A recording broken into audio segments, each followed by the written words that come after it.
has mentioned about the different efforts they are taking to take up value-based education from a course to a complete curriculum, like 1 year PG diploma and 2 years MTech in holistic development. Then after the lunch, we had 3 different discussions, the panel discussions and the talks. So the main, the issue of the panel discussions was need for values in education, and all the 3 moderators of these panel discussions and the talks have reported that every panelist and the participants are coming on the same conclusion that there is an immediate need and a serious need for the value-based education. Even some of the participants have realized it would be good to begin with the school education. Others have mentioned that wherever there is a scope, basically the higher education is the right platform, because the students who are going through the process of higher education, in another 3 or 4 years, they are going to be part of society. They are going to work in the different organizations, and these are the people, soon they will get married, they will have their children, so they are also going to play the role of parents. So these are the potential students to whom we can deliberate the content of value education. During the panel discussions, most of the times, the focus remain on the darker side of the left portion. On the darker side of the left portion, we can see that due to the lack of right understanding about human being, due to the lack of right understanding about the role of human being in the whole existence, due to some assumptions which have not been verified at our own end, and we assume that these assumptions are right. Like one of the assumptions is money is everything. So due to such assumptions which have not been verified at individual level, so many consequences are taking place from individual to family to society to nature and existence level. And we could see the result of it, like obsession of consumption, obsession for the profit, obsession for sensual pleasures. We want to have a trust in the society, a fearless society, but because of accumulation by any means, this sort of assumptions has gone to many people, and because of that, instead of trust in the society, we are able to see a lot of fear in the society, which has resulted into terrorism, war, and so many other problems. When we look into the nature is already in the harmony, and our role as a human being is very simple. Our role is to understand this harmony and to live in this harmony. But one assumption which has gone to many individuals, and that assumption is that we, the human being, has all the right to exploit the nature and to have the mastery over the nature. And because of that, it is resulting into resource depletions and pollutions, the changing temperature pattern, global warming. So these are some serious the issues and alarms for the whole human race and the human society. In the last session of the day, yesterday, Shri Ganesh Bagaria ji has delivered a keynote address on role of education in holistic development. And in the role of education in holistic development, in his keynote address, we have understood that physical facility is necessary, it is important. But along with the physical facility, we also need to have relationship, because relationships makes us happy. And to understand the required amount of physical facility, to understand what is relationship, we also need to have a right understanding. The right understanding about human being, the right understanding about family, the right understanding about society, and the right understanding about the nature and the existence.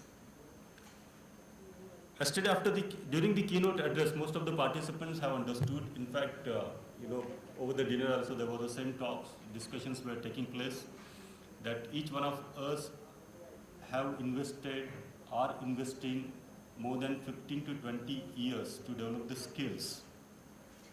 Right? Through our modern education, we are spending 15 to 20 years to develop the skills, and the skills can be useful to have our own physical facility, which can support our own existence and the existence of the family.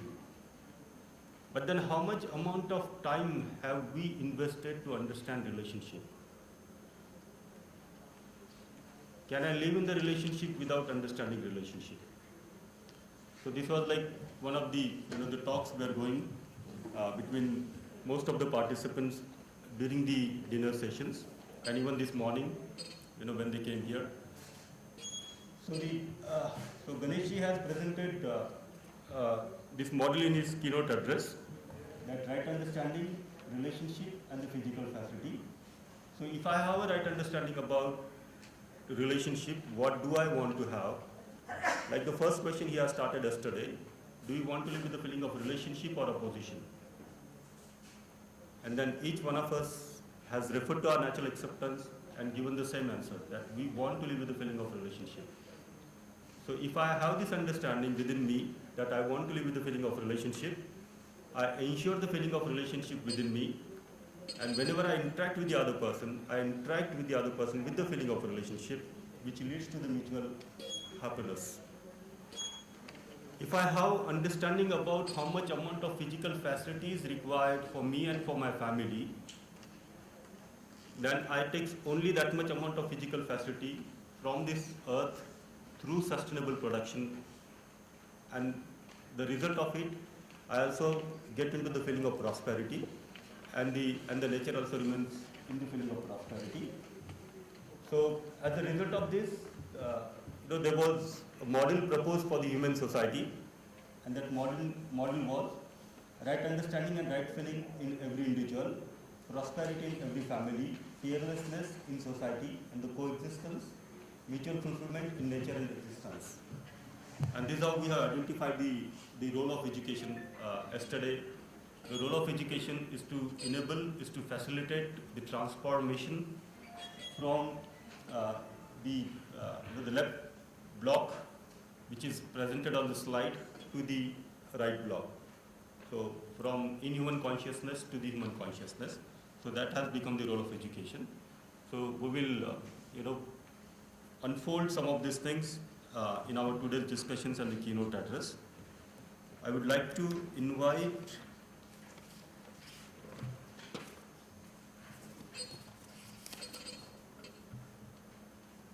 Mr. Faizullah Ji, Joint Secretary, Government of Bangladesh, is here. So I would like to invite Mr. Faizullah Ji, Joint Secretary, Government of Bangladesh, to share his reflection on day one.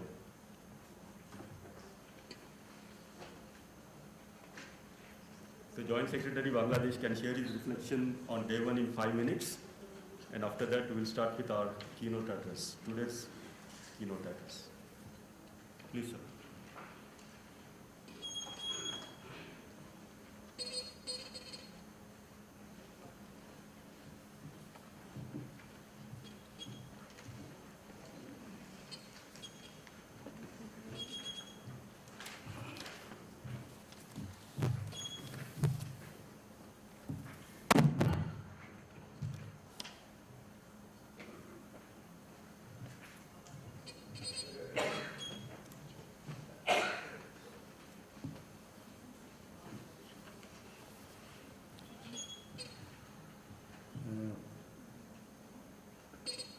Very good morning to everybody. Yes, yesterday I enjoyed a lot, especially from the inauguration session. And this is the first time I joined in such conference.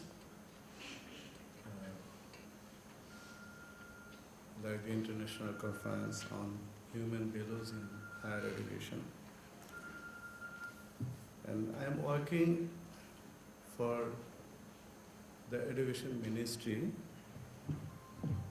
I worked earlier in the primary education for, can you hear me? for 5 years. And now I am working for the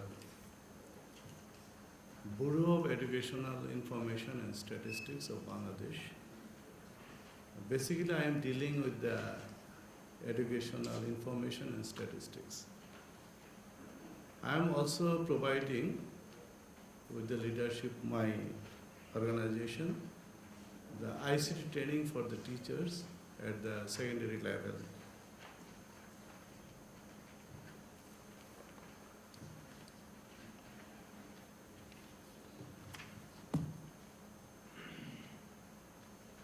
Yesterday we learned a lot from the various sessions, like from the introduction session to the panel discussion and the last presentation also.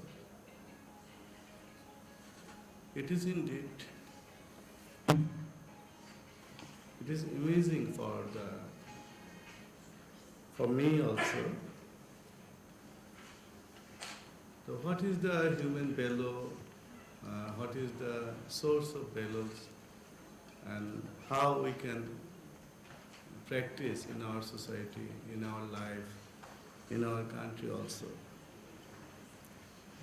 We know there are basically two types of human values, the determinant values and the instrumental values. And we know the sources of, yesterday we learned about the sources of human values and importance of human values also, importance of human values in education. And we shared yesterday how we practice and how we keep up the values in our life, in our society, in our country as well as. From the experience of yesterday, I can say from my perspectives, from my country background, I am from Bangladesh, you know. Bangladesh has a very long history and the culture for the cultivation of human values as a very important aspect of life and society. In our country, we formulated the education policy, the National Education Policy 2010, stated that it is very much important to instill the moral values, honesty, patriotism, respect to the liberation war and the freedom fighters, concern for the national heritage, accountability and social responsibility into the youth as they acquire the modern quality of education and knowledge of contemporary science and technology.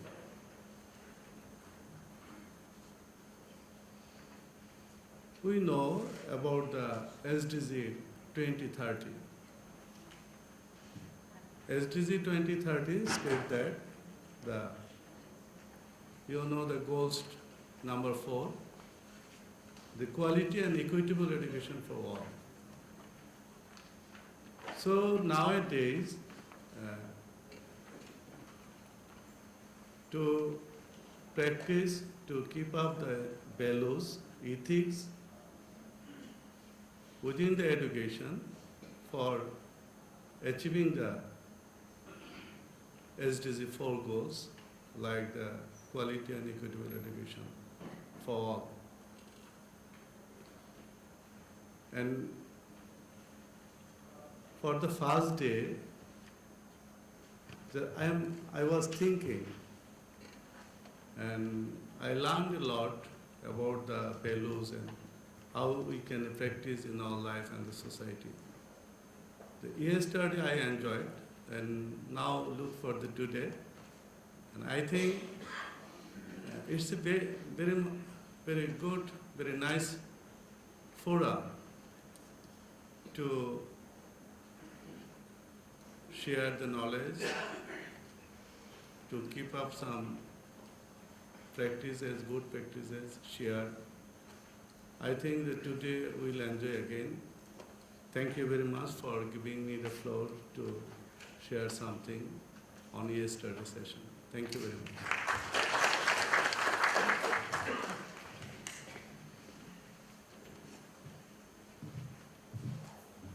Thank you so much, sir, for your reflection. Now, I would like to invite Dr. Pradeep ji, Dr. Kumar ji for keynote on undivided human society.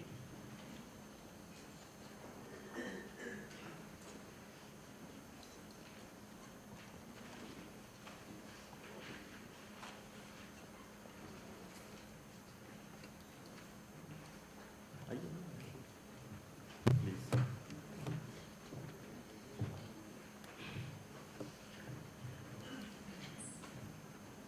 So you all are quite aware with Dr. Pradeep ji by this time, IIT Hyderabad earthquake engineer who is more interested in solving the earthquake problems taking place in the family.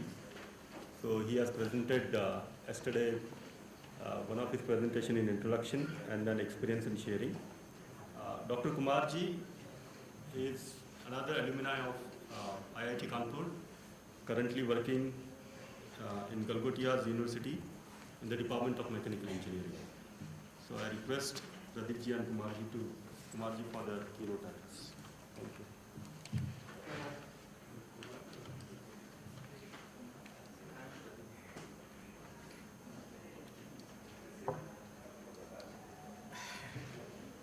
Thank you, Umesh ji.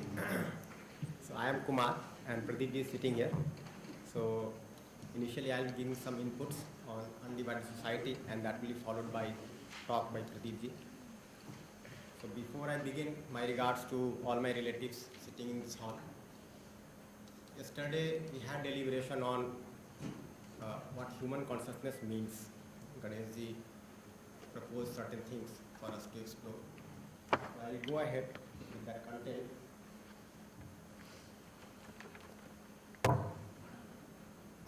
So living with right understanding, we see that human consciousness includes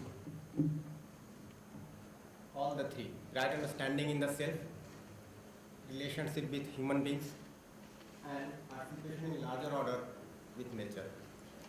So when we say right understanding in the self, it essentially means that all levels of my living are clear to me. So as a human being, I live as an individual, as a family member, as a part of society, and as a part of nature. So I am able to understand the harmony, the innate and invariant harmony at all these levels. This is clear to me. When I go to live with this understanding, then in relationships, I am able to ensure justice in all my relationships, right from my family to the whole world family.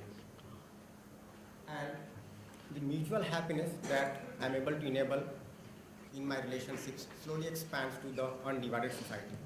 So this keynote address is primarily focused on the exploration about undivided society.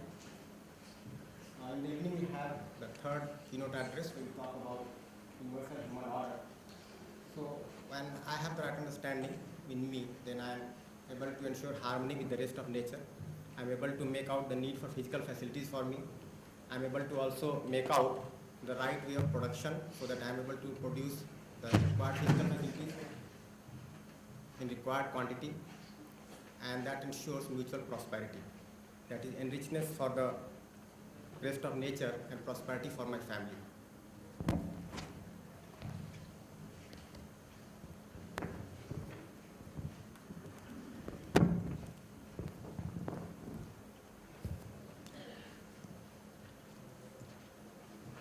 Now let us find out what is naturally acceptable. So yesterday we looked at these two words, natural acceptance, which is something innate in every human being, invariant in every human being.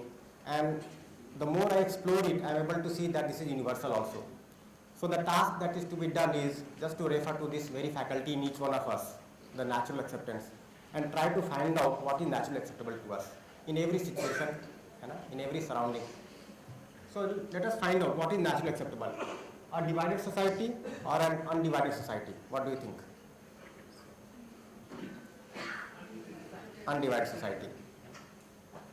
For an undivided society, what would be required? The feeling of relationship or the feeling of opposition? Feeling of relationship.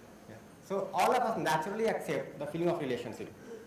Yeah. You have a question? I think we are making it binary pretty easy. I think I have no problem with an undivided society also, as long as the division doesn't bring any harm or lack of mutual respect to honor. So this is sort of a binary question, and he's saying, do you want to be happy or unhappy? Everybody will say, I want to be happy.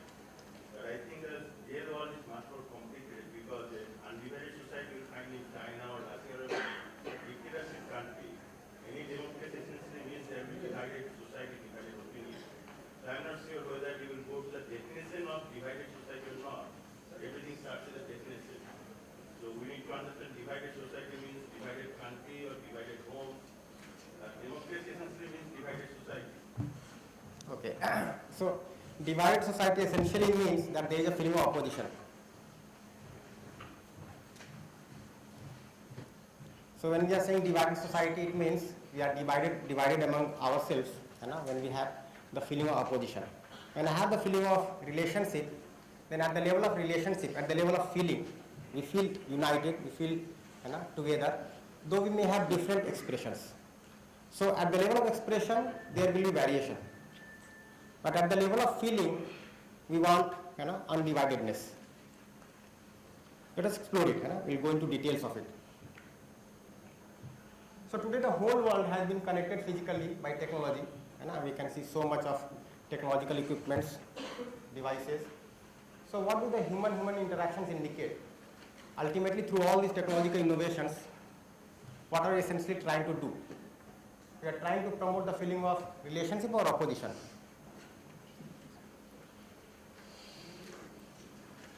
Like through all these media and these devices, WhatsApp and email and so many things, ultimately we are trying to feel connected. So what is naturally acceptable to each one of us is the feeling of relationship. Now, when you are able to see that it is essentially acceptable to me, the feeling of relationship, then do we want to feel related to one, many or everyone?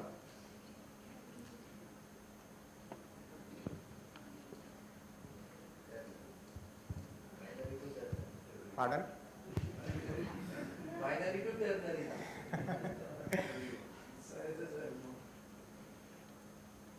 So we want to feel naturally related to everyone, without any feeling of opposition for anybody on this whole earth. So when I am feeling related to one or many, right, it is a feeling of affection. When I feel related to everyone, every human being, this is the meaning of love. So affection is the feeling of being related to the other, where I am able to accept the other as my relative and not my opponent, right? And the feeling of being related to all, which is the completeness of my feelings in relationship, it is called as love. So undivided society can only be founded on the feeling of love, but the question is, how do we go about ensuring this? So can we really have this feeling of relatedness to every human being? Right? Irrespective of gender, caste, creed, belief, region, religion, whatsoever. Can we have this feeling of being related to the other, to every human being? So we'll explore into this. Now in this context, we'll discuss the values in human-human relationship, the meaning of justice, the foundation of an undivided society, and how we can have a continuity of undivided society. To reiterate, this is again a proposal, not to be assumed as true or false, but rather to be investigated, explored, and experimented. So we have to verify it at our own right, and this faculty, this very much faculty which is there in us, in each one of us, we can refer to it again and again and try to question ourselves that is this what is naturally acceptable or something else. And in this whole talk, we keep on referring to it. We find that the whole talk becomes a process of dialogue. So it starts as a dialogue between me and you to start with, but it soon becomes a dialogue within your own self. So within our own self, we have two realities. One reality is our own natural acceptance, and the other reality is the way we are. So the way we are includes our desire, thought, expectation, our behavior, our work, our participation. But there is something innate in us, our own natural acceptance. And we have to establish a dialogue between these two realities. The more we are in dialogue between these two realities, the more harmonious our living is, the more harmonious our thoughts are. So in the first keynote, we had reflected on the question that the unhappiness in our family, is it more due to lack of physical facility or more due to lack of relationship? And the major issue in the relationship, in the family, is of relationship, while most of the time and effort is being spent on physical facility. So we can see that we want to feel related to all, but even if we look at our family, we find that we are seldom spending our time, resources, on ensuring relationships, and most of the time and energy is being spent on acquiring, accumulating, indulging in physical facilities. So the problem is we are trying to assume relationship on the basis of body. So why is this happening? Why are we, in spite of the fact that we want to live in relationship, we want to have the feeling of relationship in continuity and with every human being, we are spending our time and energy and resources on physical facility. So the major preconditioning that is ruling our living is that we have assumed ourselves as the body. And we are trying to fulfill relationships on the basis of body. And the body requires physical facility. So as a human being, I am coexistence of two different realities. One is the self and the other is body. The physical facilities are the requirement of the body, not the self.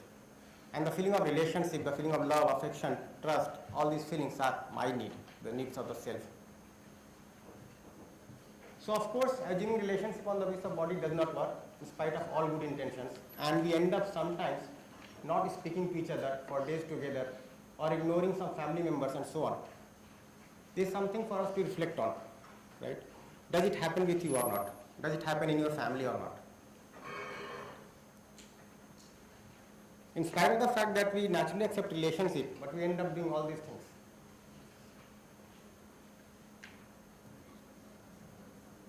As long as we consider human being to be body, it is not possible to understand relationship. So without understanding relationship, it is not possible to fulfill relationship, even though we do want to fulfill relationship. Is that true? So we'll have a brief look at the understanding of human being. So human being is coexistence of I and body. I, which is a conscious unit, body, which is a material unit, and the two are coexisting. So every human being is coexistence of these two units, these two entities. To explore it further, right? Okay. So who makes decisions as a human being? Who enjoys food, music, movies? Who feels high, elated, low, depressed? Find it out. Is it I or body? I, right? What happens in the body?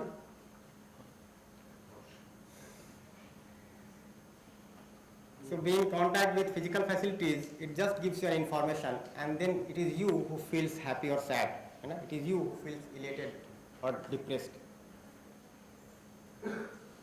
So when we look at the needs of the self and the body, we are able to see that the two needs are quite distinct. I require happiness, right? For example, respect, trust, these are the feelings which give me happiness. While the body requires physical facility, like food, clothes, shelter, all these are physical facilities. Now when I look at my needs, I am able to see that my needs are continuous. Just ask yourself, you want to be happy sometimes or every moment? Every moment, in continuity. Now how about body? Does the body require food intermittently or every moment? Can we eat every moment? We can't. But we can every moment enjoy the feeling of relationship. We can every moment enjoy the feeling of respect, trust. So every need of the self is continuous, while every need of the body is temporary. We will not find a single need of the self which is temporary and a single need of the body which is continuous. Where do you put breathing? So if you look at the physical facility there, it is air. we sometimes breathe in and then breathe out, right? We breathe in and breathe out. We cannot breathe in continuously, we cannot breathe out continuously. So that air is also required intermittently. These are more like religious phenomena and that's, these are not academic practice research, right?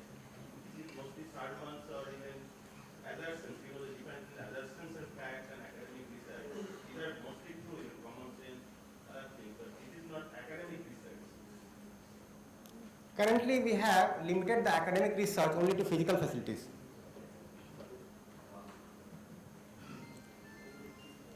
Right? While we have to extend it even to the study of consciousness, the self. And even to further the research, we can study space, which is omnipresent, all pervading, right? So we have to really look into the arena of research, whether this can also form a part of the research or not, right? But let us, at this moment, yeah. But there also you see that mostly, I'm not saying all. Support him, I'll give me 2 minutes. I was talking with some Buddhist monks just 2 days back, and they said that a lot of science is happening, neuroscience research, that meditation and how you can help you control emotions, anger, jealousy, attachment, and they just stand for MIT to Buddhist monks, whatever, in Hinduism there is a meditation culture. So there is a research is finding how the neuron process and neuron affect brain. So I believe that there is a lot of area where our mind, our feelings, along with the practices that we do, a lot of research is happening. So if you probably wrong to say that there is not enough good quality research happening. I'll not say that all the research is in that direction, but if you see mostly, in fact, when we are studying the body also, right? So it is a physico-chemical unit, it is a material unit. So mostly in research also we are studying the physico-chemical things, be it body or the other physical facilities. And we are trying to understand the self by studying the body, which is not possible. So we have to understand the self as it is, we have to understand the body as it is, and we have to understand the coexistence between the two. Anyway, it is again subject to exploration, right? We'll also find that every need of the self is qualitative. We cannot quantify it. Like we cannot say that I want 1 kg of respect or 2 meter of trust, right? None of the feelings that we naturally accept is quantifiable. But here we can see that every physical facility is quantifiable. It is all quantitative. And every physical facility that I require is in limited quantity. We can always identify the limit of physical facility that we require. So there is distinct difference between the need of the self and the need of the body.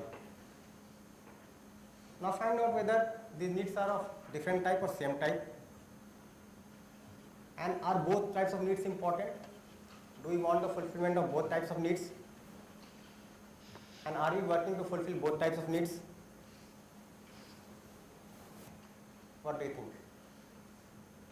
And if both are required, then what is the priority between the needs of the self and the needs of the body?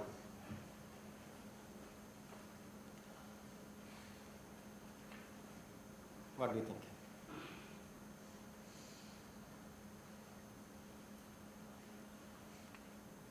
Fine, we'll keep on answering these questions to ourselves. Now if you look at the needs of the self, they are fulfilled by right understanding and right feeling. So my needs are fulfilled by right understanding and right feelings. And the needs of the body are fulfilled by physico-chemical things. Like food, clothes, shelter, all these are fulfilled by physico-chemical things, and all these are quantifiable. But here, understanding and feeling, they are not quantifiable, rather they are qualitative. So the needs of the body cannot be fulfilled by right understanding and right feelings alone, and the needs of the self cannot be fulfilled by physico-chemical things. Both types of needs have to be understood separately, and both have to be fulfilled separately. Again, let us find out in living what is the priority, how much time and effort is being spent for right understanding and right feeling, and how much time and effort is being spent for physical facility. So mostly you see that we are focusing our efforts on physical facility, right? But very a small portion is being spent for the right understanding and right feeling part. Second thing to explore as a human being is to look at the activities. So when you look at my activities, I have activities like desire, thought, expectation within me. While in the body we have activities like eating, walking, breathing, all these things. So these all activities are physicochemical, while these all activities are conscious. In time we can see that each of my activity is continuous, like desire. I continuously have desire, I continuously think, I continuously expect. But when you look at the activity in the body, they are all intermittent, temporary. With this understanding, we can see that every human being has to understand the self and the body distinctly. Unless we are clear about this, we are not able to relate to the other, because my relationship exists with the other self. So when I am not clear about myself, how can I be clear about the other self? Then how can I be clear about the relationship between self and self? So this is the world of consciousness, and this is the world of material. So human being is coexistence of two different kinds of units. One is the consciousness and the other is material. Now with the clarity that human being is coexistence of self and body, we can now explore the human-human relationship. So we can see four things in every relationship. First of all, the relationship is there. It is very much a reality. It is not some kind of whim or fancy that I have assumed it, and I can shut off from this kind of reality. But rather, it is very much there. Even if I am feeling opposed to the other, there is a relationship there. And this relationship exists between oneself and the other self. And wherever there is relationship, there are feelings in relationship. And again, these feelings are in oneself for the other self. The third thing to explore is these feelings can be recognized with definiteness. So these feelings are not indefinite, rather they are definite. And when we go to recognize them, we can very much talk about them, define them, understand them, and we can understand them. So when I am able to understand these feelings with definiteness, then only I am able to fulfill it in relationship. And when I fulfill it, then we evaluate the relationship. How much I have lived according to the naturally acceptable feelings, how much you have lived according to the naturally acceptable feelings. And when we see that we have lived the right way, the fulfillment is there of the feeling, then this evaluation leads to mutual happiness. And this is ultimately what we aspire in every relationship, the mutual happiness. But to ensure mutual happiness, all these have to be clear. So when you go to recognize the feelings in relationship, we can see 9 feelings. Given this brief time, we cannot elaborate on all these feelings. So trust is the foundation of every relationship, and what trust means, we'll look into it. On the basis of trust only, I am able to respect the other. I am able to ensure respect within myself for the other. And then the feelings that follow are affection, care, guidance, reverence, glory, gratitude, and finally love. So love is the complete value in relationship. When I am feeling related to every human being without any feeling of opposition, any moment. And trust is the foundation. So the central issue in family is about human-human relationship, and that essentially means the feelings in relationship.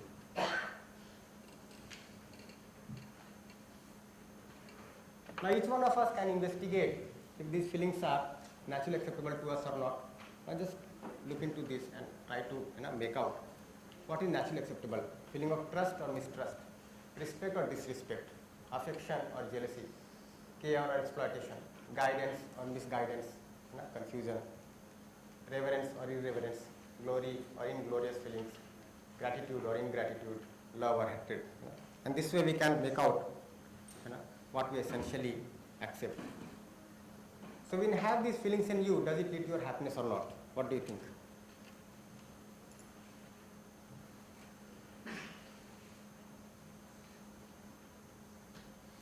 When we express these feelings to the other, does it lead to the other's happiness or not?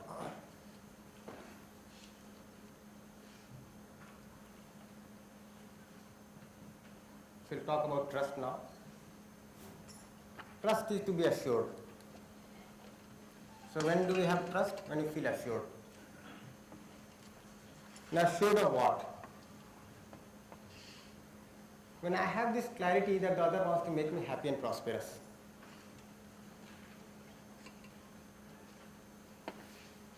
So when I am able to see that intentionally, unconditionally, every human being wants to make me happy and prosperous, then only I have the trust for other human beings. But can we have this feeling or not? Is it something to be assumed, or is this the reality? That is something that we'll explore. So let us find out certain things. Now let us find out few things about our natural acceptance. Like one thing is that I want to make myself happy. True or false? What do you think? True? I want to make the other happy.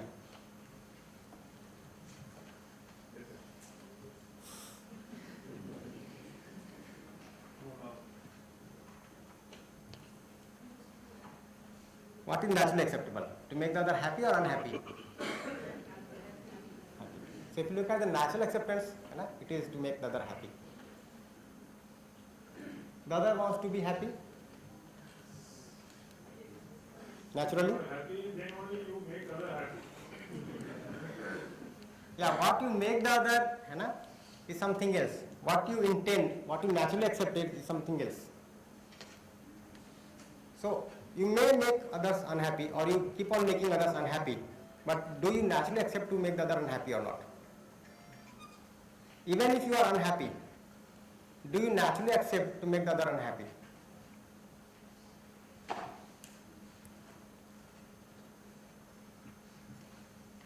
And the fourth thing, is more crucial, is that the other wants to make me happy. What do you think?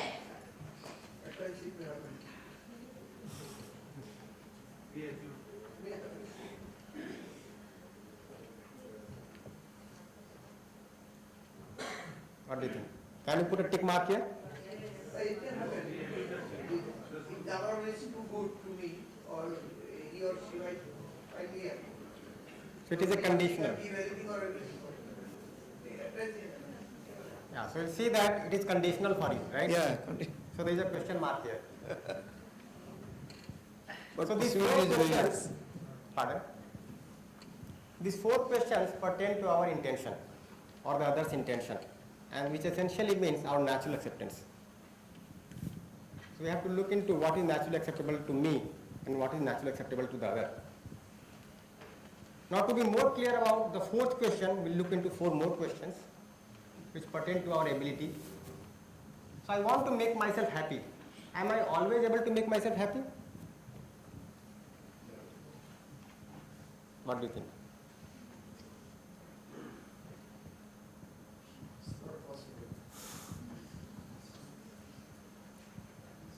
So there is a question mark here. Even if I intend to be happy every moment, I am not able to keep myself happy every moment. So there is no problem with the intention part here, the natural acceptance, but the ability is lacking. Similarly, I want to make the other happy. Do I always make the other happy? No. Again there is a question mark. The other wants to be happy, but is the other always happy? Again there is a question mark, right? And similarly there is a question, is the other always able to make me happy? Yeah, double question mark. So these four questions reflect on our competence or the other's competence, what we are. And these four questions reflect to our natural acceptance, what we really want to be. Now just see here, I am not able to make myself always happy, but I never doubt my intention. I always see that yes, I want to be happy. I am not able to make the other happy all the time, but still I am able to see that I want to make him happy all the time. The other is not happy all the time, but we are able to see that naturally he wants to be happy, he or she, right? But when the other is not able to make me happy, why do I doubt the intention of the other?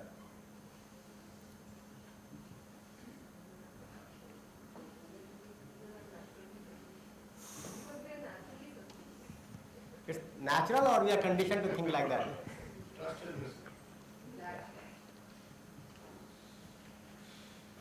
So somehow we are conditioned to doubt the intention of the other, right? And this very question mark is the source of all the problems in relationships. Every problem in relationship is emanating from this very question mark when I am doubting the intention of the other. If I do this exercise for myself and for the other, and in my relationships, then I can see that yes, there are two different things. One is the intention and the other is competence. The competence may be lacking, but the intention is sound. But we are not able to see this very naturally.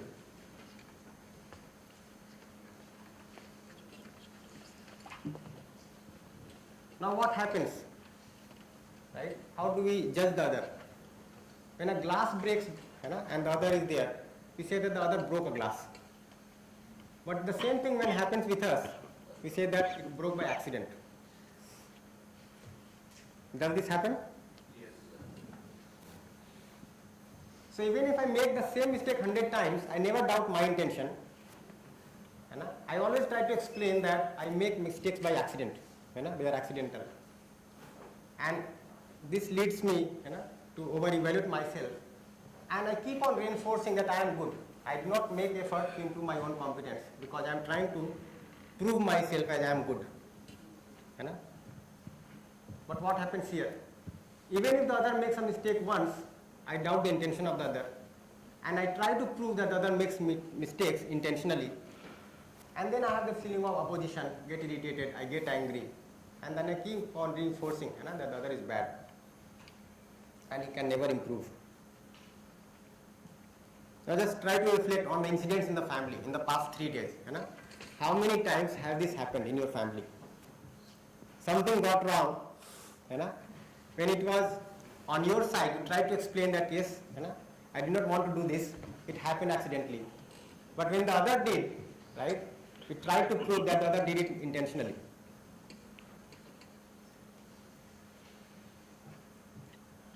So doubt on intention is a major reason for problems in relationships. What do you think? Is this true? So can we have the trust and intention of the other?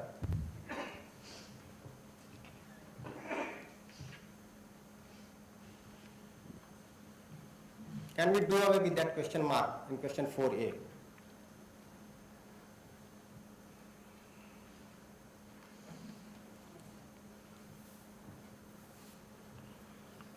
So we'll go back to those questions again and try to see. Now if you look here, question 4a is just a reflection of question 2a.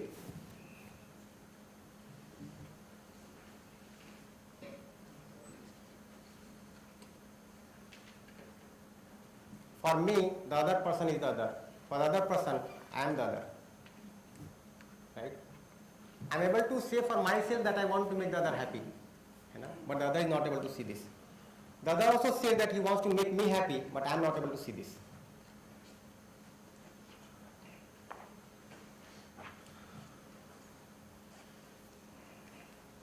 So if you have unconditional, continuous trust on intention, and which essentially is our natural acceptance of the other, and if the other is lacking in competence, then what will you do?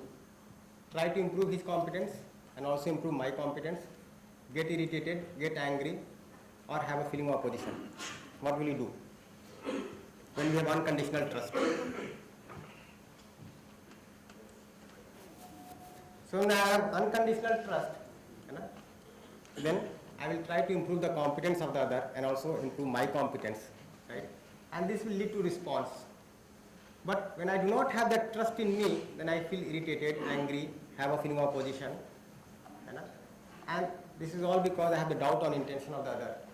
And that leads to reaction. So just find out in a day how many times you are responding, how many times you are reacting in our relationships.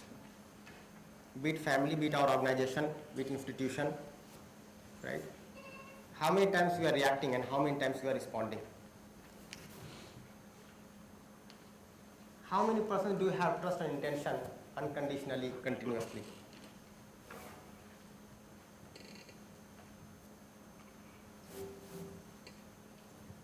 So this is fundamental, the trust and intention, and this is the foundation of all our relationships. You can get an idea of the state of your understanding about relationship from this exploration.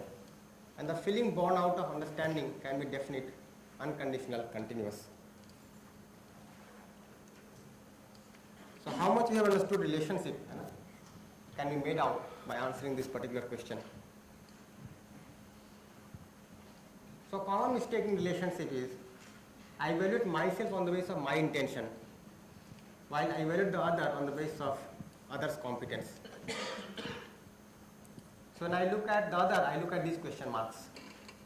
When I look at myself, I look at these tick marks. And a natural conclusion that comes out is, I am good, the other is bad.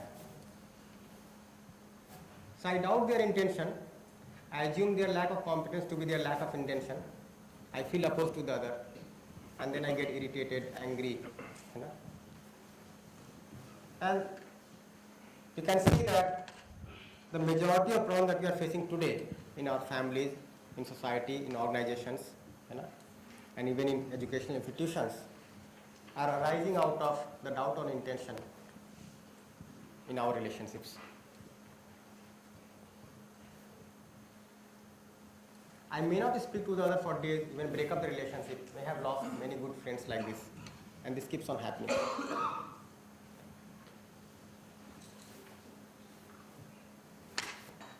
So when I have this clarity that the other intends to make me happy, then we are able to replace the question mark by this tick mark.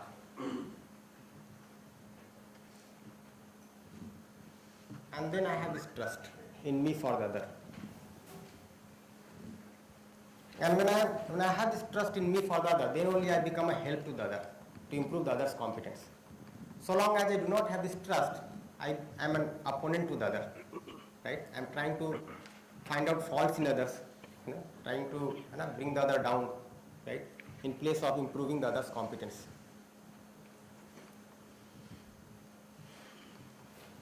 So with trust and intention, I feel related to the other.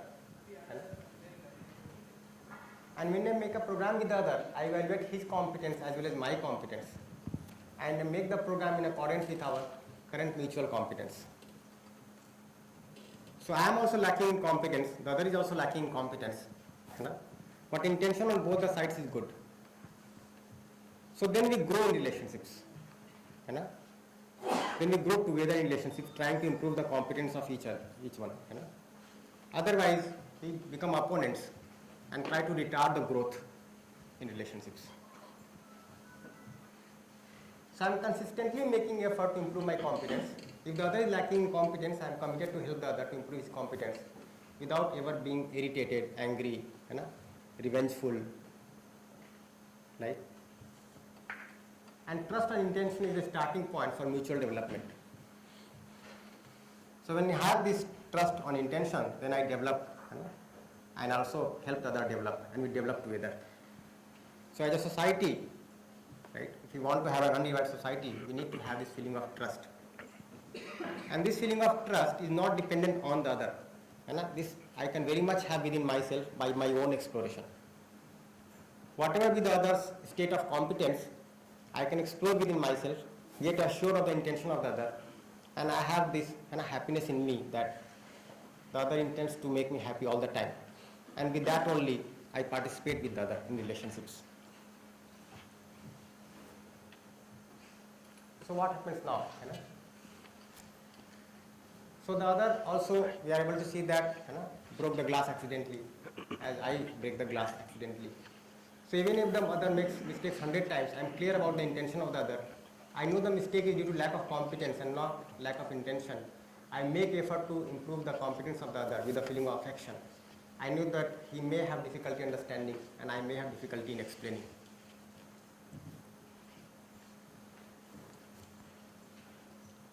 Now just see, when you make mistakes, what do you expect from the other? He explains to you better, or he tries to find out the faults in you. So when I am doing the same thing to the other, I may have problems in explaining, right, how to improve the competence of the other, and he may have problems in understanding, because he is conditioned in one way, I am conditioned in some other way, right? So when you look at our imagination, the activities that are going on in the self, there are three sources of this imagination. So one source is our natural acceptance, what we talked about. But there are two other sources also which are governing our imagination. One is the preconditioning, the way we have got conditioned through our own family, surroundings, education, right? And the other source is the sensation that we get from the body. And when these two sources, preconditioning and sensations, are guiding our imagination, right, then we lack in competence. But when my imagination is being guided by my natural acceptance, then I have the competence to live the right way. When I make a mistake even once, I am clear about my intention. I know the mistake is due to lack of competence and not a lack of intention. I make effort to improve my competence, and I am willing to learn from the other every time.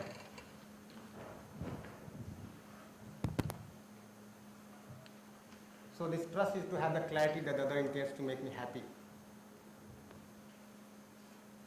So to sum up, trust is to have this clarity. If I have trust and intention, I accept the other, I am sure of the other, and we are able to make effort for mutual development. I make a program with the other based on right evaluation of our mutual competence.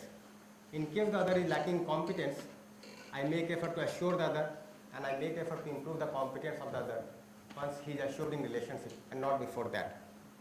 So if you try to improve the competence of the other before assuring him in relationship, he takes it as a domination. You'll see that most of the time when you see that the other is committing a mistake, we try to improve the other or try to set the other right, and that turns out to be a domination. But when I am able to assure the other in relationship, then it is no longer domination, right? The other tries to learn from me. If I have doubt on intention, I evaluate myself on the basis of my intention and others on the basis of their competence. And then I have the feeling of opposition with the other, which shows up as irritation, anger, and finally it leads to fighting, struggle, and even wars. So we can see that these menaces are there on the earth, struggle, war, all these things. But ultimately, if you have to resolve these problems, we have to work at this level of trust. Unless the trust is ensured, we can never do away with these kinds of problems, which have now become the global problems.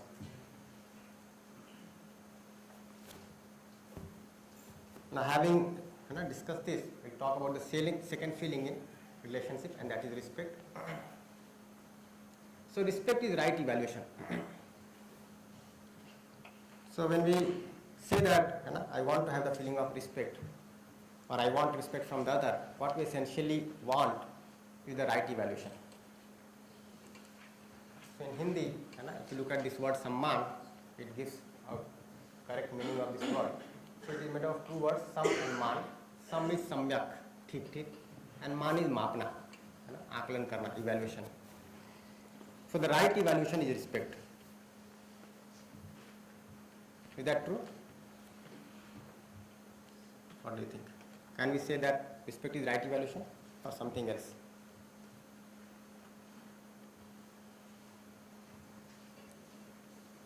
When we are not doing the right evaluation, there are three kinds of mistakes that we commit. One is the over-evaluation, and that means to evaluate for more than what it is.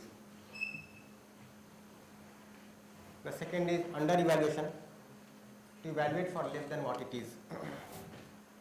And the third is otherwise evaluation, to evaluate for what the other, to evaluate for other than what it is.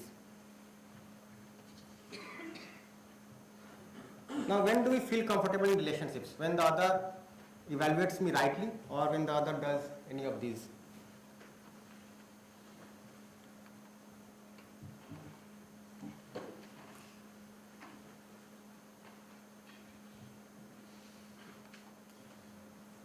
Are we comfortable when somebody is evaluating us more than what we are?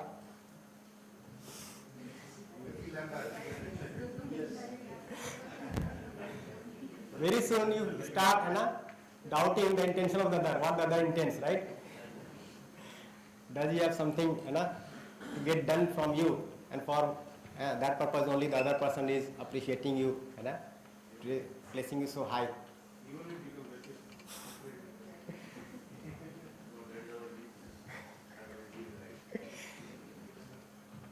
Of course, when somebody is under-evaluating, we do not feel happy. And the otherwise evaluation also does not give happiness. Is that true? Again, there is some simplification. Evaluation is never the somebody is relatively right or wrong. We always tend to over-evaluate ourselves. That is true for every human being. Okay. So I think that if somebody is rightly over or under is doing, I am nobody to judge that. Here you are putting a fundamental question. Is evaluation my whether I am approving or not? But that is subject to my own bias. Now, I think when evaluation talks about, and that person may have shortcomings and biases, but how society evaluates somebody, I can say that the society is not evaluating me right. So you are saying somebody evaluating is subjective or approval, that is fundamentally controversial. So I'm not saying that. I'm saying that for me, respect is right evaluation. Who So- is deciding right over and right? It is yourself doing that. So- And that itself is your subject to your own approval.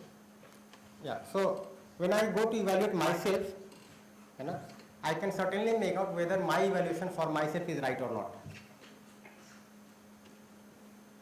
But I think this respect is, you are saying the right evaluation. Right evaluation is a part of respect, not to respect. Okay. So let us see what else is required to make it respect. Something more is needed. Exactly. I think respect dictionary meaning will be defined as right evaluation. You are putting not only your other self but your own meaning to words. And let us find it out. Again, to reiterate, this is only a proposal, but let us find out what else can The be. evaluator has to be himself perfect to evaluate a person. Yeah. So what happens? He has no problem to them. How can he evaluate a person properly? So what happens when I go to ensure respect in me? In that process, I explore within me, and then I grow also as a human being. So to evaluate rightly, I require the right understanding. So now I am able to evaluate the other rightly only when I have the right understanding, and that essentially means that I have the clarity of the whole existence as it is. So in the process to ensure respect in me for the other, I have to develop myself. If I am preconditioned to think in a particular way, I cannot evaluate the other rightly because I am evaluating myself wrongly. Generally what happens, if you over-evaluate yourself, you under-evaluate the other. If you under-evaluate yourself, you over-evaluate the other. And a common otherwise evaluation is that we evaluate ourselves as the body, and that's why we evaluate the other also as body. This is a common otherwise evaluation that is taking place in all relationships. Assuming myself as the body, I am treating the other as a body. For example, if you look at the relationship between mother and child, right? The mother wants to feed the baby, wants to keep the baby healthy, nurture the baby. What happens? She arranges for all kinds of nutritious food for the baby, but if the baby is not taking food, she starts hitting the child. Does it happen? Now what is getting done here? Respect or disrespect?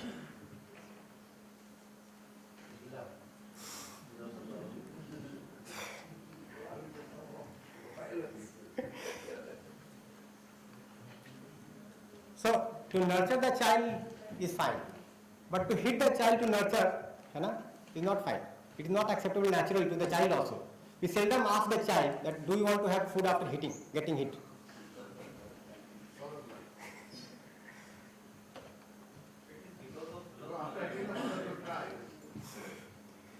Yeah, in fact, when the mother does not have the right understanding, she is unhappy either way. If the child eats it after hitting or does not eat without hitting.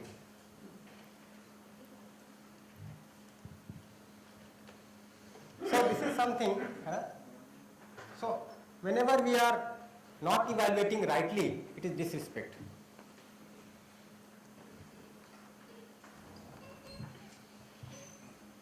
So check for yourself in every interaction with others whether it is respect or disrespect. That is it right evaluation or is it any of these, over, under or otherwise evaluation?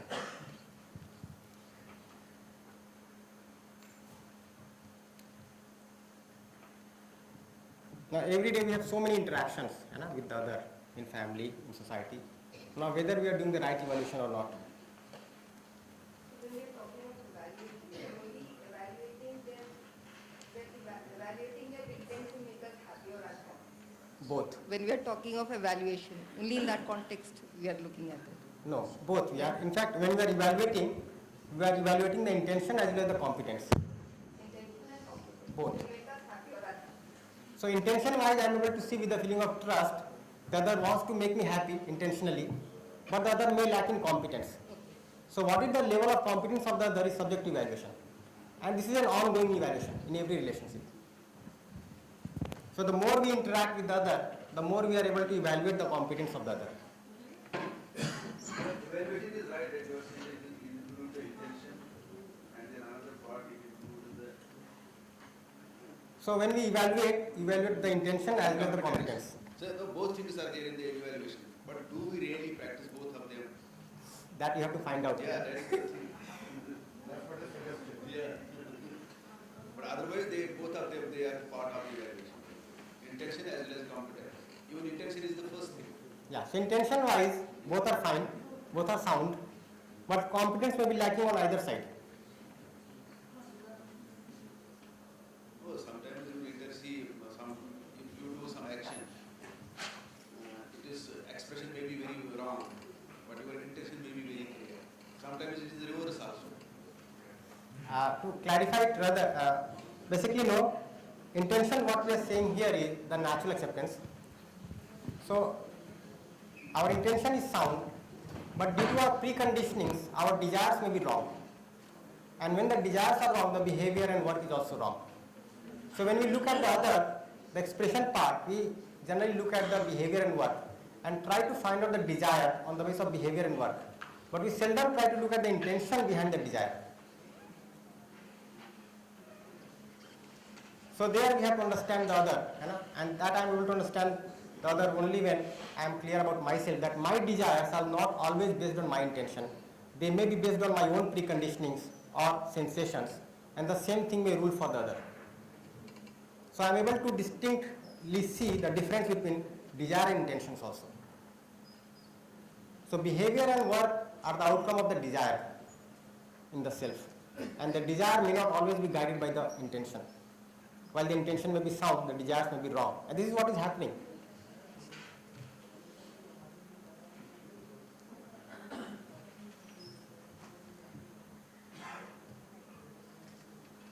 So will the right evaluation be on the basis of self or body?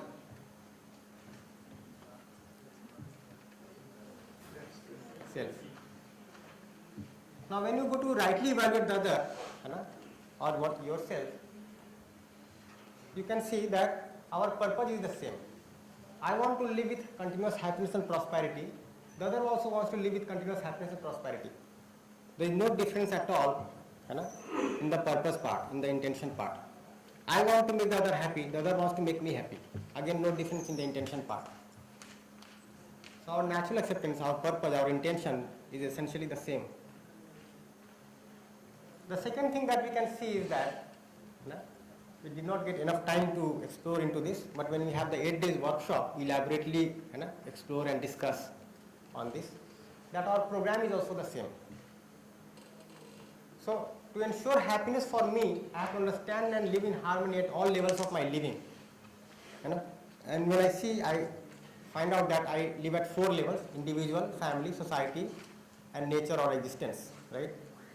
So when I have the understanding of harmony at all these levels, then only I am able to ensure happiness for me. When the other has the understanding of this harmony at all these 4 levels, then only the other has been able to ensure happiness for himself or herself. So our program is also same. So it's not that my happiness is something else, the other's happiness is something else. It is a common notion that people may tend to assume that happiness is subjective, which is not true. Right? Happiness is universal. Unless we are clear about this, we cannot be clear about the other. So every human being is able to ensure happiness for himself or herself only by understanding the harmony at all levels and living accordingly, be it me or the other. Again, not to be assumed, but to be explored.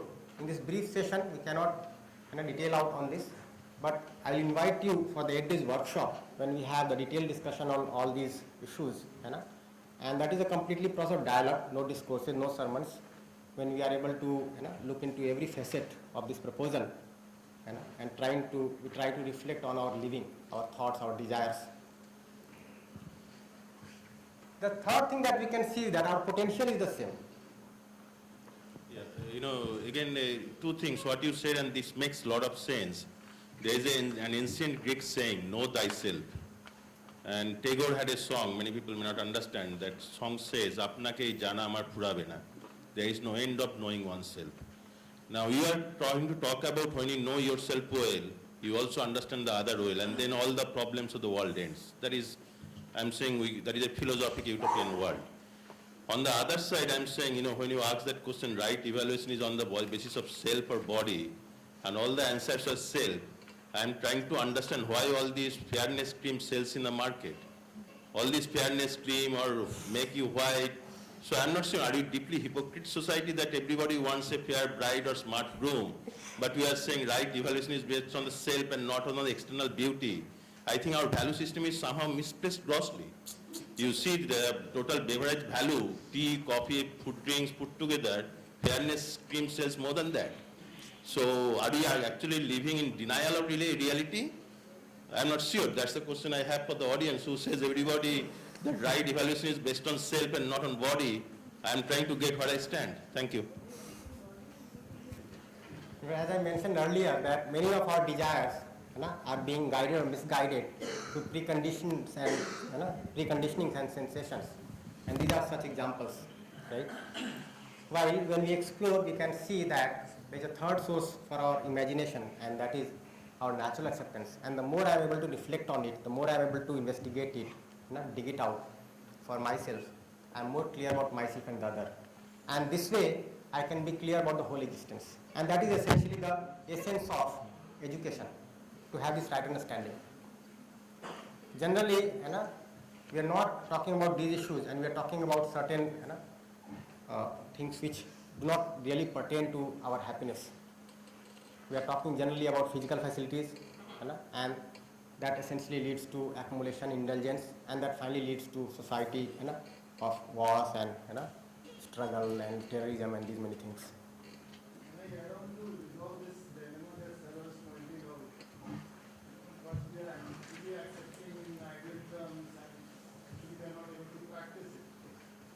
So there is one branch of education which is known as reverse education.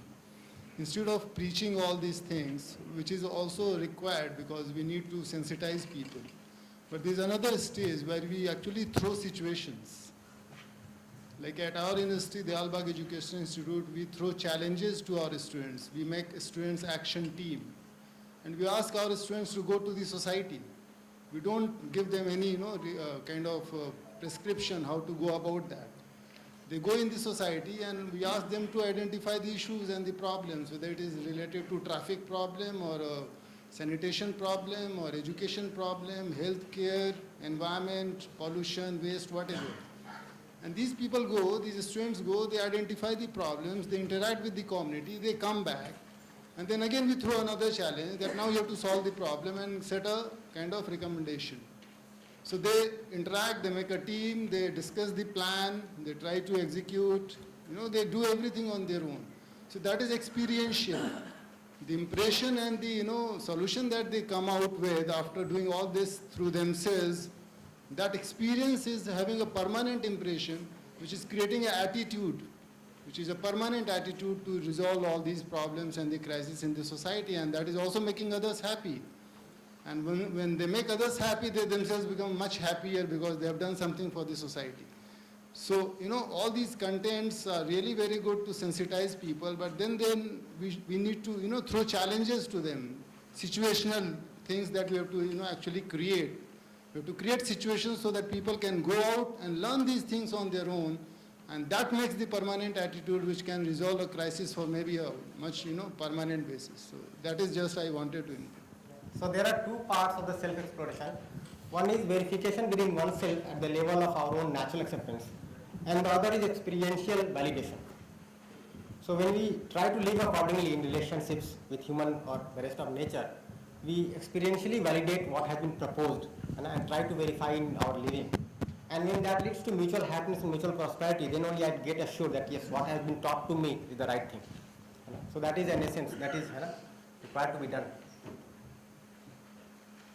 So we can see that there is a potential to desire, think, expect in me, which is continuous in me, and I am endowed with this natural acceptance, and the same thing holds true for the other.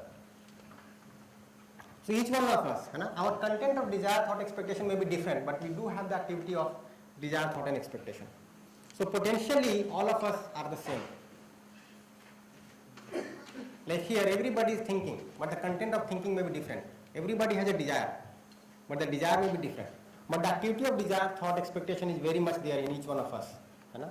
Be it educated or uneducated, from a person from the city or from a rural background, right?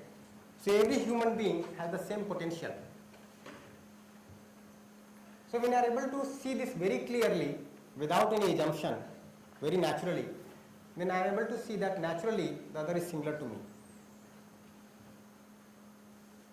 So this is the minimum content of respect in me for the other. The other is similar to me. The only difference can be at the level of competence.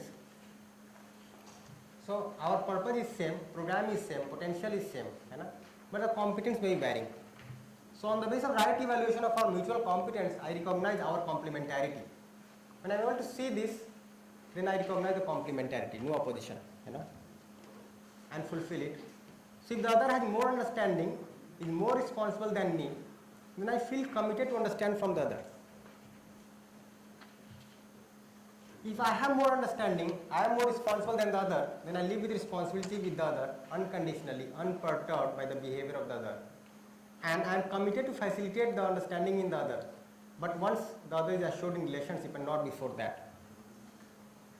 Now when I am saying that the other is wrong and I am right, I am trying to say that I have more understanding. Right? So when I have more understanding, will I blame the other, or I will live with more responsibility with the other, so that the other gets ready to understand from me? I should hold myself more responsible. You are really right. Right. So this is the complementarity between two human beings, on the basis of right evaluation of our mutual competence. So we are able to see, now the complete content of respect will be this. We are able to see that the other is similar to me, and we are also complementary to each other. The other may have less or more understanding, but we are essentially complementary to each other. If this is not happening, if I am not doing this, then I am differentiating, right? And this differentiation can be on various grounds, on the basis of body, on the basis of physical facility, on the basis of beliefs. So when I am differentiating, then I differentiate on the basis of age, gender, race, physical strength. When I am differentiating on the basis of physical facility, then it is either on the basis of wealth or post. And we do keep on differentiating on the basis of these beliefs, wisdom, sex, informations, right? Now if you look at all these struggles on the earth, you can see that all these struggles are here.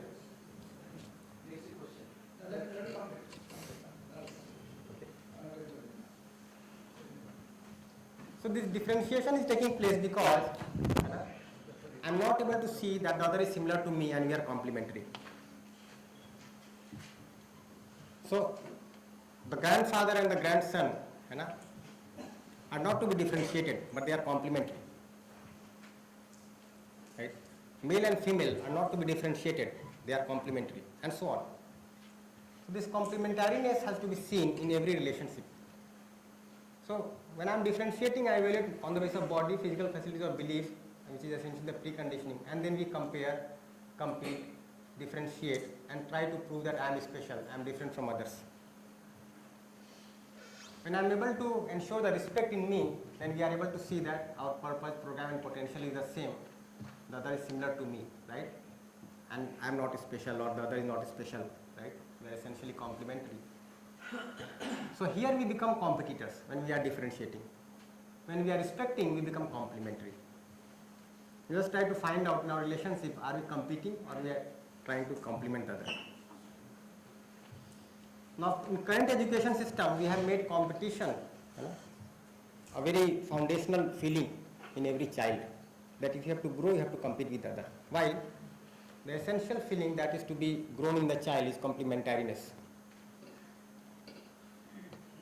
So when I am competing, I make effort to accentuate the difference, to manipulate, exploit the other.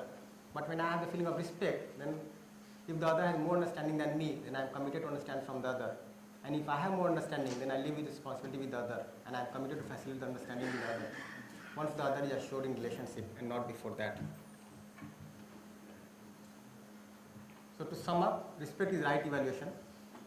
It is possible only with a feeling of trust and intention. Under evaluation, over evaluation, or otherwise evaluation is disrespect, and this differentiation is disrespect. So when I am respecting on the basis of self, then I am able to see that the other is like me. We are complementary, and the only difference is in our level of understanding. Fulfilling the relationship from my side leads to harmony, happiness within you, and this is what follows. Right? If I feel that I have more understanding, then I try to. If I feel that I have more understanding, then I try to help the other once the other is assured in me. And if I feel that the other has more understanding, then I am ready to understand from the other.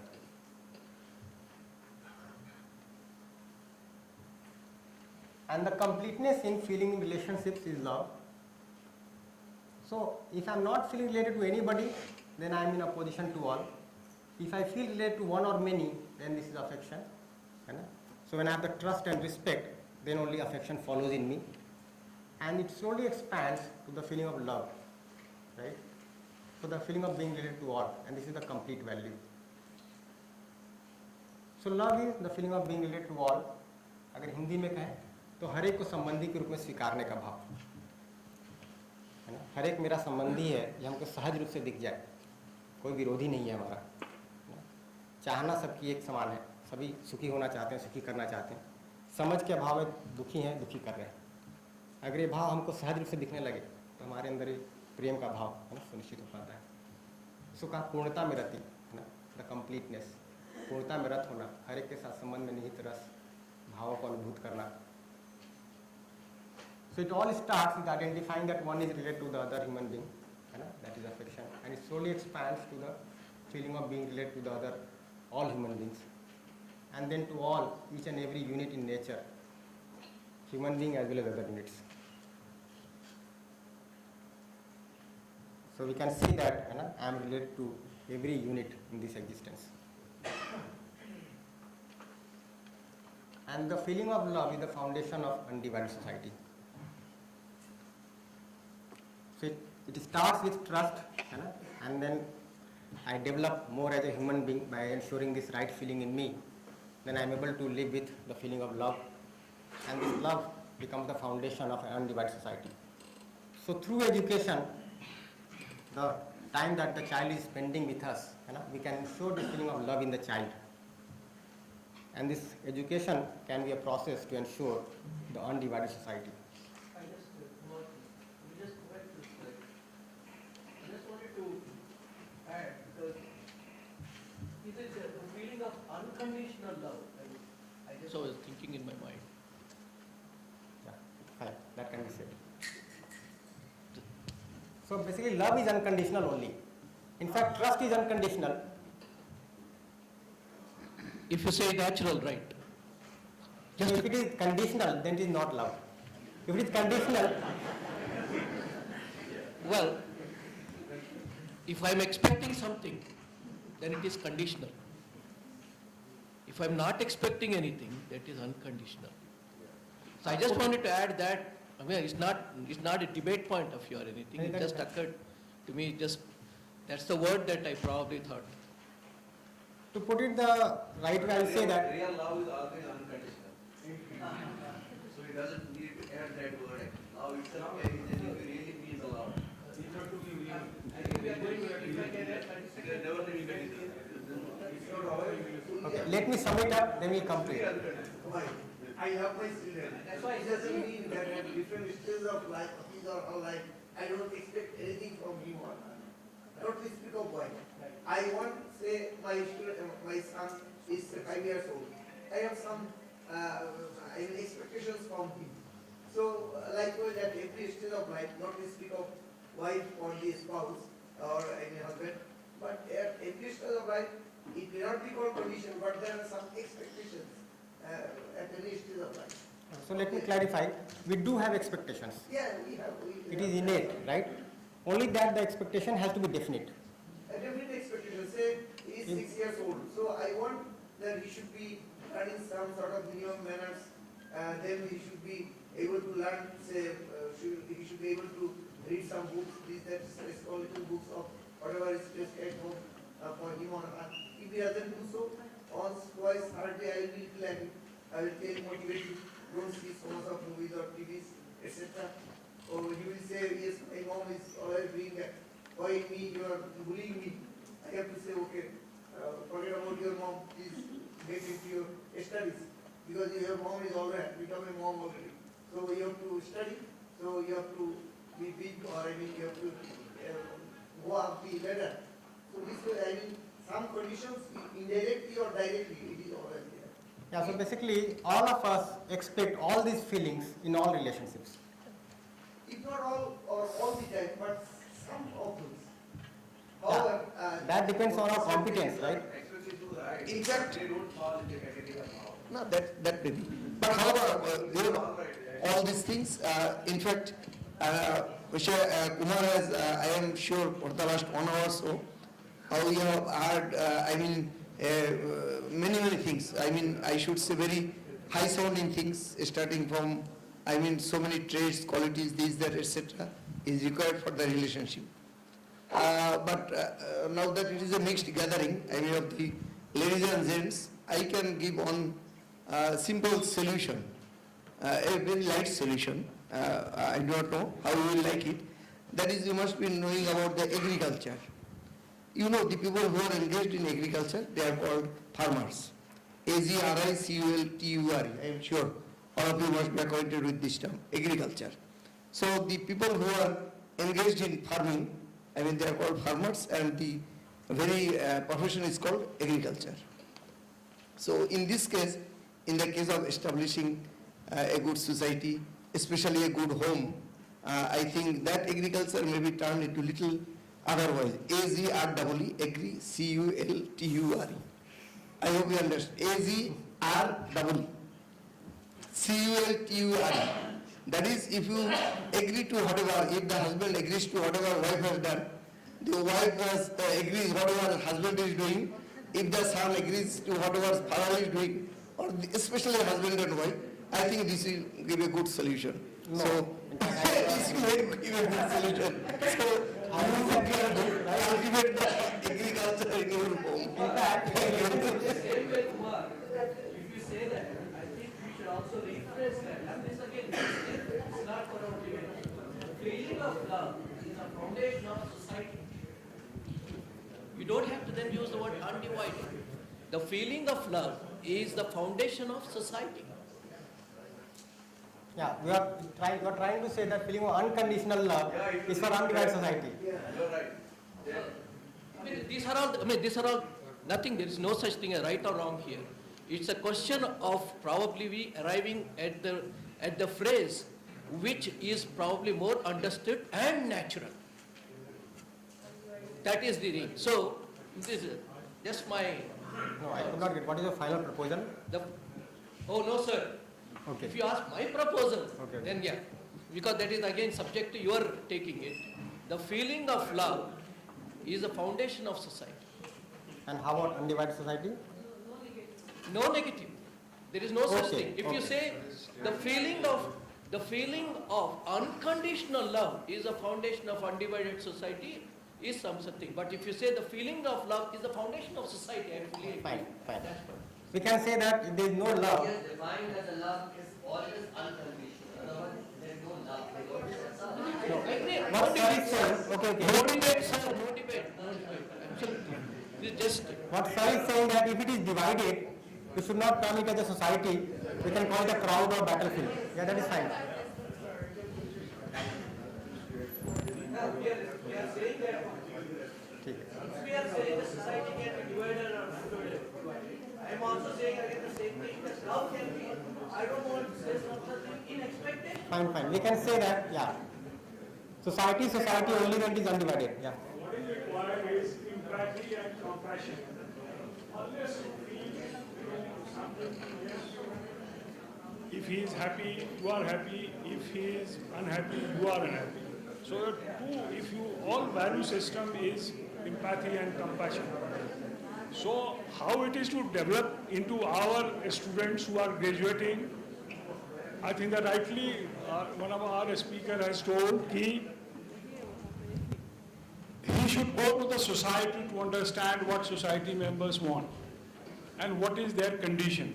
In that case, unless an attachment to that society, whatever they are and working, then only that you understand their issues and then you have a feeling of what it is and how it can be developed, how it can be solved.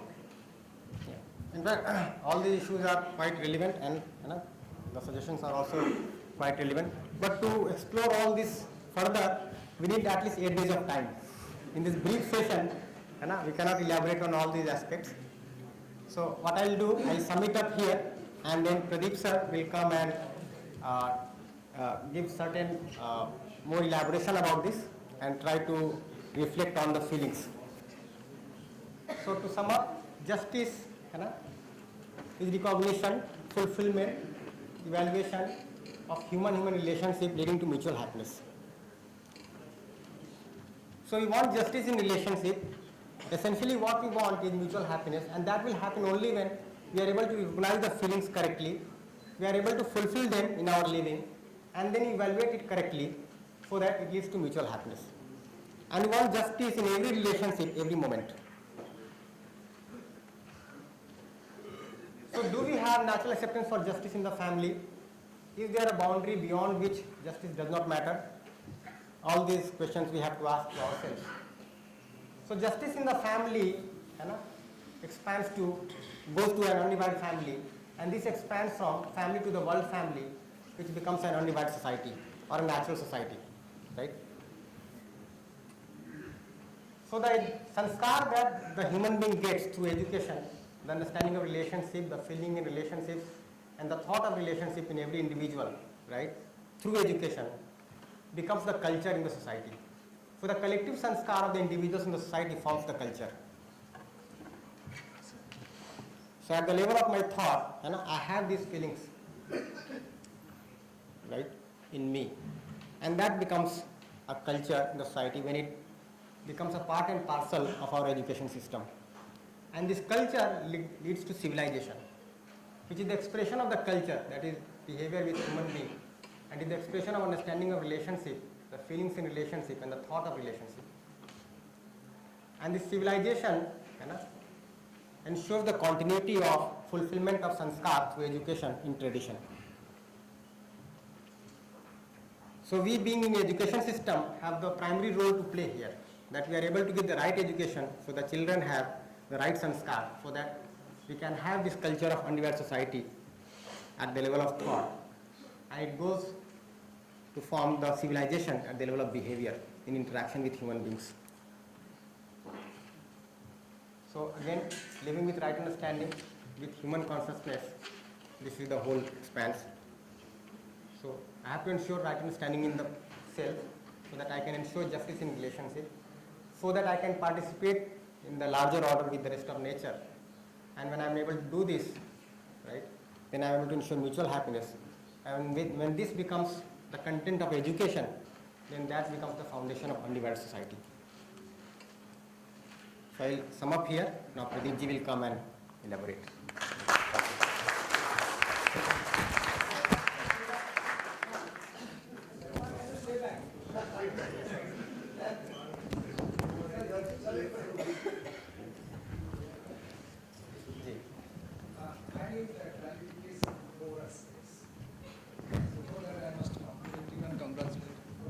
I'm not getting your voice.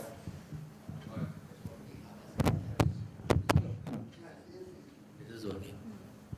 You have to hold it close. Hello, can you hear me? Well, I think I need clarification 4 aspects.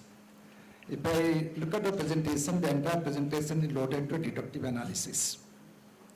And one of the participants raised about the inductive approach.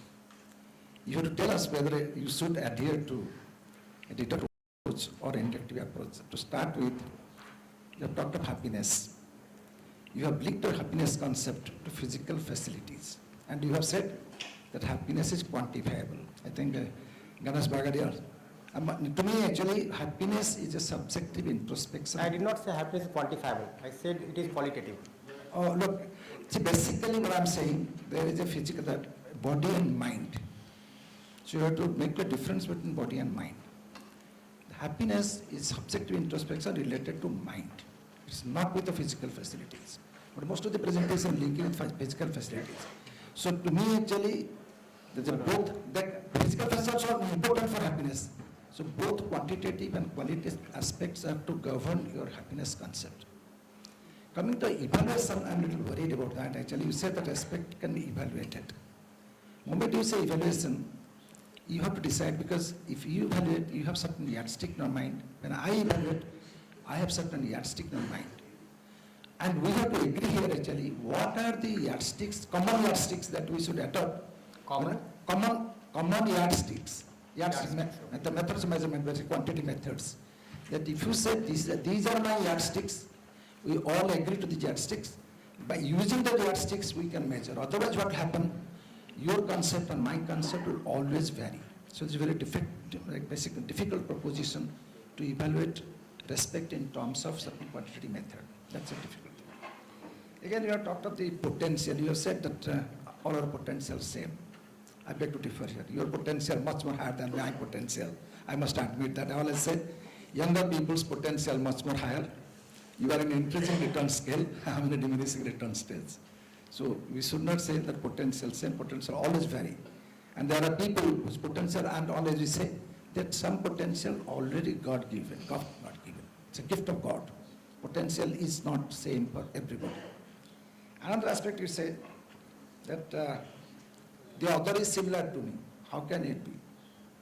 One of the presentation, others, each one of us is dissimilar. Each one of us vary in many aspects. God has made us like that actually. All human beings sitting here, that is similar. So we should not use the proposition that we are all similar. So any clarification on these four aspects? Thank you very much. Should I respond? Should I respond? Coming to the first point, I say that this is neither inductive nor deductive, this is holistic. Second thing, happiness, as we defined here, is the need of the self. Physical facility is the need of the body. Physical facility is material. Happiness is a conscious feeling, right? So this is ensured through right understanding and right feeling. Now when I am able to ensure the physical facility, the adequate physical facility for the body, then I feel prosperous. So this feeling of prosperity is a part of my happiness, but not the physical facility. The third one was regarding similarity. So what we are saying here, in these three aspects, our purpose being similar, right, our potential being similar, and our program being similar, we are similar. At the level of competence, we are different. And education essentially is that a competent person raises the competence in the other. And when we are saying the potential is similar, we are saying that the activities of desire, thought, expectation are there very much in each one of us. But how much we are actually utilizing it, what is the guiding source of the desire, thought and expectation may be different in different people.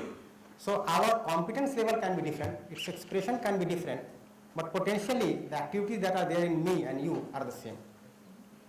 But again, to explore it further, I will invite you for the little more elaboration on this.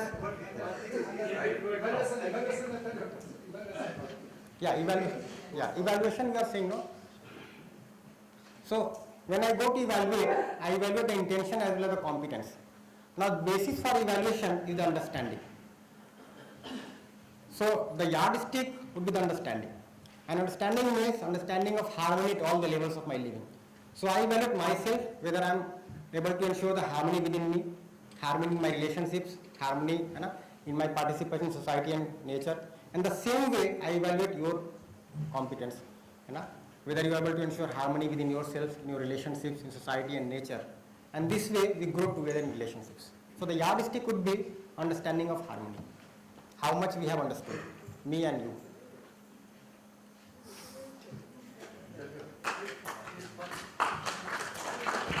What happens in society, when we are talking of all of society, what we have to accept that there would be some people who do not have the competence to understand human values. So what then? How do we make them part of society? And we also even do at not the have- very level of, say, a college or in the medical institute, or I'm from a medical institute, I have to accept that there would be some students maybe who do not understand who do not have the competence to understand human values. In a given time. At a given time maybe. And maybe at all time. So how do we? So basically, No, we can raise, but if they do not have the basic competence, if they do not have the basic innate, say, biological competence to understand human values. so what we are saying here is this competence is not biological.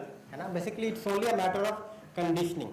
For the other child, like when we teach this course in our university, there are some children who do not listen, create some nuisance. Then I talk to them personally, and then they say that this is highly, I have never paid attention to all these things, and I feel sleepy while sitting in the class.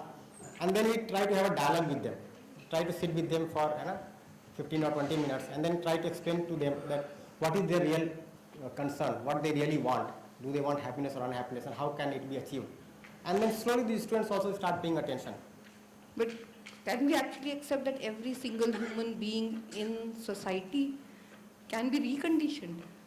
There is no need for reconditioning. Basically, we have to uncondition. So we have to propose in such a way that the other is able to refer towards natural acceptance. Presently, we are doing this in higher education when the child has got conditioned for 15 or 20 years. But once the parents are having the right understanding, the sanskar will go to the child from the very upbringing in the family, and then these conditionings will be less. So we have to work for that undivided society when we have this kind of sanskar in every family. Thank you. Pradeep ji. All of us have desire, thought and expectation. But here one thing is there, see, to have the desire is a natural instinct in us. We have to have it. But when we practice it, I think we forget the basic principle. First deserve, then desire. And there the trouble lies. Okay. I say here that each one of us deserves to be happy. Each one of us deserves to be happy. I agree that everybody has to have desires. And so far he is a human being, he will have the desire. But I think the basic principle of the desire should be first deserve, then desire. Okay. There we lack. I say we that find the trouble. I'll say that first let us educate the child so that he has the right desires, so that his desires get fulfilled very naturally. So for that we have to work. Being an education system, we have to ensure the right kind of education. Presently the education has become largely skill biased, and that's why we are facing so many problems. But this has to be the core content of every education system. And on this foundation only we can teach the technologies and skills. If this happens, slowly we'll have the human society. Yes. Thank you.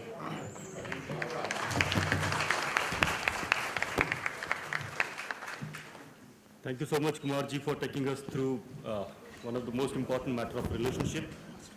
And while you were delivering your keynote on harmony in relationship, each one of us have started reflecting on our own relationship, and that is the reason, though you wanted to conclude your session 3 times, but we didn't allow you.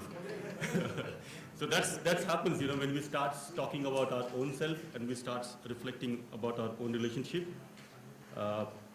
In the continuation, I would like to call Professor Utpalji.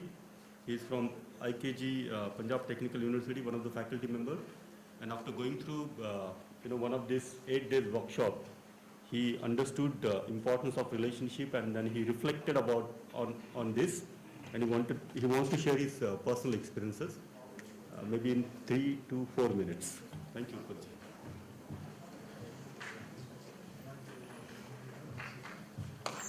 Good morning to all of you. I am Ravinder Singh. I got introduced with this proposal in 2010 only. In a brief time, I'll speak about what happens after understanding this intention and competence. So in 2010, I was not able to understand what it is. Basically, it was only 2 words for me. But in 2017, if I look back and see what was I at 2010, I could see a big difference in my life, especially in my family life. From 2017 back, I see that in 2010, I was running and working very hard to earn physical facilities for my family. My family means my wife and my son. And I was not aware of anything else. So at that time, it was only money and business plus teaching plus running plus eating plus drinking. And I used to sleep only 4 hours. And I was always feeling that my wife, she'll not be able to understand what I'm doing. She'll come to know after 10 years when I'll amass a good empire of money and everything.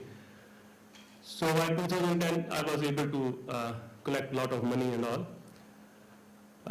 But then in the process of time, I see that by looking at the intention of my wife, now I have developed a thing which is called acceptance.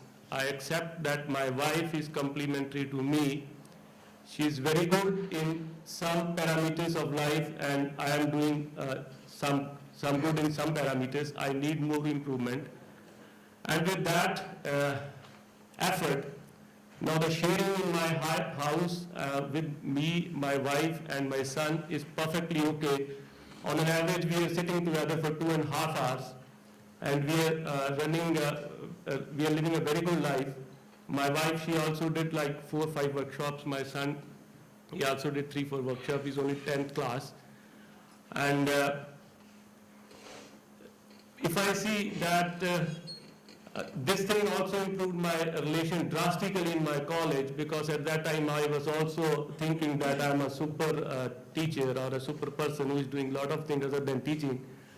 And at 2010, my acceptance level was very low, because I don't know, at that time I just feel that all the people, in all my colleagues, they have bad intentions for me. They have sort of competition with me. They have lack of understanding.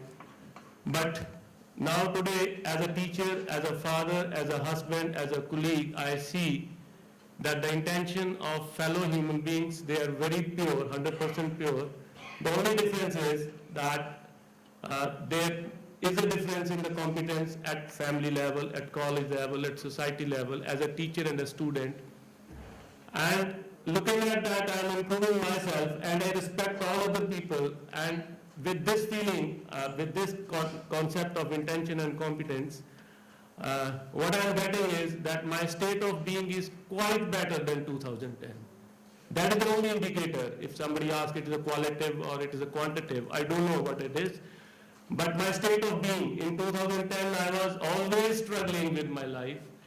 But now I am calm, I am quiet, I am happy with my family members. I am quite happy with my fellow colleagues, and I am doing much better for my family, my college, as compared to 2010.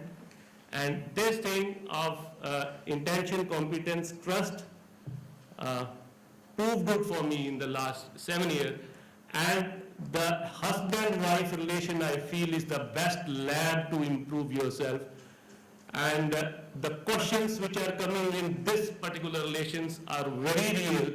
Yes, it is difficult, it takes time, it requires a lot of patience, because in other relation you can do something, you can live in a different way and you can pretend in a different way.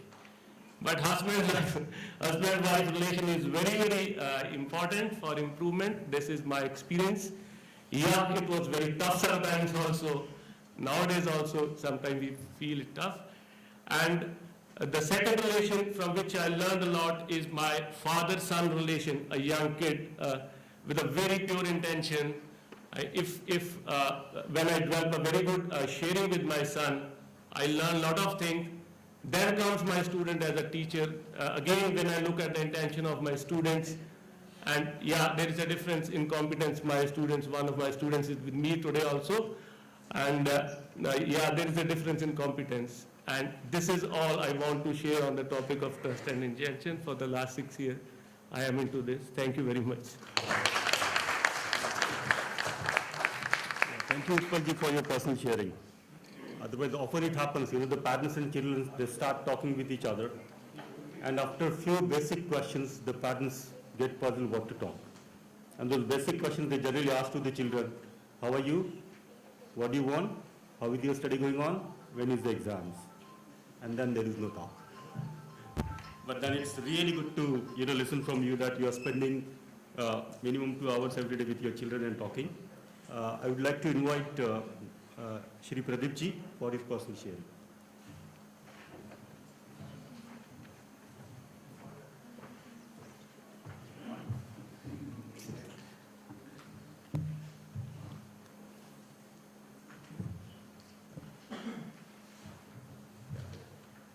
Official ending time of the session is 11 o'clock. I got the mic at 10:57. Despite that, I'll share some of my experiences while applying these topics. So first of all, I'll start with the relationship itself. As an example, say if you're going in a train and you have all seen there is a 3-seater. So 2 people are already sitting and you are the 3rd person. You went and sat there. Then 4th person comes. What we usually do, we spread our legs. Don't allow the person to sit, or we put our back there. Naturally this is happening. Many times you can see this. So if the 4th person is known to you, if the 4th person is known person, what do you do? First we remove the bag and request other 2 people, allow this 4th person to sit.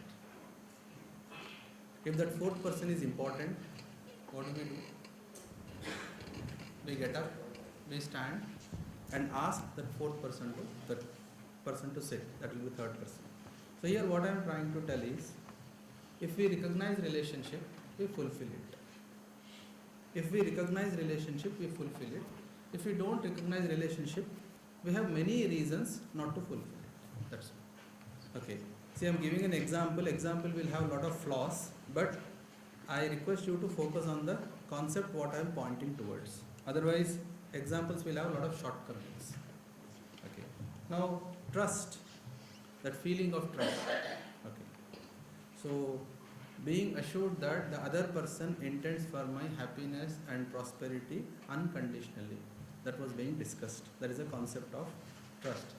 So let me share you an incident which happened in my life. Okay. Many incidents, but I'm sharing just few incidents. One. So in IIIT Hyderabad in 2007, students, first year and second year students, they were playing cricket match. First year students finally won the match. Second years lost. Then first year students were doing a lot of celebrations. Hip hooray, we are great, you are down, something like that. And finally they ended up fighting with each other. So they fought, 18 students. Okay. Not the full cricket match, but 18 students fought with each other. Then college administration came to know about that. So they wanted to do something. They wanted to give punishment. But they decided punishment also. But college administration thought, no, if we give punishment, exams are very near. Final semester exams, end semester exams are very near. So it is not good. So let us think something in alternate. So one senior professor suggested that let's not give them punishment. Let's call them back to college in summer vacations. 15 days, we call them and give them lessons on relationship. So letters were sent to students. Then one letter came to me. The letter says that I have to engage these 18 students for 15 days. For punishment to whom? So we usually have in IIIT, we usually have our summer vacation of around 3 months and we plan our activities. I also plan my activities. And suddenly this 15 days of engagement is an additional load. What should I do? I don't know. I was agitated and it was in the evening around say 4:30. That day my wife called me I stay on campus. My wife called me. I told her that I'm coming home. So from office to my home distance, just 5 minutes. So I went home. So there is a big lawn in front of my home. I opened the gate and was going inside. So because I told earlier, so my wife, she had prepared tea for me. She brought tea. She came out and gave the cup of tea to me. A warm welcome. So I took sip and there was no sugar in tea. I drink regular tea. There was no sugar in that tea. I told this to my wife. Tea is tasteless. Then immediately my wife replied that, so are our discussions these days. I was very much angry and I had broken the cup there itself. And this reaction after conducting 30 workshops or 40 workshops on Jivan Vidya. On relationship, how you should be, how like this, like that, all family values. I used to give advice to people, but my reaction was that. Like, interesting thing is, my wife did not react anything. She did not do anything. She just took the pieces, broken pieces, and went inside. I sat there itself, in front of my house. There was a big, rock. I sat there, and I was just thinking, what happened to me? And in Hindi, we say that, Hajar narak chal rahe the andar. I don't know how, what I should do now. Okay, I understood that, after sitting there, I understood that the reaction was because of not able to accommodate that 15 days engagement. That was clear. Okay, I'll sort that problem after going to office next day. But what I will do with my wife? How to get back her friendship? So I just sat there. Then after 10 minutes, my wife came out with new cup, tea and sugar in it. She came and just handed over the cup to me and was quickly going inside. I asked my wife, please come, sit beside me. No language, just sign language like that. She came and sat. Then I developed courage and told my wife that such and such incident happened in office. So I was angry and reaction was that, please don't mind, I'm sorry. This is what I told my wife. You know what my wife told? I didn't know that you will react like this. I heard that dialogue on TV and used it on you. What dialogue? Life is tasteless dialogue. She heard on TV and then used on me. So now what I'm trying to tell is, this incident is closed. The real incident happened in 2007. Now incidents in our life takes place. Now what value education teaches us is how to close the incidents. It is not that you will be flawless. It's not that. It is you value relationship and you express and close it. So what has happened is, after 2007, many number of times I remember that incident. But every time I feel that me and my wife acted with responsibility and closed the incident. But many of us don't close incidents. We open it. We think that other person should realize and come and say sorry to me. This is not going to happen. So that is what is the first thing, trust. Okay, intention and competence. So my competence is not that high that I don't make any mistake. I do mistakes. Exactly like that, my wife's competence is also like that. So that means what? In husband and wife relationship, for that matter in any relationship, mistakes happen. So you count mistakes or you value relationship. This is very, very important. So it is not that you are losing. You are not losing. Okay, you value relationship. It does not mean that you always keep quiet. Right? So if you have pain inside you, that means you have to do something which you are not doing. Remember this. If you have pain inside because of any situation, you lack competence, you need to improve. I lack competence, I need to improve. Okay. If I want continuous happiness, it does not mean that everybody should be happy. No. I need to have a solution inside me. That's all. One question came. Like the other person, many number of times I am trying to explain. That is not the problem. If I have solution, then I will not have pain. This is one, trust. Then let me share one more incident, or say let me explain this affection. Okay, like accepting the other person as your relative. That's what the definition says. Okay, अगले आदमी को संबंधी के रूप में स्वीकारना है. But there are two conditions in it. We have to accept the other person with the other person's background. Remember this. And second one is we have to accept the other person with their shortcomings. So this is very important again in husband-wife relationship. So we accept relationship, we accept the other person. Very quickly we don't like the whatever the other person is doing. Why? Because my conditioning is different, other person's conditioning is different. There is always clash. So that means what? If we value relationship, we have to accept the other person's shortcomings also.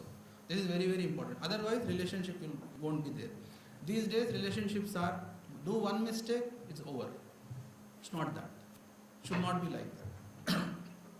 Then other feelings in relationship. Care and guidance. One more incident I'll tell you and then I'll stop. Care and guidance. See, care is providing physical facilities to your relative. Care. That's called mamata. Okay. So as discussed many times yesterday and today, physical facilities are the requirements of body. So fulfilling the requirements of physical facilities of your relative is care. These days care is overflowing in families. Mamata is overflowing in families. How? If your son is asking a chocolate, you buy a dabba, big. Okay, a lot of money is there, you buy so many things. Okay, care is overflowing. But where is shortcoming? Shortcoming is in vatsalya, that is guidance. Okay, guidance. So let me narrate an incident. Okay. So I am in some committees at national level and also at state level. I travel. Okay. So once I was going to Delhi. So my wife had asked, so what do you think? If I travel, should I inform the members of my family or not? You also do, I should do. So I told my wife that I am going to Delhi. She asked me, when you will be back? I said 2 days. That's all, discussion is over. Then I told my parents. My mother said, eat well, sleep on time, take care of yourself, all that, as all mothers do. Then I told the same thing to my kids. So my elder son, I am telling you the conversation with my elder son. So my elder son, I told. He said, why you are going? I said, meeting. Which meeting? I told NDMA meeting. He asked, what is NDMA? So I told National Disaster Management Authority. So he started asking all 4 questions. What is national, what is management, what is disaster and what is authority? All. So he wanted me to explain him. Okay. Usually what happens? Children ask questions. Then very soon their questions become tough and we become disturbed. Our tone gets changed. What? So they know when we get disturbed, they stop at that point. Exactly at that point they stop. They know it. So my son was asking these questions. Let me give you connected example. When my son was in UKG, like pre-primary, UKG, so his teacher asked him to tell the address, that is by heart the address of our house and tell in class next day. So my son was trying to memorize the address. So my home address is quarter number 4, IIIT campus, Gachibowli, Hyderabad. This is my address. So my son was trying to memorize. Quarter number 4, Hyderabad, Gachibowli, IIIT. He was not getting the proper sequence of the address. So I saw his struggle and I asked Ganesh to come here and I had drawn one circle. Quarter number 4, I wrote there. And then I asked him, where is quarter number 4? He said in IIIT. So one more bigger circle, IIIT. And IIIT is in Gachibowli, one more bigger circle. Gachibowli is Hyderabad, one more bigger circle. Quarter number 4, IIIT Hyderabad, Gachibowli. Quarter number 4, Gachibowli, IIIT Gachibowli, Hyderabad. He understood that. My son understood that. He was so happy. Okay. Very, very happy. So my son was jumping here and there. No mistake now. Okay. Quarter number 4, IIIT, Gachibowli, Hyderabad. No mistake. So when we are trying to explain something to somebody and the other person understood it, we understood that, The feeling what we get inside us is called Vatsal. That is the feeling actually we want. We should have that inside. My son was running here and there, so happy. Then I called my wife. I told, look, we should teach children like this. The arrogance, right? Definitely this arrogance. Why? Because my wife had taken full responsibility of children. Because I'm busy in many other things. She's doing a lot. Then I contributed a little, but I want that credit. This is the problem. Okay, now let me tell you reverse. When my son writes this in the exam or test, instead of getting 10 out of 10, if my son gets 2 out of 10, my wife also will not leave that chance. So what she will tell is, look how well your papa taught you. So now this is a disrespect in family. I am under-evaluating my wife's contribution. My wife is under-evaluating my contribution. So if we understand respect, we will be very, very sensitive. Means what I am telling is, if you understand these values, we will be very sensitive to the needs of the other person and our level of expression of those things. This is what is important. Now coming back to our NDMA example, my son was running here and there because I created a logic, that is quarter number 4, IIIT campus, Gachibowli, Hyderabad. My son asked me, where is Hyderabad? So I had to draw one more bigger circle, Andhra Pradesh. Okay, where is Andhra Pradesh? One more bigger circle, India. Where is India? One more bigger circle, world. Where is world? Where is universe? So that means what? Every child wants to understand everything. Every child wants to understand everything, and guiding in that direction, okay, is education. So first of all, we need to understand our own self. My son was asking that. Now, how conversation turned out, let me explain. When my son was asking why you are going to Delhi, I immediately told, beta, I will get jeans to you from Delhi. Jeans. So do you think my son will ask, why you will buy jeans to me? So here, this is the biggest corruption what is happening in families. Biggest corruption, right? My son was asking why I am going to Delhi. He needs all the explanation, which is the requirement of self. I converted that into jeans or some toy, which is the requirement of what? Body. So this corruption we are doing hundreds and thousands of times. And when next time after 2 years, if I say I am going to Bangalore, my son will ask, what you will get for me? He will not ask why I am going. No concern. That's what is practice. Okay. So we are practicing more, or we are focusing more on mamata, that is care, not on vatsalya. The same thing is happening when we are upbringing our children like that. Children are also paying attention to the physical needs of parents, not emotional needs of parents. Okay, so that is the problem. I think with this, I would like to stop here, and thank you very much.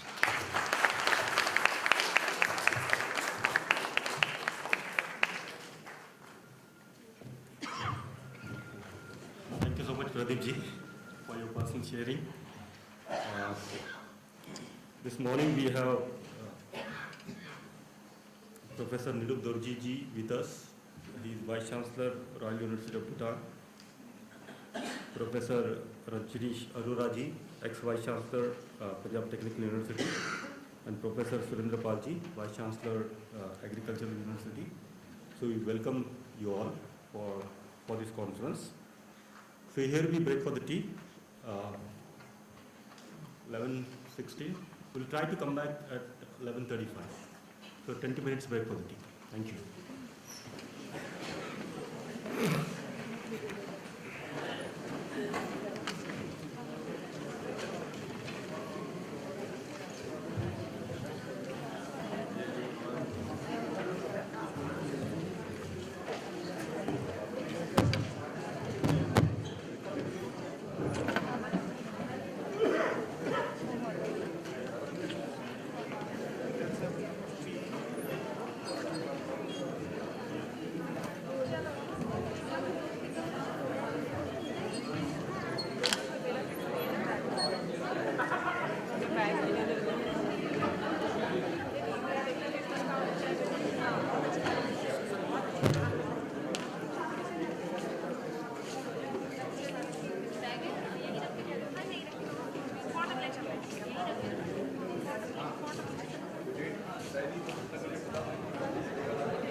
as per schedule.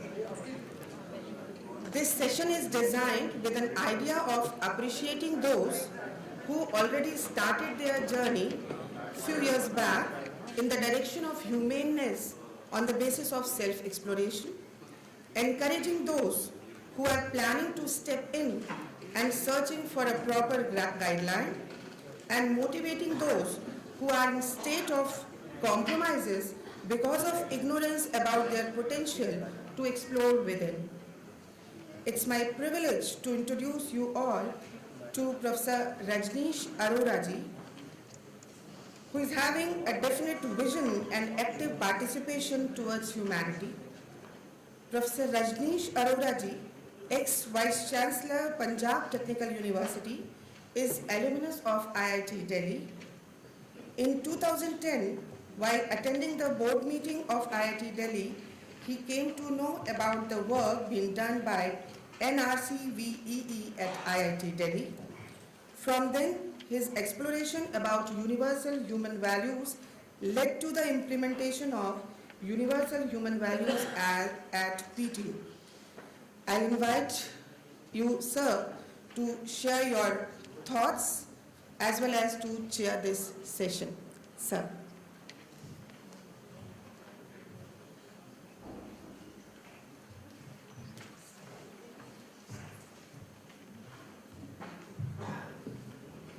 धन्यवाद उपासना जी।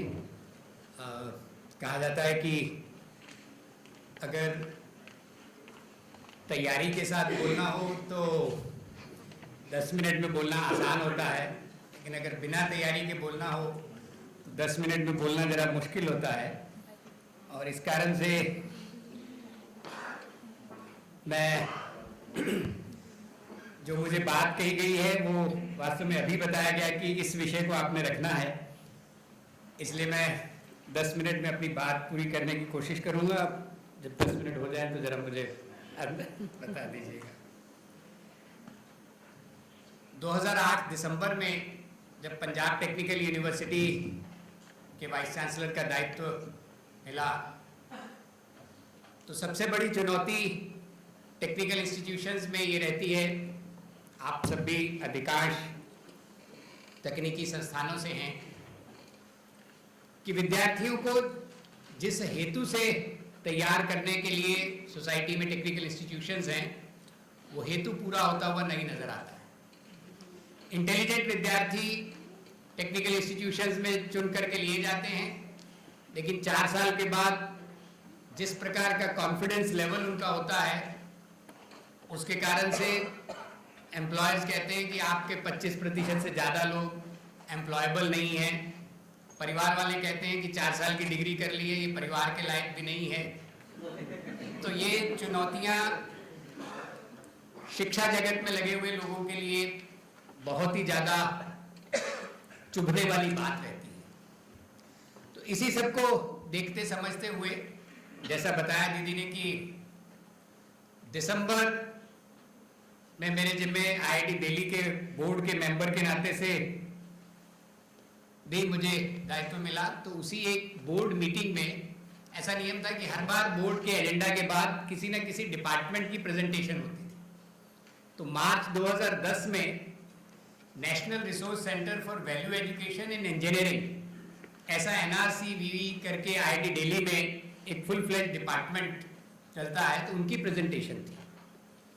वहाँ जुड़े हुए professor RR Gaur और बाकी जो साथी थे उनसे पहले से परिचय था, लेकिन मुझे ये नहीं ध्यान में था कि IIIT Hyderabad, UP technical university और IIT दिल्ली इनके सम्मिलित प्रयासों से एक फुल फ्लेज 1 सेमेस्टर का फाउंडेशन कोर्स जो है वो बन चुका है और उसकी टेक्स्ट बुक और उसका टीचर मैनुअल भी बन चुका है।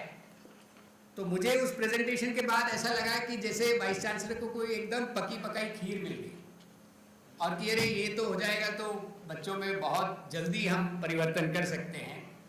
और मैंने एकदम उत्साह में आकर के और वापस जालंधर पहुंचने से पहले ही इसके जो पब्लिशर थे उनको ऑर्डर कर दिया है कि मेरी यूनिवर्सिटी के लिए 500 किताबें आप भेज दो, मेरे पहुंचने से पहले पहुंच जाए।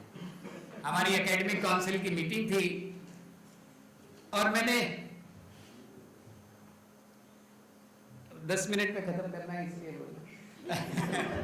मुझे कह रहे हैं कि इंग्लिश में बोल लीजिए तो चलेगा, तो मैंने कहा तो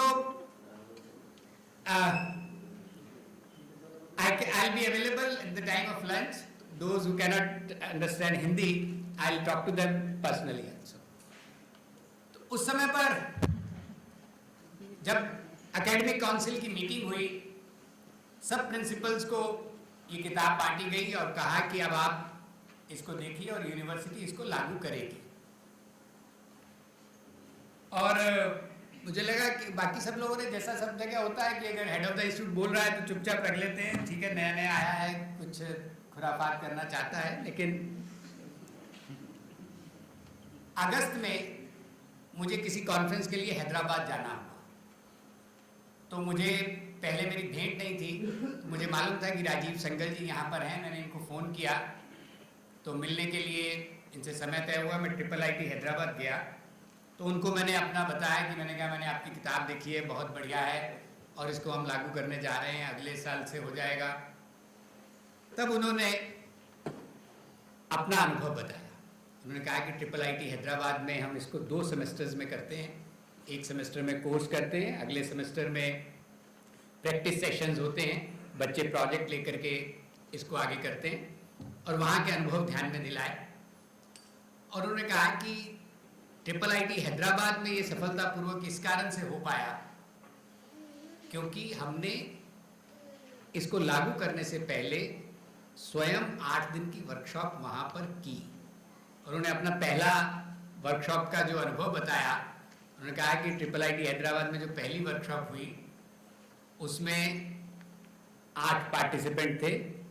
4 पार्टिसिपेंट वो स्वयं उनके परिवार के थे, उनकी पत्नी, उनके 2 बच्चे। और उन्होंने कहा कि रजनीश जी, ये जो प्रस्ताव है, ये जो कंटेंट है, ये ऐसे नहीं डिलीवर किया जा सकता है, और इसको डिलीवर करने के लिए आपको स्वयं किताब पढ़ना पर्याप्त नहीं है, इसको समझना, इसको मनन करना, इसके लिए आपका स्वयं का 8 दिन की वर्कशॉप करना ये उपयोगी रहेगा, उसके बिना ये प्रयोग सफल नहीं हो सकता। मैंने उनकी बात मान करके अक्टूबर 2010 में यहीं IIT कानपुर में ही 8 दिन की वर्कशॉप थी, बागड़िया जी ने वर्कशॉप कंडक्ट की थी। उस समय पर ध्यान में आया कि कंटेंट पढ़ना और उसको समझना, मनन करना और फिर इसी तैयारी करना कि दूसरों के सामने भी रखा जा सके, इसमें बहुत ज़्यादा अंतर है। ये केवल कंटेंट पढ़ के किसी परीक्षा में लिखना वो बात नहीं है। और उस 8 दिनों के दौरान कंटेंट से ज़्यादा ध्यान में आया कि किस तरीके से पूरी बात अगर आगे तक पहुंचानी है तो हर प्रश्न के उत्तर की चर्चा होना आवश्यक है। और उसमें हम लोग पंजाब टेक्निकल यूनिवर्सिटी से 23 लोग गए थे, और जिसमें 15 लोग टीचिंग डिपार्टमेंट के थे, फैकल्टी मेंबर से, कॉलेजेस से भी थे, यूनिवर्सिटी से भी थे, और फिर यूनिवर्सिटी के ऑफिसर्स भी थे। जो सीनियर मैनेजमेंट की पूरी टीम थी वो सब लोग उस 8 दिन की वर्कशॉप में आए थे। और उसके बाद मुझे फिर कुछ नहीं करना पड़ा, और स्वयं ही सारी उस टीम के इनिशिएटिव से जिस प्रकार से वैल्यू एजुकेशन सेल बना, 2011 से ये फाउंडेशन कोर्स यूनिवर्सिटी के हर कोर्स में, चाहे वो ग्रेजुएशन लेवल का है चाहे पोस्ट ग्रेजुएशन लेवल का है, उसमें 2 क्रेडिट कोर्स के तौर पर ये बना। फर्स्ट सेमेस्टर में या सेकंड सेमेस्टर में इसको ऑफर करते थे, लेकिन अगर किसी कारण से किसी विद्यार्थी ने नहीं किया है तो उसको अपनी फाइनल डिग्री से पहले ये कोर्स करना अनिवार्य था। ये मैंडेटरी कोर्स के तौर पर था, ये इलेक्टिव नहीं था। और उसके कारण से जिस प्रकार के अनुभव पूरी यूनिवर्सिटी में ध्यान में आने शुरू हुए, ये वहाँ पर वैल्यू एजुकेशन सेल से डिपार्टमेंट ऑफ वैल्यू एजुकेशन बना। और उसके आगे जो सबसे बड़ी चुनौती आई कि यूनिवर्सिटी के साथ 400 कॉलेजेस एफिलिएटेड हैं। 400 कॉलेजेस के अंदर बड़ी संख्या में सभी विद्यार्थियों को ये पढ़ाने के लिए, और लगभग 25-30 हज़ार विद्यार्थी एक समय में लेते हैं अगर, तो बड़ी संख्या में टीचर्स की आवश्यकता है। तो हमने ये रखा था कि वही टीचर उसको पढ़ा सकता है, जिसने कम से कम 8 दिन की ये वर्कशॉप की और उसके कारण से आज 5000 से अधिक टीचर्स इसके सेंसिटाइजेशन प्रोग्राम में से गुजरे हैं, जिसमें से 2500 के करीब ने 8 दिन की वर्कशॉप की है और बाकी 2500 ने करीब 3 दिन की सेंसिटाइजेशन वर्कशॉप की है। और इस सारे में लगा कि केवल 8 दिन की वर्कशॉप से टीचर पूरे 1 सेमेस्टर कोर्स को पढ़ाने लायक बनाना ये अपने आप में एक चुनौती है। और अभी तक हमारी सारी वर्कशॉप्स को कंडक्ट करने के लिए अधिकांश जो प्रबोधक थे, जो टीचर्स थे, वो सब उत्तर प्रदेश से या IIIT हैदराबाद से ये लोग आते थे। हमने कहा कि अगर हमने पंजाब का काम बढ़ाना है तो हमें यहाँ पर ट्रेनर्स भी यहाँ स्वयं तैयार करने होंगे। और उस कारण से 2014 में जब वहाँ पर इंटरनेशनल कॉन्फ्रेंस हुई वैल्यू एजुकेशन पर, और जिसमें भूटान से भी काफ़ी पार्टिसिपेंट्स जालंधर में आए थे, यहाँ काफ़ी लोग बैठे हैं जो जालंधर में उस कॉन्फ्रेंस में थे, और उसके बाद वहाँ international resource centre for value education इसकी स्थापना की गई। और वहाँ पर हम लोगों ने डिप्लोमा, पीजी डिप्लोमा शुरू किया। ग्रेजुएशन के बाद, बीटेक के बाद 1 वर्ष के लिए इस काम के अध्ययन के लिए वहाँ पर लोग आ सके। और एमटेक इन होलिस्टिक डेवलपमेंट ये पंजाब टेक्निकल यूनिवर्सिटी के बोर्ड ने तय किया। वहाँ की एकेडमिक काउंसिल, उसका सिलेबस बना, उसके रिसोर्स पर्सन्स निश्चित हुए, और ये सारी प्रक्रियाओं के बाद आज वहाँ पर देश के लगभग 8 प्रांतों से विद्यार्थी आकर के इस कोर्सेज को कर रहे हैं।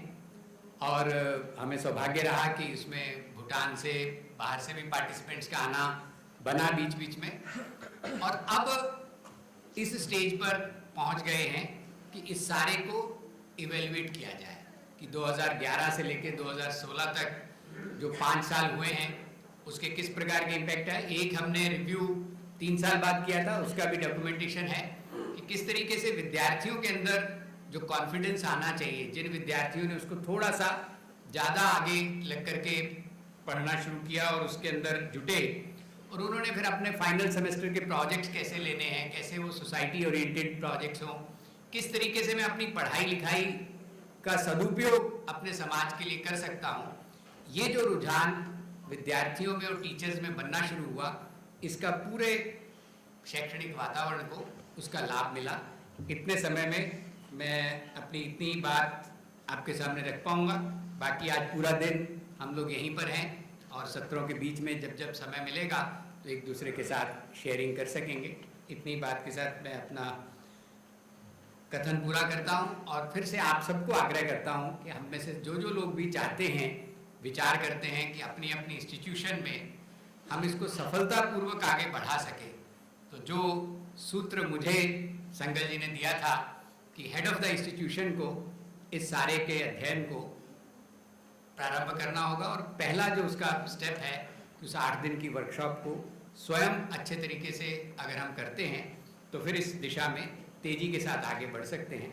इसी शुभकामना के साथ मैं अपनी बात पूरी करता हूँ।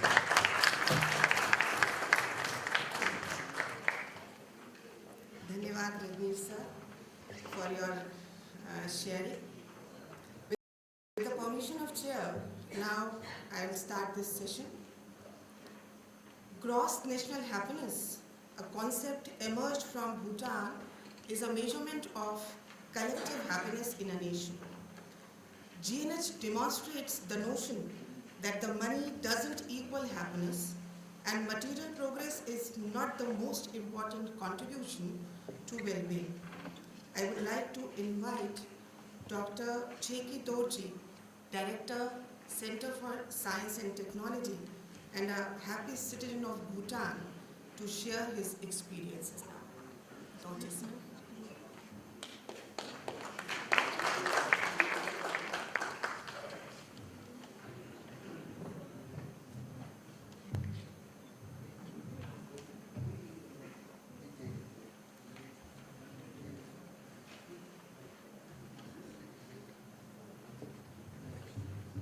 Good morning to all of you. As indicated, my name is Cheki Dorji. I am basically a civil engineer working in the College of Science and Technology. I am given a topic to present journey of universal human value education in Bhutan and its current status, and how are we going to achieve some of our aspirations in future. So that's what basically I'll cover. The overview of my presentation, brief background of Bhutan, education for GNH, universal human value in the Royal University of Bhutan, universal human value in other organizations in Bhutan, universal human value initiatives in Royal University of Bhutan, universal human value plans for future under Royal University of Bhutan, and in Bhutan in general. So regarding Bhutan, the size is a little more than 23,000 square kilometers, population 0.78 million, 20 districts and 205 village blocks. When it comes to Bhutan, Bhutan is known for GNH. Our development philosophy is geared towards gross national happiness, and that was propounded by our only king, the fourth king, ICHVHE-17, where he realized GDP development paradigm did not consider the ultimate goal of every human being, that's happiness, and gross national happiness is more important than gross domestic product. So from there on, Bhutan had been gearing towards achieving this particular gross national happiness. We are fortunate, we have visionary kings and caring kings, and during his exit time, his son came in, and then again he has further reinforced, saying that the essence of philosophy of gross national happiness is peace and happiness of our people and the security and sovereignty of nation. So that's his son again, who is currently the king of Bhutan. When we look to the world, now the world is looking for a new development paradigm. And then, as we had been discussing, there are issues where there are all, in terms of literacy, we find many who are literate, but the problem is ever increasing. That has been realized, and now when they look for solution, it was in July 2011, the National General Assembly of United Nations added Bhutan's model for gross national happiness, and the resolution came to put in as a holistic approach to development, realizing that GDP model is incomplete, has been realized, and gross national happiness, along with the universal human value, can offer the framework for the well-being of all. That's the realization that it's being followed, and then that's what we strongly believe in Bhutan again. Now, coming to education for gross national happiness, again, our king, the fourth king, whenever I can still vividly remember, whenever he tries to visit schools and colleges, he would be advising and sharing his love and care to the teachers, and used to advise the teachers on the prime responsibility of the teachers, above all else, is to teach students in Bhutan to take care of their minds. He used to repeat again and again whenever he used to visit us. And to take care of children, to be mindful of their actions in body, speech, and mind, where the sum of the repeated wisdom that he used to share frequently. From there emerged the education for gross national happiness. Again, our current king, the Chancellor, Royal University of Bhutan, during most of our gatherings, he used to again highlight on the importance of the value systems to the Bhutanese students and the kids, and these are some of the profounding words that he had narrated during one of the convocations at the Royal University of Bhutan, where I quote, "Whatever goal you set for yourself, as you go out to fulfill them, do so with right values. Values that enrich your own life and life of those whom you touch on your journey. Gain the wisdom to achieve your personal goals and ambitions in harmony with others as they strive to achieve theirs. Acquire the right skills and knowledge, but remember that learning is a lifelong process. Utilize the experience that comes from your personal efforts as you go, but do not forget to use the vast experiences that exist in history. Unquote. So these are some of the profound words that has given us the momentum to look for solutions to impart GNH-based value education systems in Bhutan.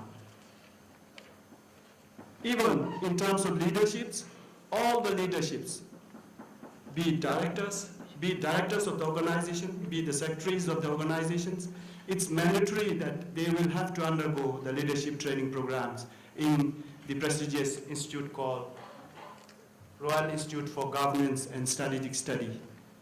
As shared by our Honorable Chief Guest yesterday, in that particular same hall as you enter, there is this message where it constantly reminds us what we need is not a leader to lead the masses. We need leadership of the self. This was a profound message that he has again delivered in one of the convocations in Kolkata, way back in 2010. So these aspiring words again helps us to train the teachers and the leaderships in Bhutan.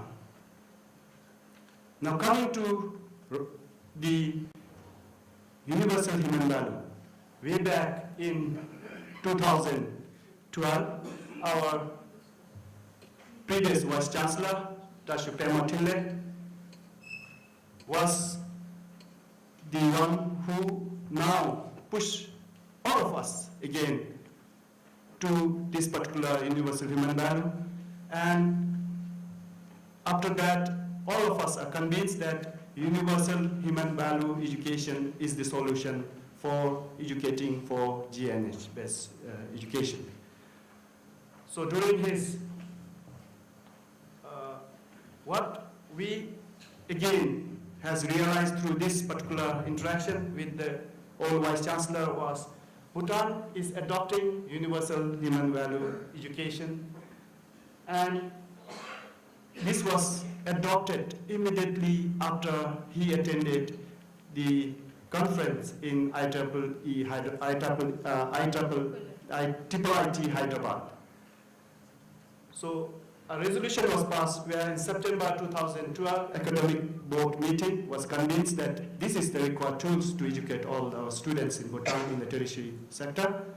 And the course can provide the foundation, necessary background to gross national happiness, that's GNH, concepts, and can be based on the higher courses on GNH, where some of the models that we walked through. And it was all agreed that we will offer these foundation courses in all the colleges affiliated to Royal University of Bhutan from July 2013. Next came the chairman of Anti-Corruption Commission of Bhutan. Again, that was given live in BBS, where she, again, after attending this particular human value education, she just delivered some of the contents of the universal human value. The content of universal human value is simple, yet very profound, that can be applied universally. That was the comment that she made in our national television. Everybody wants sustainable happiness and satisfaction in life, and this is possible only with right understanding of self, building relations with others, and defining the personal physical needs that lead to harmony within oneself, others' family, society, and nature. The Universal Human Value course is truly about operationalizing your much talked about development philosophy of gross national happiness. So since then, in the Anti-Corruption Commission from way back in 2012 till today. They have already started training their employees and then attending the workshops. And as of now, 50 employees in Anti-Corruption Commission, including the divers, had attended this particular human value workshop.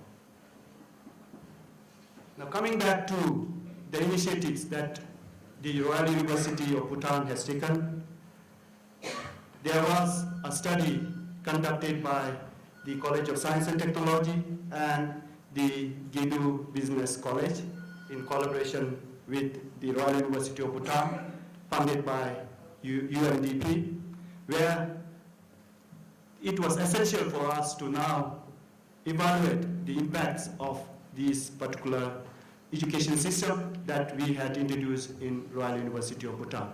So it was basically in quantitative mode as well as qualitative mode, and the finding was astounding, where all the students got thoroughly convinced that it can be taught. So that's the finding that came out really prominently out of this particular study. Now, to highlight few salient features within this particular study, some of the female students have reflected, I have reduced my shopping and now I only buy what I require. For example, I have not bought a single nail polish in this semester because I realized that applying nail polish doesn't nurture my nail. Next, a student reports again. From many, we are choosing few only here, just for report. After this workshop, I have started calling my brother, mother, and father regularly. Before, I used to call them when I need money.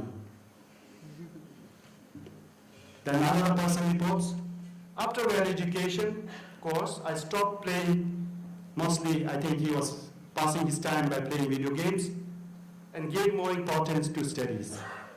Time management has improved and also became friendlier with colleagues.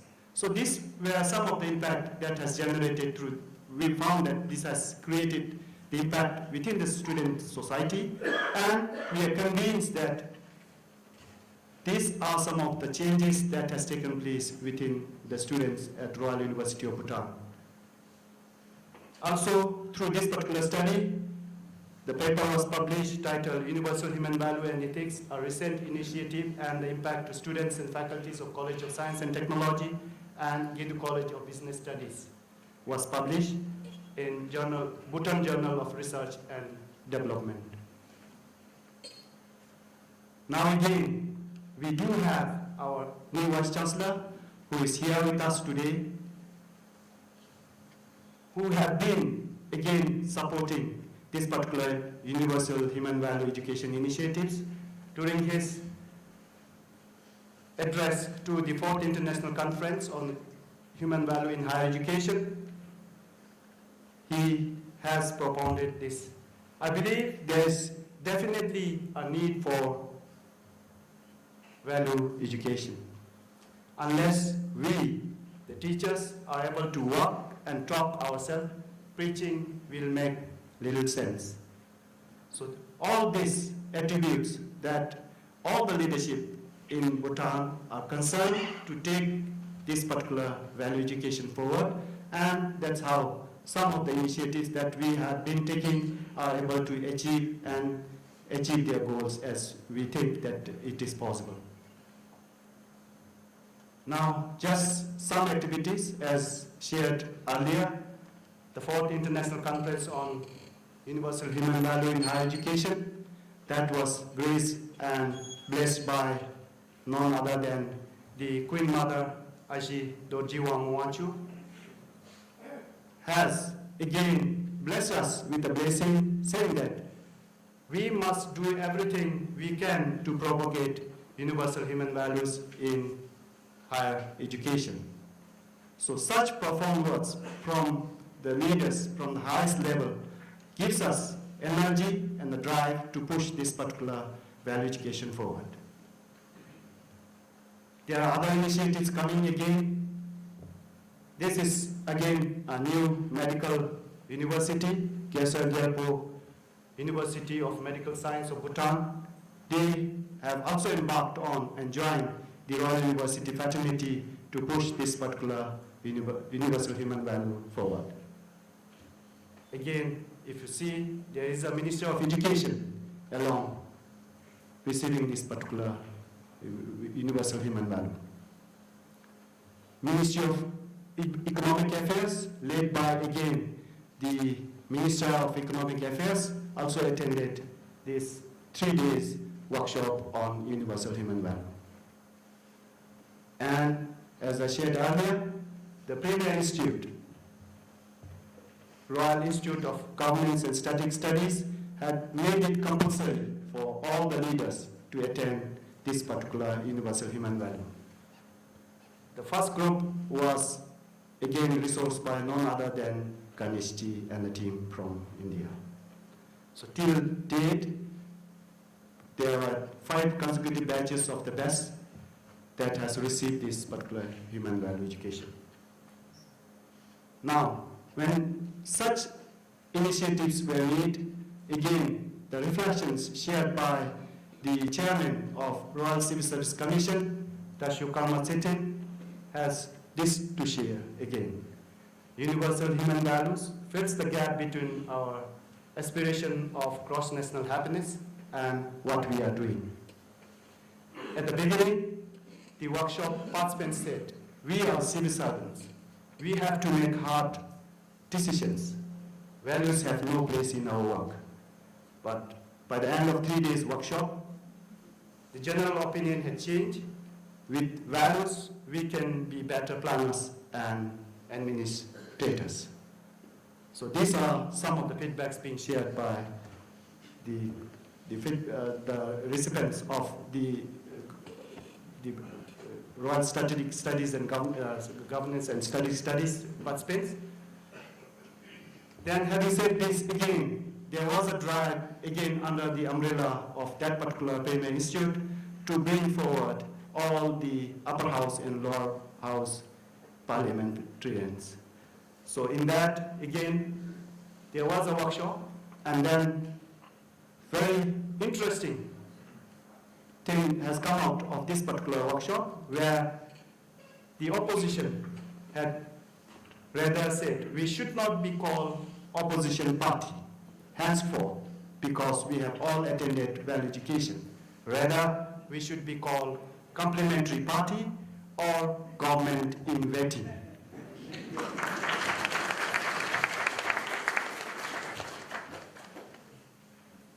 The other initiatives in Bhutan, there are non-governmental sectors, civil society organizations, who are again trying to promote this particular initiative in a small way. The Samrup Jonghar initiative is making effort to develop a village in the east, Teotam, as GNH model village since 2016. So that's an activity already taken, commenced, but the results will be unfolded later.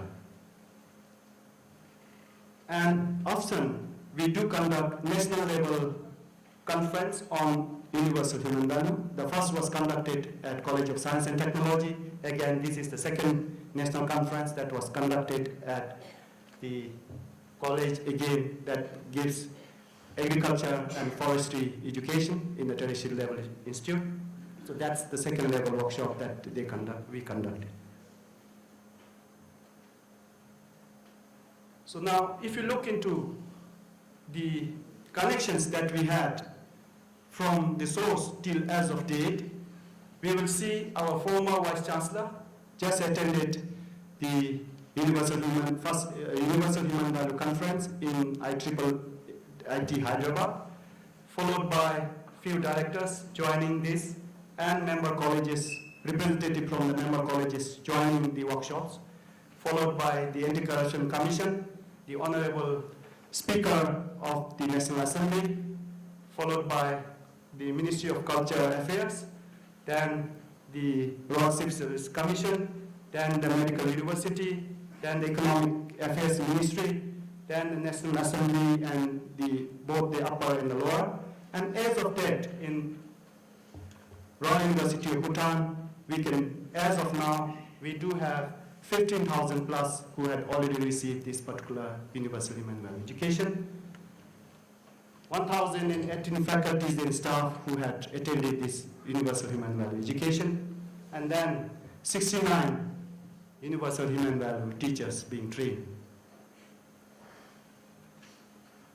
So these are again some of the status that is in detail, which I will not elaborate. So when it comes to the initiative of the universal human value at my college and the other colleges under the Royal University of Bhutan, at the College of Science and Technology, we had already established universal human value cell. Under that particular cell, these particular activities are being carried out. Organized first universal human value national conference. We do have weekly meeting conducted every Wednesday, and out of that came out the waste segregation and generating organic waste manuals. Conduct 8 days universal human value workshop as introduction program to all the first years, and as the students learn in our campus, it's mandatory that all the students are given the introductory 8 days course of universal human value as they learn in our campus. And as they graduate from our college, they are given again and reminded of the universal human value before they exit. Again, an 8-day level workshop is also given. So these are some of the activities. Establish universal human value, and then the first national level conference. Organize the first national level conference again, and then weekly meeting, the participations that takes place in the weekly meeting just for demonstration. Waste segregation, organic waste generation by collecting all the organic waste from the mess, student mess, as well as from the faculties. Conduct of 8 days universal human value for first years, as I said, both for first years and for final years. So as of now, we are proud to report that all the students are 100% covered by universal human value as of July 2016. Henceforth, we do not have any students left out without universal human value. Conduct 8 days universal human value for staff, and then we make a point that we do not force our both students and staff, just facilitate them by giving support. And with that initiative, as of now, July 2016, at least we have managed to achieve. Our target was 100%. As of now, 99.3% has received this universal human value for the teachers.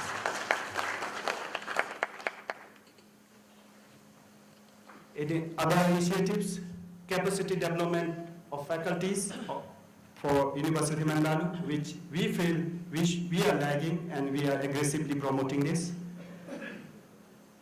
One initiative came out, eliminating sweepers from students' hostel, which successfully, that was an initiative given by the student.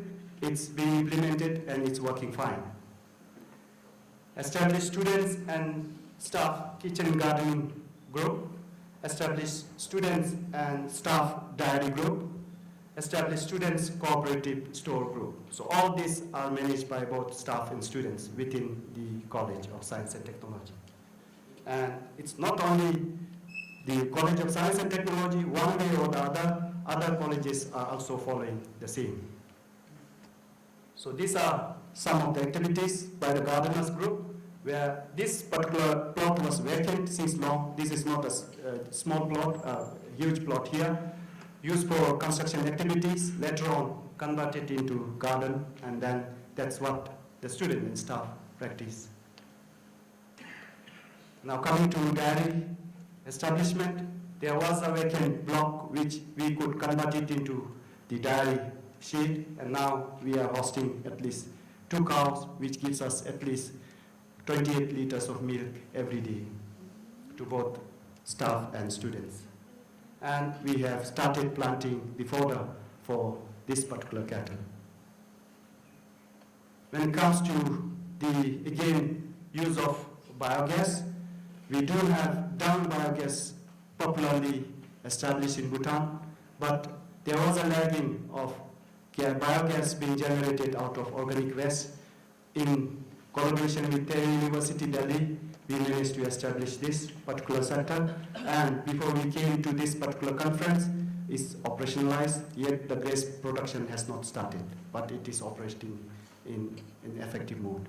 Just to now, coming to Universal Human Value Future Plans and Initiatives, within CSG, what we are there, again, the other colleges also do the same under the Royal University of Bhutan, conduct Universal Human Value Workshop for support staff, because when we talk staff has their family, and it becomes now difficult for us to engage those family to be with other groups. So what we are saying is, we will also educate the support staff family in the local language in due course of time. To be self-sufficient in meat production and dairy products is our dream. To develop CSG waste segregation model and biogas model, which I have shown, but yet to achieve the full result. To develop CST living model, College of Science and Technology living model is our dream and aspiration again. To conduct Universal Human Value workshops for schools in our locality. The college where it's located is known as Phunsuling, the place name, and we want to help the students in the primary schools and high schools and the middle schools, again, to deliver this particular universal human value. Then the Royal Education Council under the Ministry of Education of late had already identified 2 schools as a pilot school, and what they have done as of now is to pilot this particular universal human value in this particular 2 schools, develop curriculum and offer it to the students in the lower levels. It's an initiative that has become, it is really recent, and that's again one example that it is gradually driving from the tertiary towards the primary level schools. So during the recent workshop, the orientation of principals and teachers are already done. Parents yet to take place for this particular group of schools. PP to class 3 already rolled out because they are gradually moving first from the PP level, and then they have earmarked all this to be rolled out under the Royal Education Council. So that's what I would like to share today, and thank you for your patience.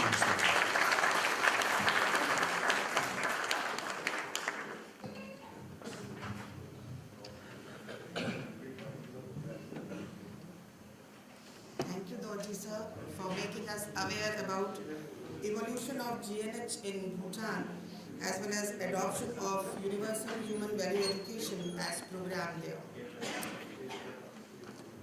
Now, IIT BHU experimented to keep this proposal in front of freshly admitted students during its induction program and received a very encouraging response.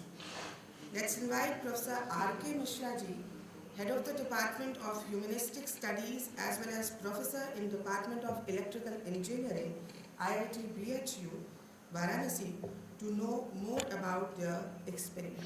Mishraji.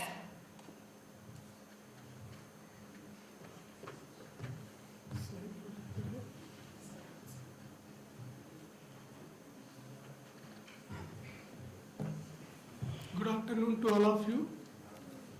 My name is Rakesh Kumar Mishra. I shall be presenting before you the experience of induction program, wherein we have weaved human values course very effectively.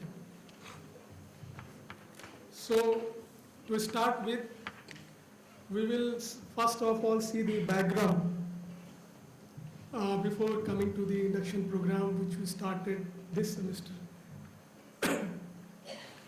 So in this institute of ours, IIT BHU, which is situated in Varanasi, this human values course started in July 2014. But before starting the course, obviously we need preparation, and for that the preparation started 1 year ago, that is in July 2013. And in this process, we had many 3-day and 7-day harmony workshops. And after harmony workshops, those who attended harmony workshops, their weekly meeting was held so that we can discuss the issues which we have learned in the harmony workshop. Then the admission strength of our institute is 1,000 students, almost around 1,000 students. And we conduct this course with a group of 20 students each. And for 20 students, we have one mentor.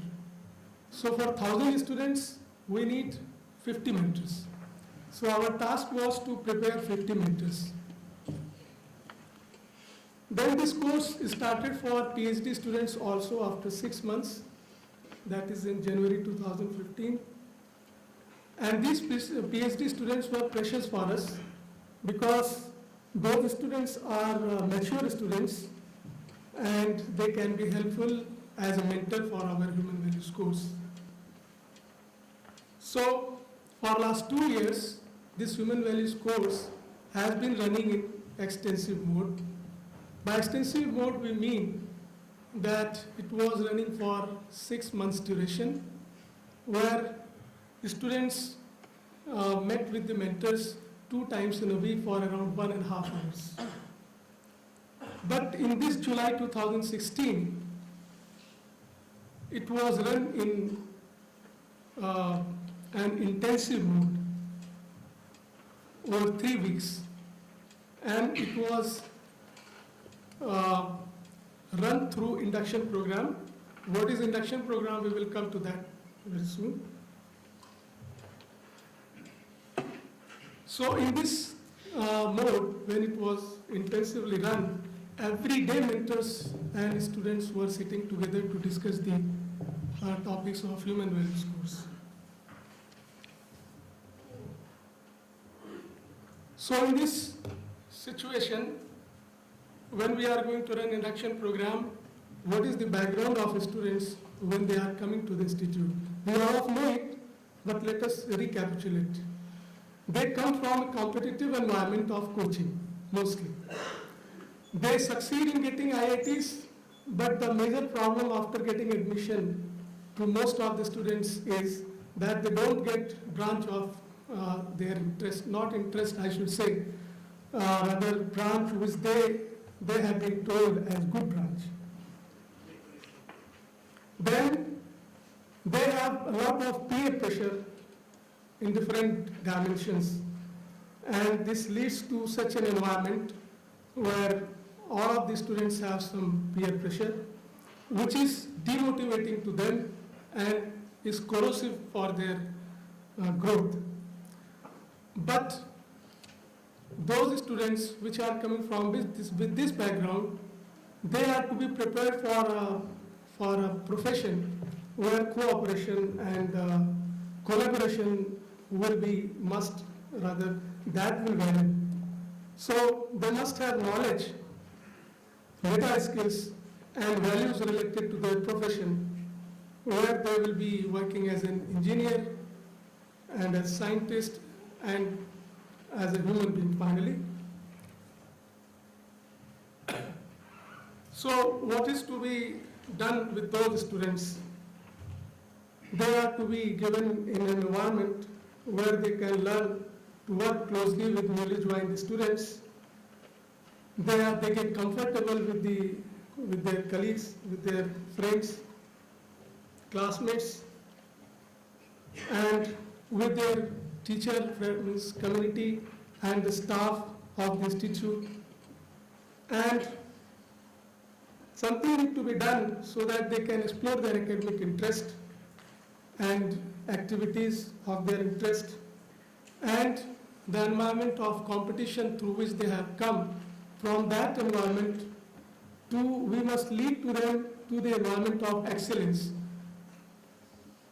So, and if we go for excellence, they need bonding, they need to learn cooperation, and they need to have broader view of life. And finally, we should lead for building of the character. So starting our building of character should start when they come here. Now when we have come to the building of character, I must mention about the ITBHU. ITBHU is within the campus of Banaras Hindu University, and it was one of the institutes of Banaras Hindu University before getting converted to IIT. And the founder of Banaras Hindu University has been Pandit Madan Mohan Malviya ji, who was a great visionary, great educationist, well-known freedom fighter, and he gave a vision for Banaras Hindu University. So that vision was as follows: the university will seek not merely to turn out men as engineers, scientists, doctors, merchants, theologians, but also as men of high character, probity and honor, whose conduct through life will show that they bear the hallmark of a great university. So this was the vision where building character was given highest importance, and to carry forward that vision, the induction program was introduced. And in induction program, the idea was to achieve these following things: that is, assimilation in the ethos and culture of the institute, exposure to a larger vision of life, to develop bonding within the first year batch and with teachers, staffs, learning a creative skill in arts, regular lifestyle and professional discipline, and overcoming weakness in some essential professional skills only for those who need, like English and all those, computer familiarity. So in induction program, what we had was, or what we have designed is, that we have a stronger induction program for 3 to 5 weeks. This time it was for 3 weeks. Normal classes start after this 3-week period. So during these 3 weeks, these are the activities: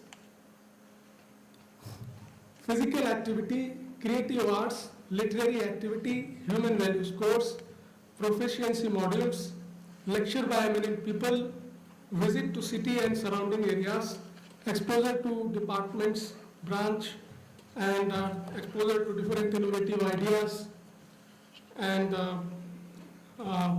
an opportunity so that they can explore their engineering discipline.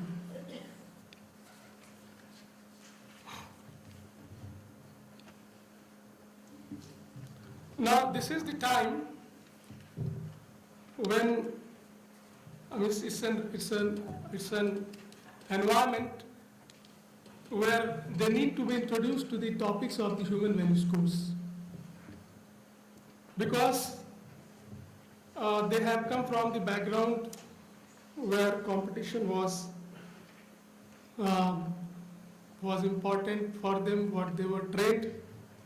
And now in the new environment where they have come to the hostels, rather they will be living in the hostels rather than home. So now they have bigger family, how to live with that. They don't have parental supervision, so how to cope with that.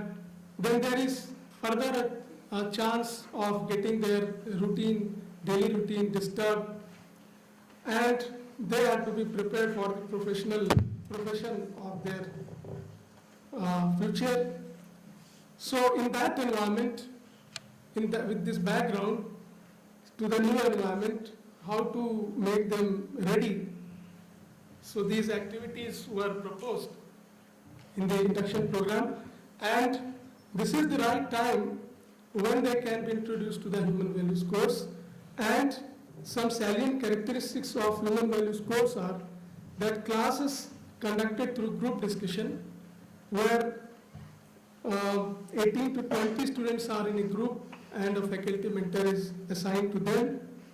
And as we have been discussing here, that things are introduced or told to them as proposal, so they are they are expected to reflect on that, they are expected to think on that, those things, and if they find it suitable, then they should accept it.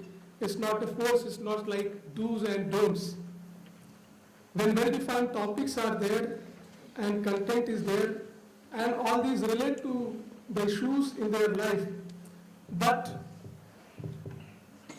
as one of the our speakers from Bhutan was telling, that an important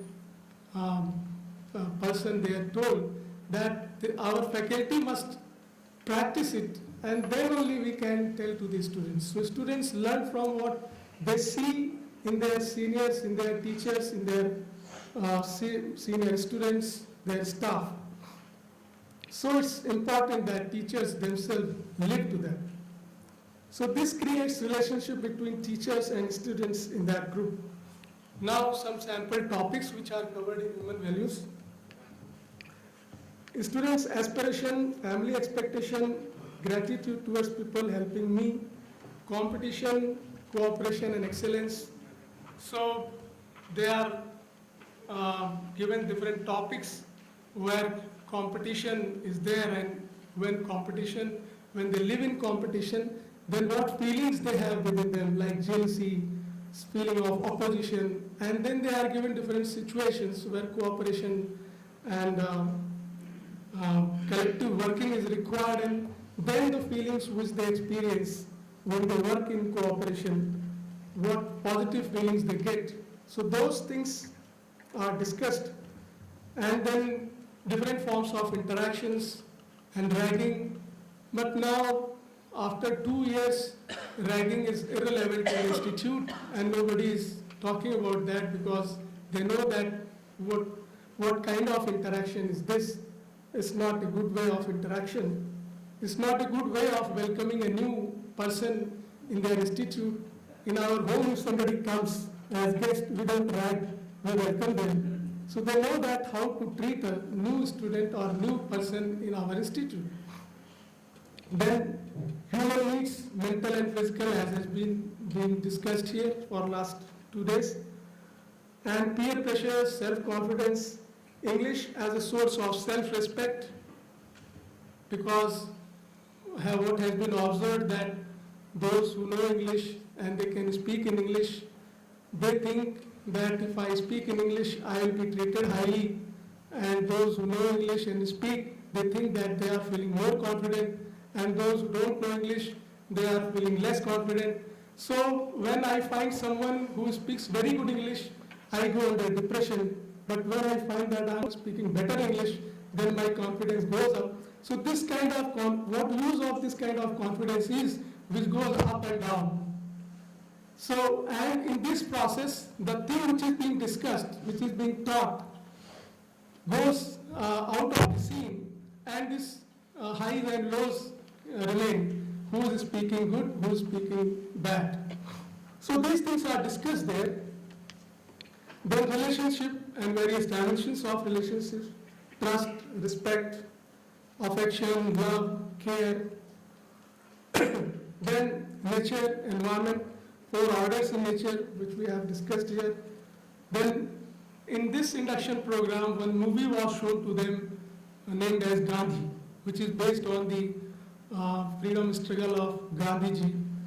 So after showing that Gandhi movie, some points were prepared on which they were asked to ponder, think over. So it was not only showing movie, but they were given some points on which they were to express their views, and this was discussed in human values class. Then different dimensions of society, honesty, and other things. So this is designed for gaining clarity about issues of life, developing empathy, and this is the core purpose of education. Now, what human values course allows to the students? There is some typo, how is by mistake here. So, it allows them to explore oneself, it allows them to experience the joy of learning, it allows them to stand up to the peer pressure, they understand peer pressure. In case of peer pressure, the most difficult task is that understand that yes, I'm under peer pressure. We don't know that we are in peer pressure and how it affects our life. Take decisions with courage. When we become free of peer pressure, then only we can take decisions with courage. We can get courage, rather we can understand that what is the reality of the things, and to be aware of relationship, to be sensitive to others. Now with this background, when students are prepared with these topics, then there are senior students also who have done the same course and who have been practicing, most of them. So those students are also treasure for us. They also participate in the mentorship. So in the group of 20 students with one faculty mentor, we have 2 student mentors also. So we are planning to select those student mentors after scrutiny, after interview, after finding that they are really interested in these topics, and we are planning to have them as mentors, student mentors in that group. Now with this sort of mentoring, what we will find is that the environment transformation will take place. How it will be happening? Because there are 3 types of interactions, major interactions. Faculty and the new students, faculty and the senior students, and the most important is the senior students and new students, which was earlier in the form of ragging. Now they are getting involved in the serious business of values. They discuss on those things. Teachers are also discussing on values. Students are expressing themselves. The students are reflecting themselves on those issues. So this kind of interaction, these 3 types of interactions transform the environment. And what we finally see is, as was discussed by our director, Professor Raju Sangan, on the first day, that in this kind of environment, our teacher get the role of philosopher, friend, and guide. And if they come this role, that is the true Guru-Shishya Sambandh, which we keep on talking about our ancient India. Yes, it's lost. So this environment will be leading to that desired or standard true Guru-Shishya Sambandh. Now this effort of induction program, which was introduced here at ICHVHE, was implemented in other 3 IITs also, IIT Mandi, IIT Patna, and IIT Gandhinagar, parallel with us. So they were also having this induction program. And now Minister HRD himself has taken interest in it. Minister HRD is chair of IT Council, and he himself took interest in this program.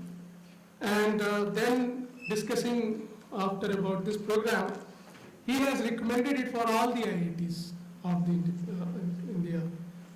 So Council of IT has recommended it for all other IITs, and in the next year, 5 to 6 IITs are going to conduct this induction program. So this is all about the induction program and how human values has been weaved with this. Thank you.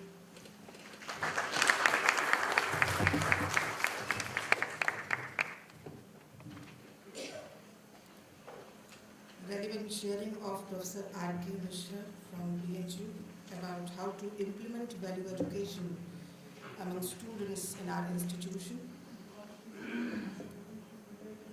Next speaker is Professor Veena Bansal from IIT Kanpur.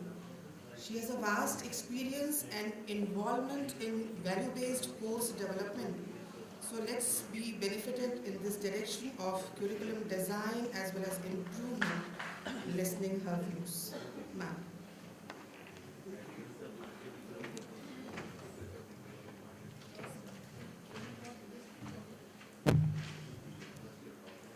So I apologize. We are all in the profession of speaking, but we are made to listen. So I'm sorry about that. So there is a 2-year MTech program that's running right now in UP Technical Education. Oh, UP, no, I'm sorry, Punjab Technical University. It's a 2-year MTech program. And it's a very interesting setup. There is, I think there are about 15 sanctioned seats with all the reservations and all that stuff. We have about 6 to 8 students every year. Sometimes it touches 10 students. And it has one kitchen, one computer room, one administrative room, and one room where everybody sits on the floor with mattresses. And there is a single chair that can be used by the teacher if he or she wishes, but generally they also end up either standing or sitting on the mattress. So the title of the 2-year MTech program is Holistic Development Systems and Technologies. So the idea is to create, nurture students who have exposure to human values and then get an MTech program and become entrepreneurs. So that is the whole idea behind this course. So I happened to, so I was asked to teach a course called Social Entrepreneurship. So let's take a pause for a second and ask ourselves, what comes to your mind when I say social enterprises or social entrepreneurship? Everybody has a picture of a social enterprise in their minds? Would somebody like to share what is social enterprise for you? Can somebody share his or her thoughts on what a social enterprise is? Yeah, please, can you?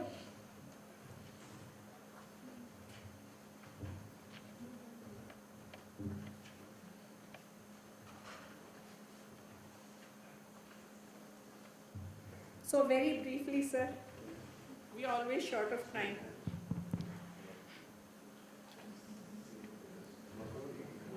I think social enterprise, what I understand by the literal meaning, that an enterprise which ensures social upliftment.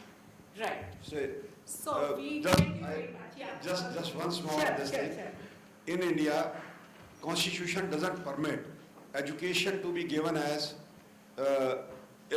education can't be as a business activity. It can't be a for-profit activity. Yes. So most of the institutions which are being run by the private entrepreneurs, they are supposed to be social enterprises. Social entrepreneur. Perfect, perfect. So this is the image I also had when I was told that you are teaching social entrepreneurship. So I thought all these entrepreneurs or enterprises that work for the upliftment of the society are the social enterprises. And then I started looking and I taught one semester and I was working, all the students were very senior in that semester. And we continued with 40 hours and we were not sure what exactly is wrong with our pitching of the course. Then I came back to Sansthan.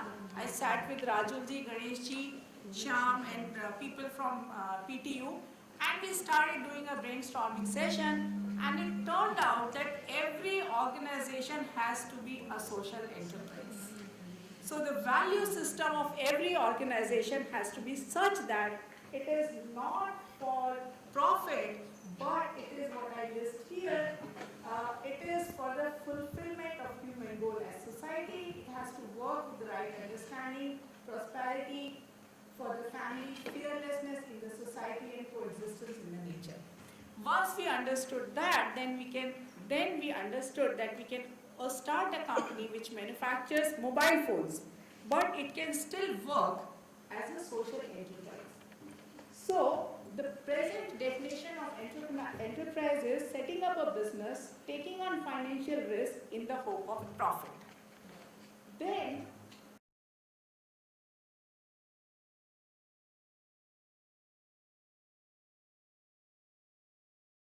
it could be education, it could be manufacturing, it could be agriculture, it could be any of those. At the minute we got the definition right, everything started falling in place. And it has been a pleasure working with these students last semester. So every enterprise is social enterprise. every individual who works for this enterprise is self-motivated. So there is no need for any external reward and punishment. You create a mission-based organization. You know what you're doing, you know your priorities, you know your philosophy, and based on that, it opens up so many channels and avenues for you, because this is one thing that is totally unexplored. There's so many missions that have not been fulfilled. For profit, that's one thing. So we were very excited, and we went through the entire semester. We did a lot of detailing. For example, we still need how to do accounting. We still need how to do scheduling. We still need how to do account keeping. All that we're still doing. But we know what is the underlying philosophy, why the organization exists. So in the evening when the entire team meets, it is not to point fingers that you have not been able to do this, you have not been able to do that. Instead, it is to find out what went wrong and how we can improve it. And everybody is like self-selection. So you know what you do best, and eventually you find that place and you start doing that job. So it was a fantastic experience. I've taught this course twice already, and I'm slotted to teach it in the next semester. And these students, they live in a hostel, rented hostel. They make their own lunch, they clean their house, everything is scheduled, it's posted, so they know who's going to cook today, who's going to cook breakfast, lunch, they take care of everything. So much so that they also bring me a packed lunch. So I share, I get lunch from them. And if it so happens that there's a festival or something, then I invite all of them, and I do have access to a kitchen, so I make food for everybody. So it's been a wonderful experience and a wonderful journey, and I hope I'll continue teaching and enriching from this experience. Thank you.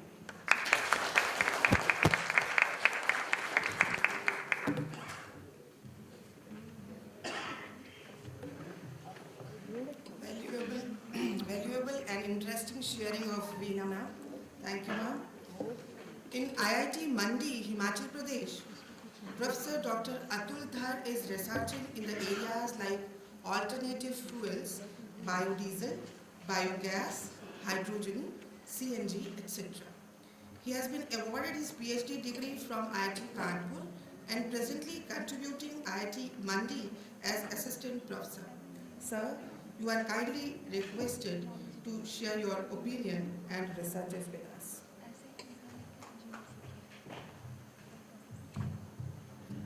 So good afternoon to all of you. I hope I will be able to finish before 1. Thanks to Professor Misra, he has made my job easier. So as he said that along with IIT IIT Mandi also started this journey of 5-week induction program, whose first edition is over. And based on that experience, some more decisions have been taken and have been recommended to be implemented in other institutions. So some important points I would like to reiterate what Professor Misra also told. That in the first part, we started with limited objectives, that there should be one induction program, so the students should be opened up who have been restricted during coachings, and then they are again being put into restrictions in their 4-year training. So it was decided that for 5 weeks, there will be nothing that will be counted in the credit system. And second objective was that directors and others, they have also acknowledged that interaction between faculty members and students is decreasing. So these 5 weeks where it is more based on non-credit and sharing mode, and interaction is planned in the smaller groups of 20 students and 1 faculty member. And third objective was that in these 5 weeks, we should be able to revive their concerns for the larger groups, shift from that they want high-paid job after 4 years. So we started with these 3 limited objectives, and in that induction program, it was planned that value education will be its anchor point, and we will do many activities. One thing, of course, that they will be given some training on English and computer that will empower them to cope up while they are going for the regular activities. So, but along with that, they will be shown movies. Based on that, there will be some discussion. So one example is, he has given that Gandhi movie was also screened there, and some base interaction was done. And also we planned some social service activities. Along with that, there will be some discussion in the human values class, and on Saturdays they will visit some places.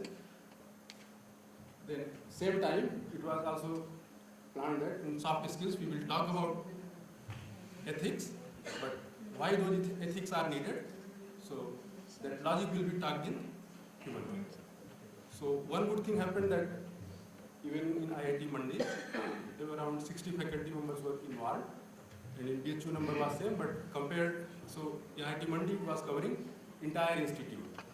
So what impact it will have on students, that will be documented say after 2 or 3 years, but definitely it increased interaction between faculty members a lot while planning for this induction program.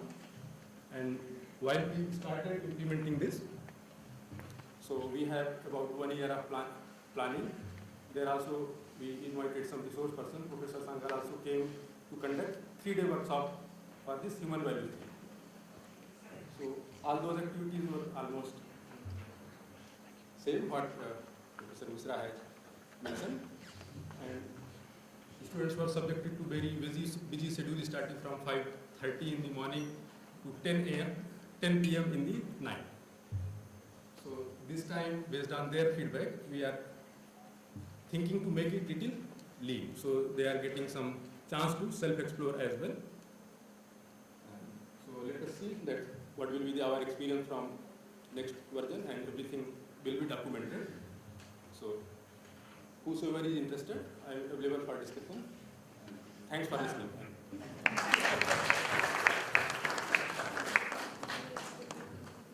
So nice to hear that at least 2 institutions, IIT-BHU and IIT Mandi, these 2 are working harmoniously. Thank you, sir. Now I'll call from Galgotia's University, Professor Dilip Devnath. Sir is MTech and PhD from Bengal Engineering and Science University, Sahibpur. Presently, he is Professor and Associate Dean in the School of Electrical, Electronics and Communication Engineering. Sir.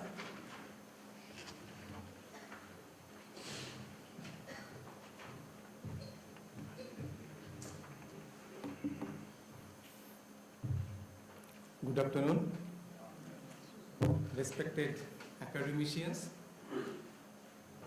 In Galgotia's University, this program was introduced in 2013, and actually I joined then, and I took my journey, or started my journey from then.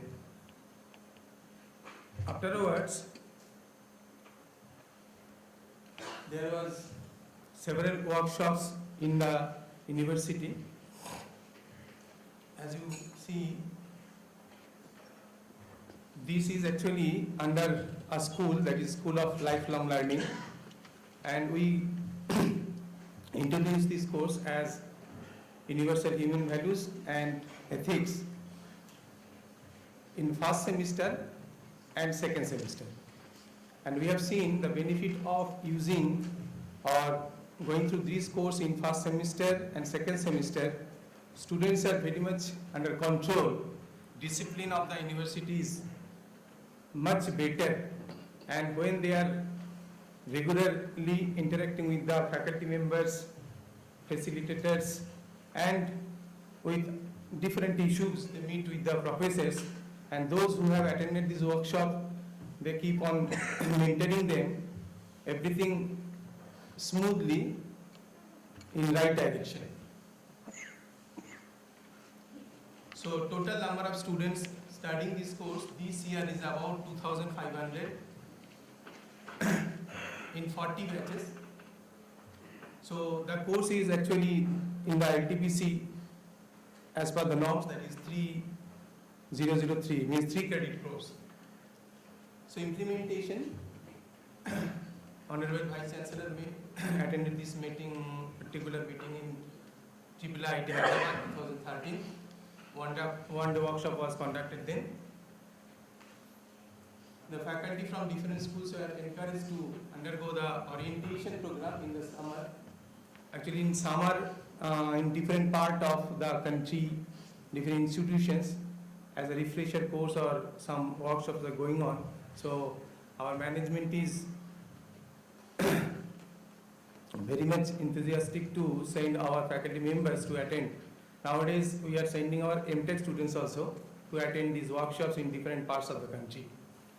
Till date, 5 week long, 1 day, 1 4 day long, and 1 3 day long, and 1 2 days long workshop conducted in the university. Only the faculty having attended the workshop, given that those who have attended this workshop for 8 days at least, they are given this course to teach. This is the implementation part. At present, our 90 faculty at the university have attended the complete week-long workshop. Other than these, actually 3 days workshop, 1 day workshop, or some workshop in the evening or afternoon we conduct. So those are there. The course is just like any other course where the students will appear for quizzes, submit assignments, do projects, and appear for mid-term and late-term examination. All this is actually part of the course which actually now like all other courses. But other than these, actually there is some particular emphasis on this topic. Every Friday we sit for some discussion for 2 hours so that we can refresh ourselves, and if anyone has some doubt, maybe a teacher in the class, some students, their doubt not clear in the class, so we can discuss all these issues. Every Friday for 2 hours we sit. Students course, this is actually some feedback we take after the course. After the semester, at the end of the semester, we take some survey. So this is the report for this winter semester 2016. 850 students in 14 sections took part in this. 725 students participated in the survey. So survey results I am showing. As a result of the university units, this is the for 70%, 30% on this particular comment.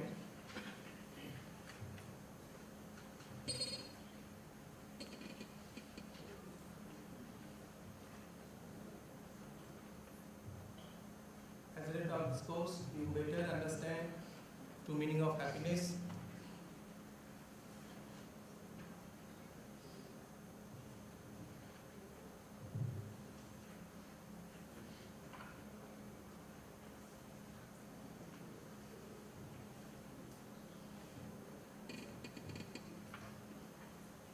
Your negative emotions like doubt in intention, irritation, anger, greed, jealous, all these issues which is common after the attending this course improve lot. And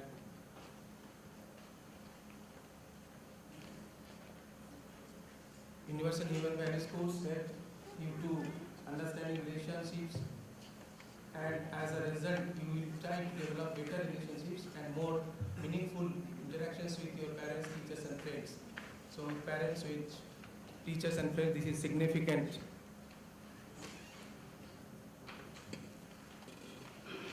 I'm little very, so interference from the survey. So actually some, after the survey, some of the points we have noted. The responses in the survey were unbiased. The students were also allowed to disagree or strongly disagree. Human values can be taught. Our progress of human exploration can be initiated among the students. This course is not just a theory paper. So things we have noted. So along with these, impact of the course on the faculty. But I have some personal views also. Actually, in 2013. July, when I joined in Bargotias University, I was asked to attend the workshop. So first, as usual, I was thinking that again another workshop without knowing or without the forcefully you were sending. So there was around 30 faculty members who were going to attend this workshop. All were somehow just putting some comments. So after attending the course, all come out with some definite and told that yes, this is the workshop we attended and got something fruitful. So finally we tried to, each and everyone in that workshop, they are now in a better position, and personally I can say that previously, before this workshop and after the workshop, there is drastic change. Now when the students are coming to me with a particular problem, I never find it as a problem. I ask them to sit first, then I ask them to detail the problem, then I suggest some of the solutions, and finally I have seen they are meeting me in some other time and saying, sir, which you told I have tried to implement, that worked out. So this is the first thing in me. So really in family also I am seeing when there is some issues in the family, immediately I don't be irritated. I take some time to think of it, what is he saying, try to give some time to hear it first. Previously it was not.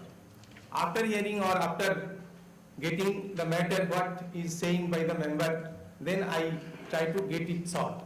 So this way it is improved lot. And as an associate dean has told that the department faculty members, they are also previously complaining lot of things regarding the issues of the university, and every time they are very happy or very much friendly to share their views with me, and I to give them the solution.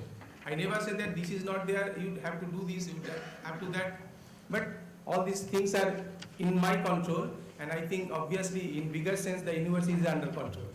So these are the things are going on. So faculty members who are who are taking this course, they are more responsible to do their work in responsible positions.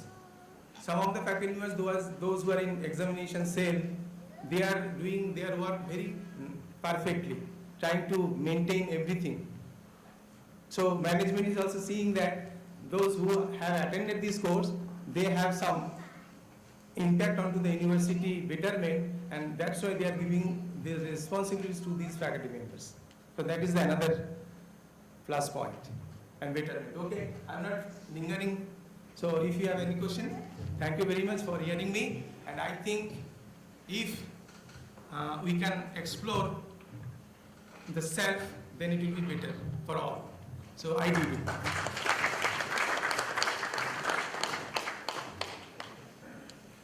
Thanks, Devnath sir. Ending this session, I would request Professor Rajneesh Arora sir to please reach to the dais and felicitate participants of today's session.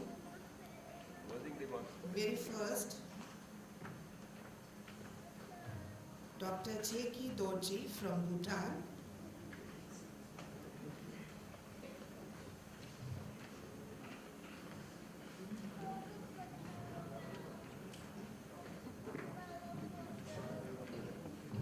Humbly calling Professor R.K. Mishra ji from BHU Varanasi.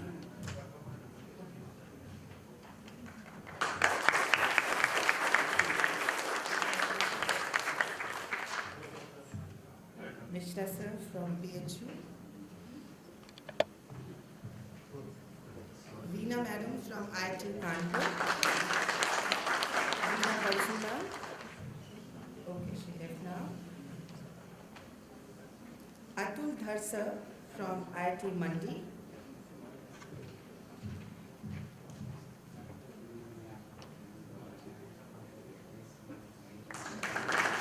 Devnath sir from Galgodia's universities.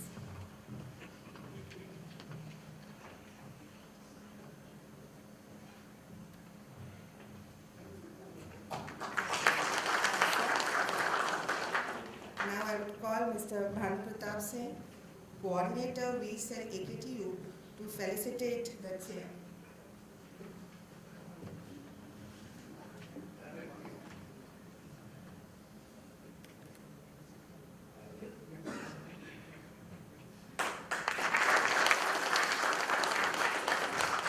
Thank you, sir. Rajneesh Arora, sir, requesting you to kindly sum up the session with your concluding remarks, please. Sir, So we had really well documented stories from Bhutan, IIT BHU, Galgotia University and IIT Mandi. And you also know from these presentations that the things can be done practically. Things are being accepted by teachers, students and managements. So now we have the target that let us take it forward, and not only now the states in the country, but also in different parts of the world, in other countries also. I have been told that we have participants from 9 countries now, and in last few conferences, we had even participants from Pakistan. This year, I was told that Indian Embassy had given visa to 7 participants, but at the last minute those visas were cancelled. But I remember we had participants from Pakistan, 6 participants came to Jalandhar for 3rd International Conference. The way things were shared in that conference, and we are getting regular feedback from Pakistan that they are trying to implement in their universities, 2-3 universities in Lahore and Sindh.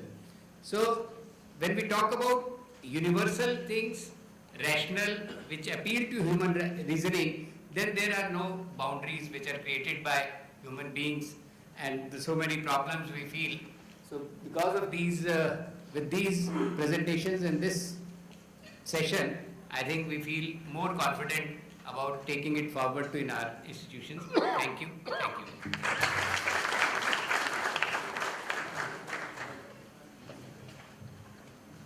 Thanks, sir, from the core of my heart. Now, 2 important announcements before lunch break. The participants who have not submitted return travel plan, I'm repeating, the participants who have not yet submitted return travel plan, please submit it on registration desk so that we can plan accordingly for the arrangements. Next is, everyone, please look at your badges. Please look at your badges. There are colors, 3 colors. Delegates with blue strips on badges are requested to come to the auditorium for panel discussion A.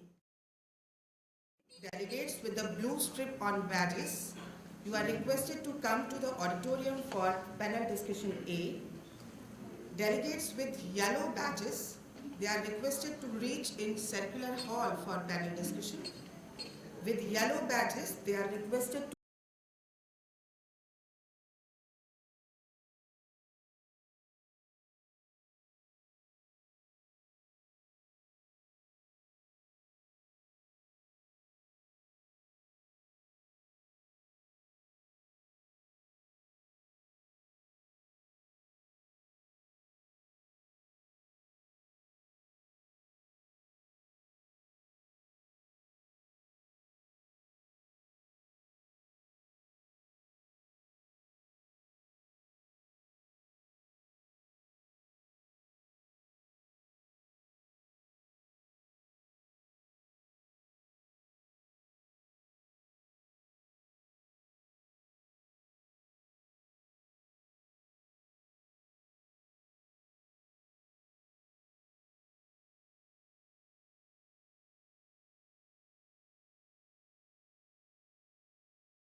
President, Nanua University. I'll request him to introduce himself as details about his work also, and then about the human education. So would you like to speak from here, or would you like to go to the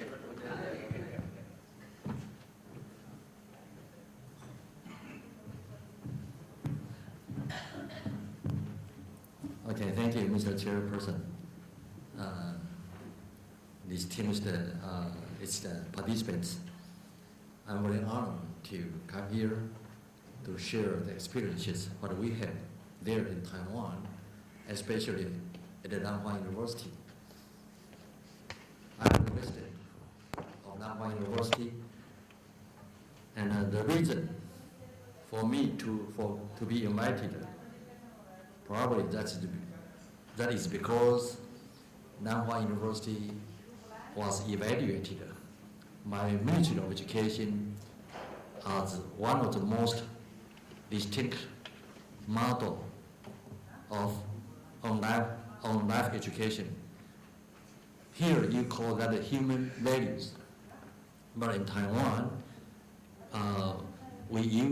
traditionally we use life education instead. 4 years ago, I continue to present, right? Yes. Okay. 4 years ago, I personally was invited to take the president of Nanhua University. And at that time, I got a chance to go to the United States, Iowa State, to visit Maharaji University of Management. The president is an Indian professor. That time I was so impressed after the visiting because the personality of the students, professors, and working employees are the attitude, our personality are very nice and very attractive to the people, to the visitors. Therefore, I was so surprised and just tried to see what is the reason behind for that. I found out the university offer organic vegetarian foods to in the campus. The second one is that they have to offer some kind of meditation in the whole university. Each students, before they take the class, they have to meditate 20 minutes, and then class started. And before the end of the class, in each day, they also ask students to take 20 minutes for meditation. And I found out that was very interesting for me. And then I got a chance to see their scientific experimental result. They make some kind of survey about the freshmen's brain wave and frequencies first. And after 3 or 4 years, before the students graduated, about 2 months in advance, they take the brain wave picture again. And they found out the brain wave for each student has a very significantly changed. And that gave me a very, very good positive ideas. After I came back to Nanhua University at that time, I called a meeting to the faculty members. I talked to them, we have to revise our curriculum if we want to change some kind of traditional thinking, and if we want to have some kind of distinct characteristics in my university. And finally, we get some kind of consensus. The first one is that we give a general requirement course to each department. Ethics, professional ethics, is a compulsory course to each department. Like business student should take business ethics. Engineering students should take engineering ethics, something like that. We also invited professors, experts coming from industry to share their ideas about professional ethics, try to give some kind of advice to the students. The second item, what we did is that try to nurture spiritually. Mindfulness is a compulsory course at Langhua University also. The first year was an experimental basis, and we found out the result was quite positive. The reactions from the students are very positive. Therefore, starting from next year, we changed the curriculum and indicated that mindfulness meditation is a compulsory course at Langhua University. Of course, after the second year, 1 year later, we also make some kind of a survey and try to see the reactions from the faculty members and students. And we found out that students improve their studying efficiency and concentration also. The third items we changed is that about service education activities. Service learning in Taiwan is a compulsory course with non-credited. Each week they have to spend 1 hour to serve the community, to serve for the university. And we also encourage them to work outside of the campus to help the aged persons. And we found out the reactions from the students are also very positive. We also implement a special project to those students which are handicapped or have serious problems mentally. They can apply special service from the university. Like for instance, we have one female student. She cannot speak, she cannot hear, and cannot see anything. We hire a special person to help her to use some kind of special symbols, writing, touch it hand, and hire some special expert to help her go through the education period, 4 years. And finally, she said that education changed her completely. And after she finished her bachelor degree there at Langhua University, she was hired by some special schools. The next project we offer is something what we call Hope Project. We give this kind of opportunity to the students who want to challenge themselves, who want to surpass themselves. They can make application for financial aids, and we form a special committee to evaluate that.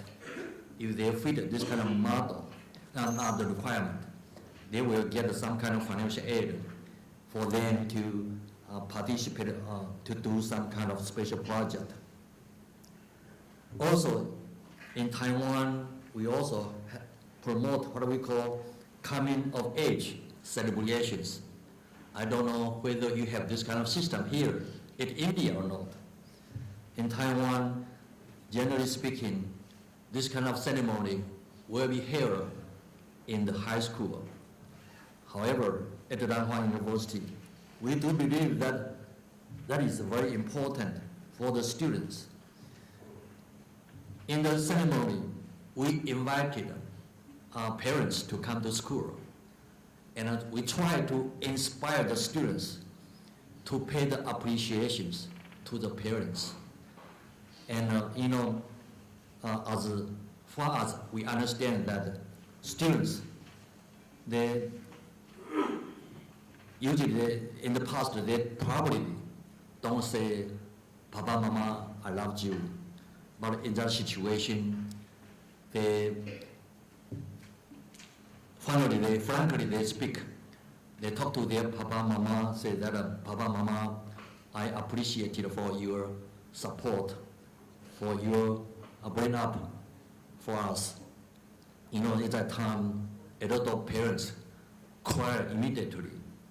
We do believe that this kind of a celebration is a very important activity in Taiwan, and the celebration procedure will follow the traditional Chinese customs. We have 3 stages, and try to let the people, parents, teachers, and some expert to come to attend the ceremony and try so that the students can be inspired to say something about the appreciation for the bring up to the teachers and to the parents also. Also in our university, we set up some kind of campus environment. We ask our engineering students to design 3 acts of goodness lights. We put some special lights on the campus. And if student do something good action, and he will push the button, and the machine will accumulate about the total activities what we have. If he speaks some words, some good words that day, he will push another button, and then the machine will accumulate about total times. If the students have some kind of good thoughts in mind, then he will push another button again, and so that this kind of lights will try to give the students some kind of chances for them to evaluate themselves. Also, in school, we also have 3 acts of goodness flags. Try to tell them you have to be careful about your behavior. You have to try to see whether you are good in speaking, you speak good words, do good deeds, or think good thoughts, and so on. And in the campus also, we play the 3 acts of goodness songs before the class and at the end of the class. And the performance, after 1 year later, we make some kind of survey about the students' performance, about the reactions, what we have done about the holistic education curriculum. And about the reactions was quite positive from the students' side. According to our survey, 78% of the students presented that they have some kind of self-efficacy. And also, especially for the students, they reduce the emotional problems about 60%. We found out the performance was quite positive, and the government adopted this kind of, was also very pleased to have this kind of result we have, and finally established Nanhua University as a national life education center, and asked us to promote this kind of ideas nationwide. And due to the time is quite limited, I just try to explain something to you, for you to understand about how we promote human value education systems there at the Nanhua University. And we do hope you can make some kind of comments. Thank you again. Thank you. Thank you, President. He shared with us the kind of practices which are being held for such kind of activities for the students, where students can be inculcated good qualities in them as per social requirement. Now we have our friend from Bangladesh. We have with us Professor Dr. S.M. Mahbub Majumdar. At present, he is working as Pro Vice Chancellor at Daffodil International University, Dhaka. He started his career as Research Fellow at Dhaka University in 1969. He was a professor and chairman, Department of Chemistry, Chittagaon University. He worked as Registrar, Chittagaon University, then Treasurer at Komula University. He also worked as Dean at National University. After his retirement from Chittagaon University, he joined at Daffodil International University as Professor of Textile Engineering. He was also Dean Faculty of Science and Information Technology at Daffodil International University, and now he is working as Pro Vice Chancellor of Daffodil University. I request Professor Majumdar to share his views.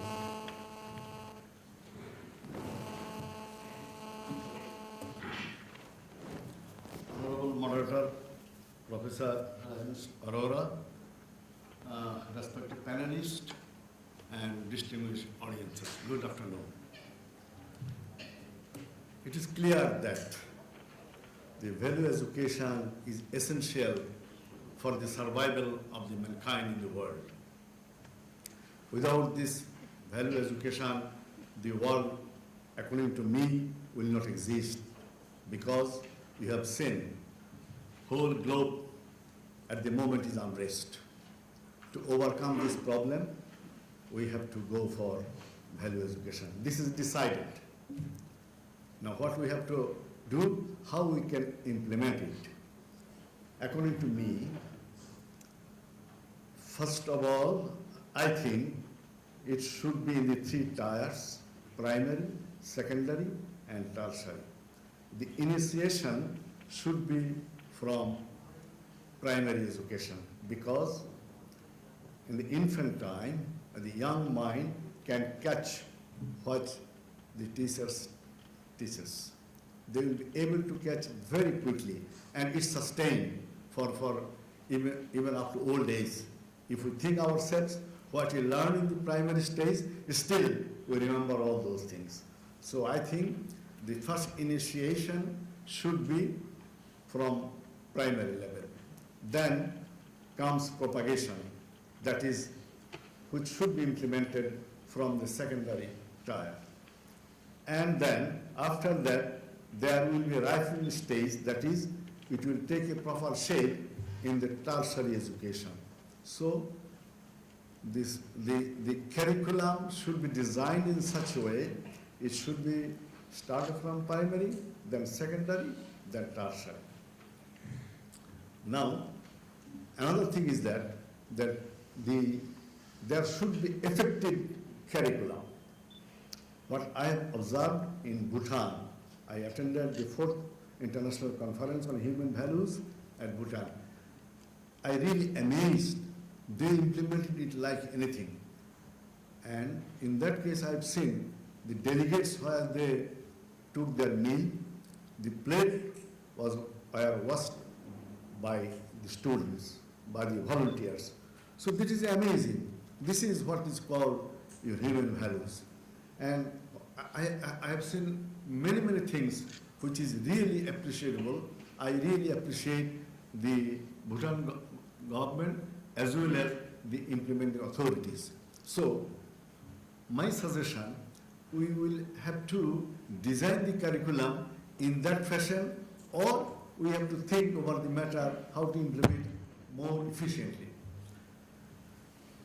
My another suggestion that it should be implemented in all arenas of the education. That is, not only engineering or science faculties, it should be in humanities, it should be in the business, it should be in diploma, polytechnic, etc. Because if we teach us only in one stream, I think that will not be fruitful for the society. It should be from all arenas. And another thing is that our society is mainly governed by the civil servants. And in almost all of the countries of the world, they are dominating, and they, I should not say very clearly, actually the corruption and other things is also initiated by them mainly. So the proper training should be for those persons also. That is the civil servants, taxation service, police service, and all other services which are needed for the society. They should be trained not only in one time. Suppose we can arrange training for 15 days or 20 days, but it will not help us. It should be monitored. Then after 3 months, after 6 months, this continuation process should be there to really to activate all those services. Otherwise, the society will not be benefited. Another thing is that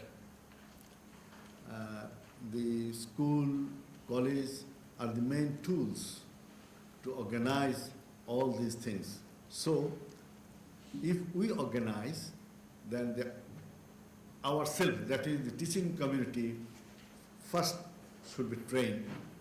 And if the teachers are trained, then it will be possible to train the students. So we have to also, there is a rigorous training for the teachers also. And the theoretical training will not serve the purpose. There should be some practical things. In the morning session I have seen, yesterday I have seen, those who implemented all these human values, they themselves practiced. And I think this practice should be compulsory for all of us, so that we can direct the students properly. And the tremendous achievement by the Bhutan government was possible because the government has agreed to implement all these things, not any particular group. The initiation has come from His Majesty and the Queen, etc.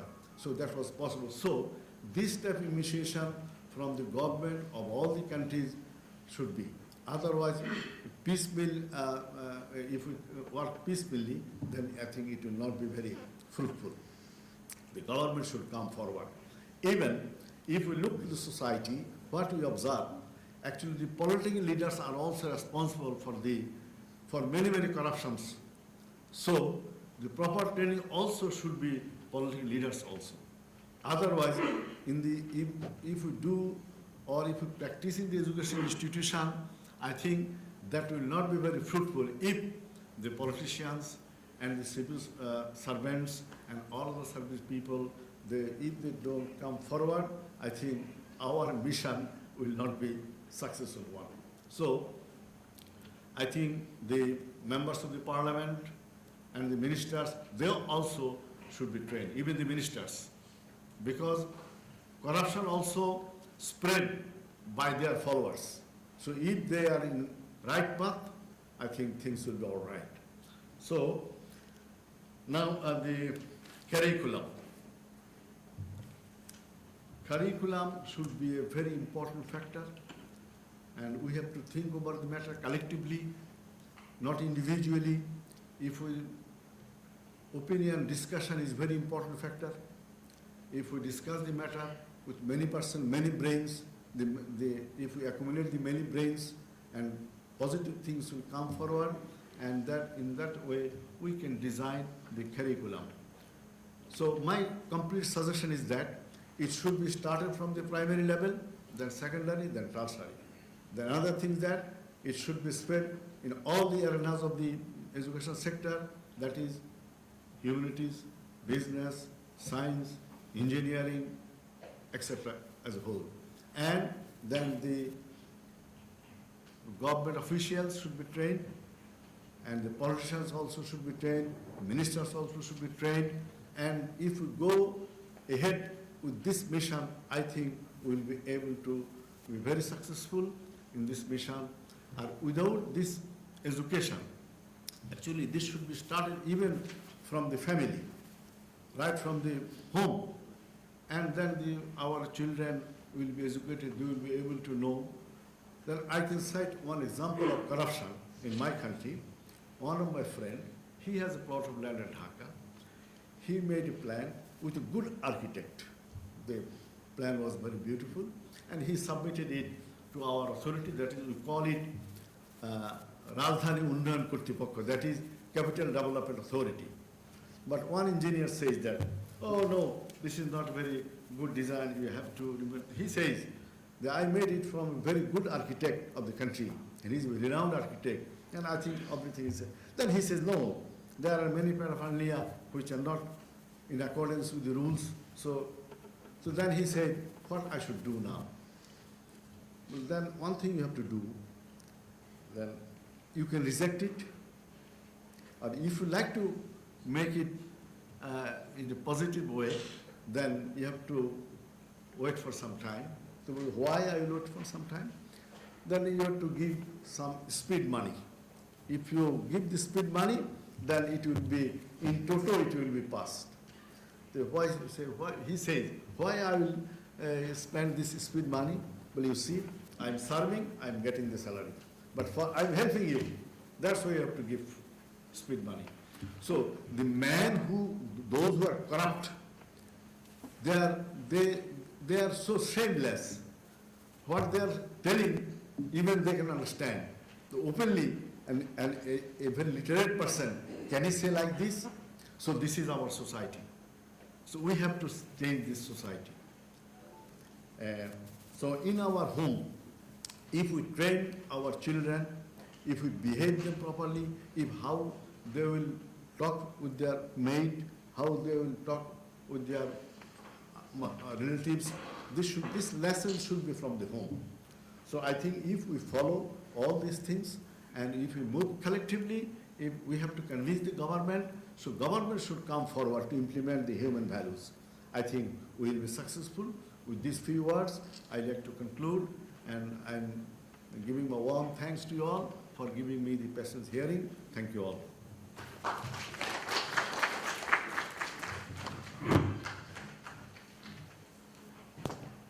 Thank you, Professor Majumdar.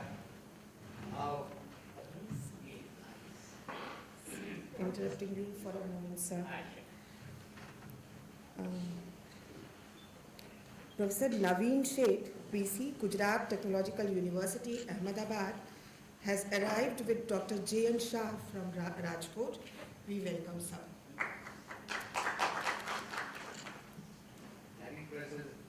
Naveen Sheth is supposed to be in our panel also. Sir, quite really. Okay. So now I invite our friend from Kirthankar Mahavir University, Professor Rakesh Kumar Mudgal, is Vice Chancellor at PMU Moradabad. Respected Chair, worthy panelist, and enthusiastic learner present in audience. Learning and earning, they go hand in hand. That's a belief we all are moving with. When I say so, learning and earning go hand in hand. I'm not limiting the earning of money only. I'm talking about the trust, the faith, the confidence, the love, the recognition, and whatnot. All possible good adjective can be part of the earning as such. When it comes to curriculum, of course, curriculum must answer two basic questions. One, why something is to be included, why something is to be excluded, and what is to be included, what is not to be included. Then comes the question how it is to be transacted. What all methodology, techniques, pedagogy they are needed. Then when it is taught, by whom it is to be taught, where it is taught, what place, what you call time of the day and what not. When we are basically doing this in our university, because I come from a university which has patronized the three basic philosophies, right knowledge, right conduct, and right philosophy in all its program, policies, and procedures. That's the university I come from. What essentially we do in our university as far as curriculum design is concerned, that we answer these why and what first, keeping all stakeholders into picture, more so the people who are going to use our services through our students, that's one, the employers or the government agencies or social sector NGOs. Then the teachers, of course, that's essential, and experts. And some portion of feedback is being taken from the students who have gone through the previous curriculum where they want to have a betterment into it. That's one part of it. Then it goes into an analysis of a filtration on a mechanism, we call it MCA. That some of the content has to be such that it should be able to test the memory of the student. Then certain contents have to be something they can test or they can give a challenge of the conceptual learning of the students. And then comes the major portion, which is most of the time neglected, more specifically in the professional education, is the application content, that how to apply. Because there's one concept of knowing, there's another concept of doing, and third concept is of understanding and feeling all about it. That's the concept we apply. Another concept we have, the MSC. MSC we all know, just to understand, because it has to be a common culture and understanding of the term, that something which is a must has to be there and there's no escape from that. Whether it is student or teacher or the parents, some activities are must. There's no option of skipping, because the moment we have vikalp, we lose sankalp, that we normally call it. Then we don't give most of the leverage as far as the must part is concerned. Then the should, that essentially it is there and something could. These are the another two filters we apply when we design the curriculum. Making this, we create conditions and content in such a fashion that it is able to focus on the three essential aspects of education. The education of head, which is a processing zone, most of us say, means is that capturing information, converting that information in knowledge, and ultimately culminating into wisdom. That is the basic aim we are aiming at. Then something of hands, because hands are the symbol of doing, means something to do and something to feel about it. Thought, action, feeling and response is the basic hallmark of designing every curriculum with us. That is what we do it. This is something related to curriculum. How we imbibe the values in our students is very complex. Even imbibing values in our own self is a very complex process. This is an after-lunch session. With the permission of chair, can we have a small exercise? I request you to all of you to stand up, rise from your seats. I am not going to harm you physically, mentally, spiritually, religiously, and of course economically also. Right, we'll do small exercise. As a teacher, this is a belief we are all born with, that whatever teacher says, we need to follow. So my request, instruction is that do whatever I say. And I'm assuring it is not going to harm you from any of the dimension of our existence. Right? Shall we start? That will serve two purposes, right? Please bring your right hand forward. Bring left hand also forward. And now let's do 1, 2, 3, 4, 5, 6, 7, 8, 9, 10. And please touch your chin. Hanji, can you reflect? This is a reflection activity. What are we touching? What are we touching? Chin. Are we touching our chin? What are we touching? And this is all about reflection. Please sit down. Please sit down. And this is what is all behavior and value. Values. Nobody bothers what I say. Normally most of the people don't bother. I'm not saying nobody bothers. Let me correct myself. People don't bother much what I say. But definitely people follow what I do. And this is what the I agree with the values is. That we only preach, let people be honest. But I expect everybody should be honest with me. My wife should be honest, my colleagues should be honest, my management should be honest, my CM should be honest, my PM should be honest. But why? No. But I can be dishonest to all. That's the problem. Because this is like I say, but I do what you have done. All bright people, brightest of the brightest are available in this hall. Yes or no? Yes. All great people, they are guiding the destiny of the nation. What they done? They followed what I did. They not followed my instruction that do as I say. You did what I did. And that's what, in case we are looking to inculcate values, we have to do what you want. If you want openness, you want fairness, you want autonomy, you want discipline, believe me, let me quote my own example.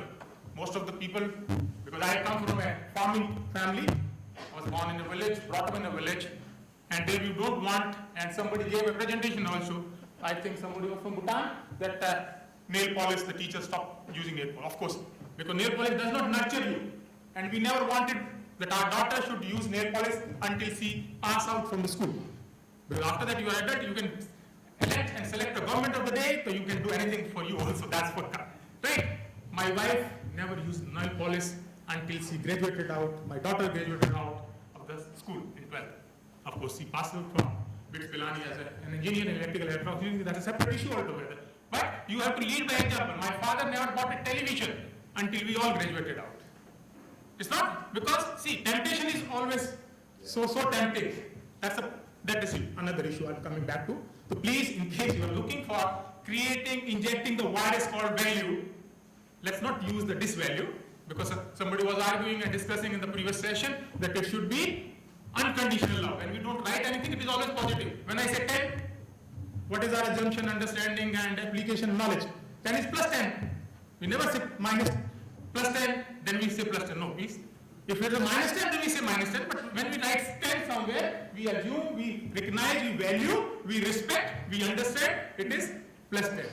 Right? If we are looking for really inculcating any value, please be the role model. Because role models are missing. Students, the wards, and all of us are looking for role models somewhere in television, which is purely a commercial word. Let me come back. Relationship. Because being an engineer and more being an engineer of process engineering, where I'm more of a process-oriented man, I'm not a result-oriented man. Because my belief is when creator is good, creations are bound to be good. Reverse may not be true. Reverse may not be true. Same way, if I take responsibility of my behavior and action on my own self, then I'm spiritual. If I'm blaming others, spirituality is not something, renunciation of the word and go into Himalayas and do worship. That may be one of the way, but may not be essentially the way.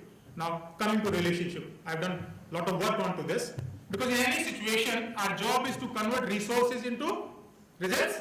In any situation, whether a social situation or a professional situation or spiritual situation or political situation or whatever situation, that's our job.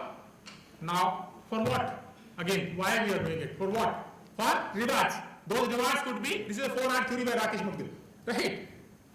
For rewards. The rewards could be monetary, there could be non-monetary. As I said, learning and earning go in hand in hand, earning of respect, love, trust, belief, right? What binds the resources results is a very, very important aspect, because the fourth are the relationship. And most of our resources are lost in the arena of relationships. If you have good relationship, something which cannot be done can be easily done if you have good relationship with the people around. And reverse, if you don't have good relationship, something which ought to be done, should have been done, must have been done, may not have been done. That is what. And what is the basis of creating good relationship? Create common conditions or commonality. Why we are brothers and sisters? Why are human beings? Why are male and female? We are brothers and sisters because we had common parents. That's a relationship.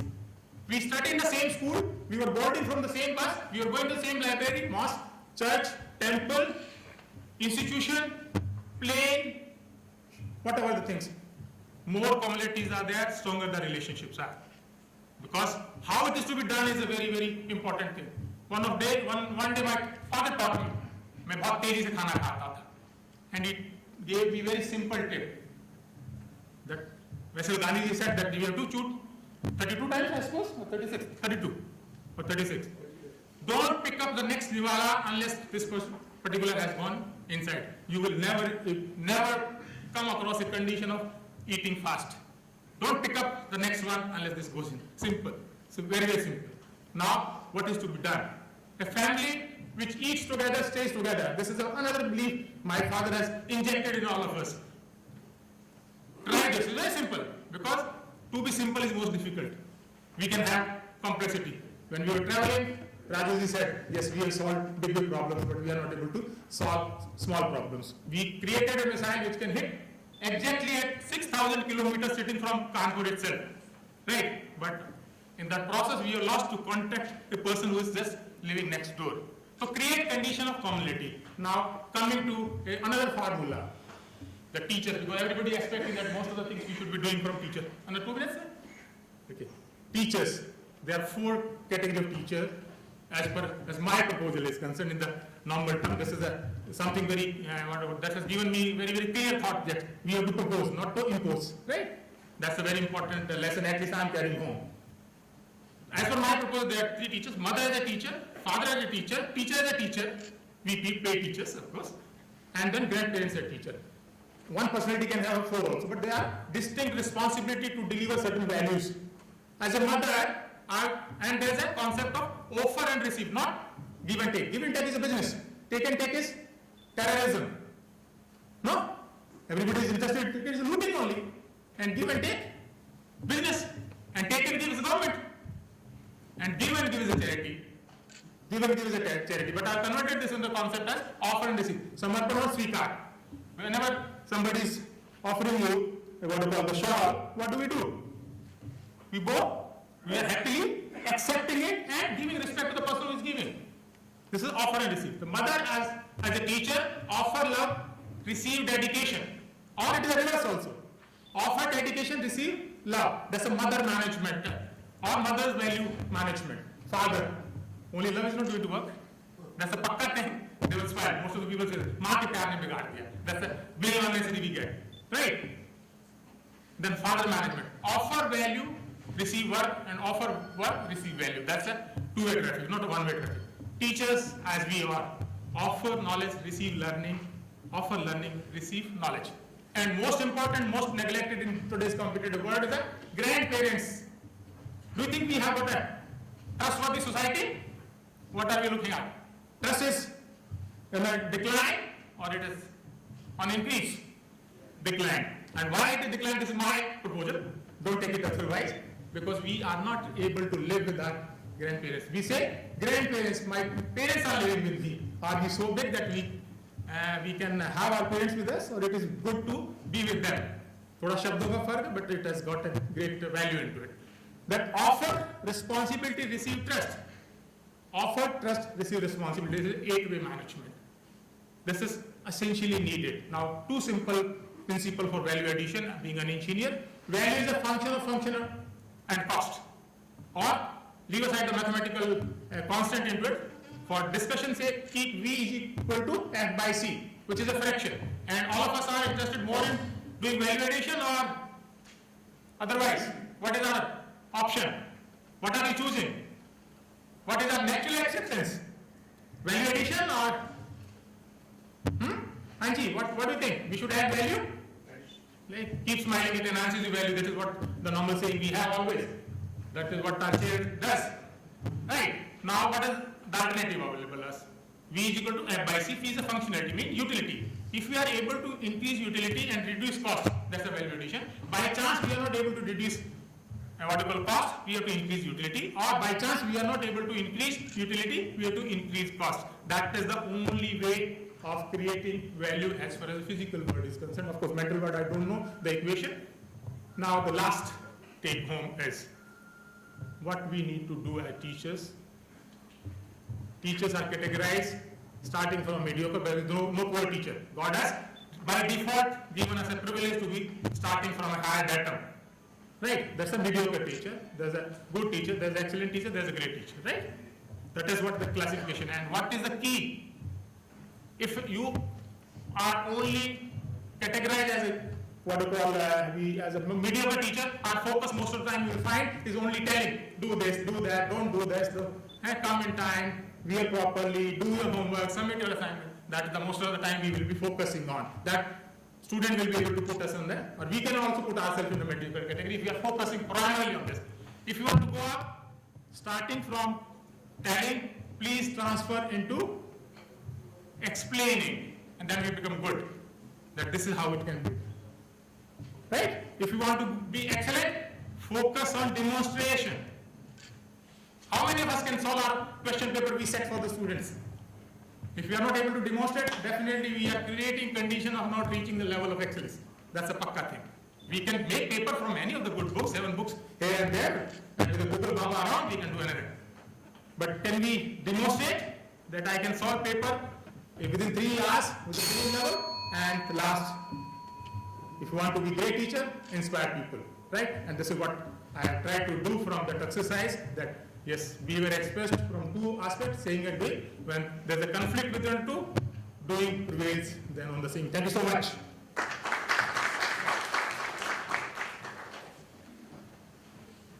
Thank you, Professor Rakesh.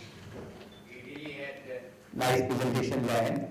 Now I have a friend from Galgotia University, Noida, Professor Jaishankar Variar, who is Pro Vice Chancellor at Galgotia University.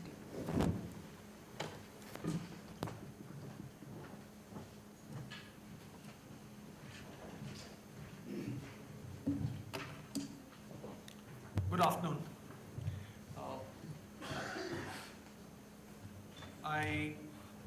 My job is very simple. The three eminent speakers have spoken before me. They have conveyed many of the areas of what is important in value education, how the curriculum changes are going to be made, some of them.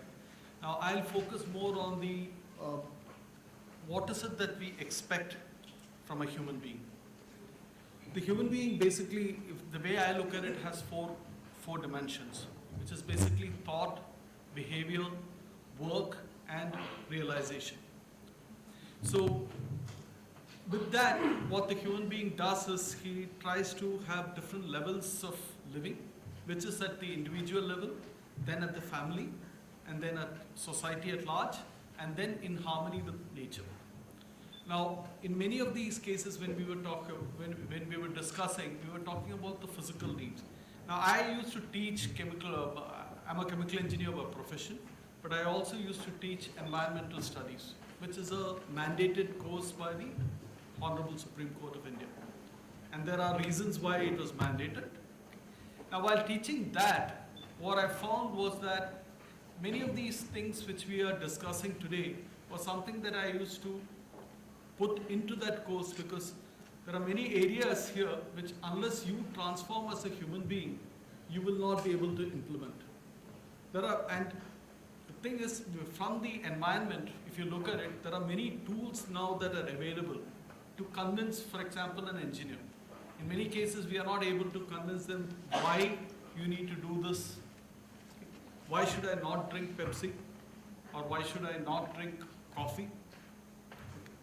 I'm not saying that excessive, when you talk about excessive consumption,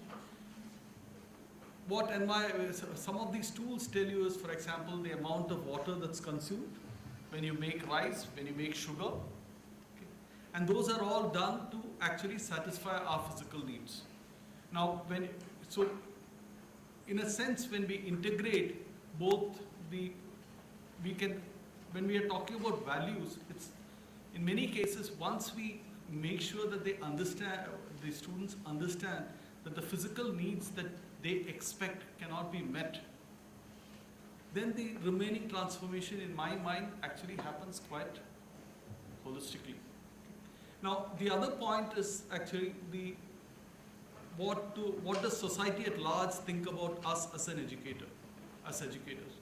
Now, the society at large, if you look at it, if you discuss with the parents, and this is true of any place, even an institution of higher learning like IRIC Kanpur, Dr. Bargaria shared it with us today morning. Once they come in, they think that the exit is already planned, right? It's not that I need a high-paying job. In many cases, it is actually, you need to get me a job. I've come here, now it's your job. That's the transformation. So that, again, we need to, in some ways, and this is an image that's created more, it's not just at the student level, it's also at the parental level. I've put in a lot of effort, I've put in a lot of money, I've reached this place. Now from here on, the system should take care of me as I go. Unfortunately, it's not that simple. It's not that. So for all these transformations, we will actually need to undergo, we need to make the students undergo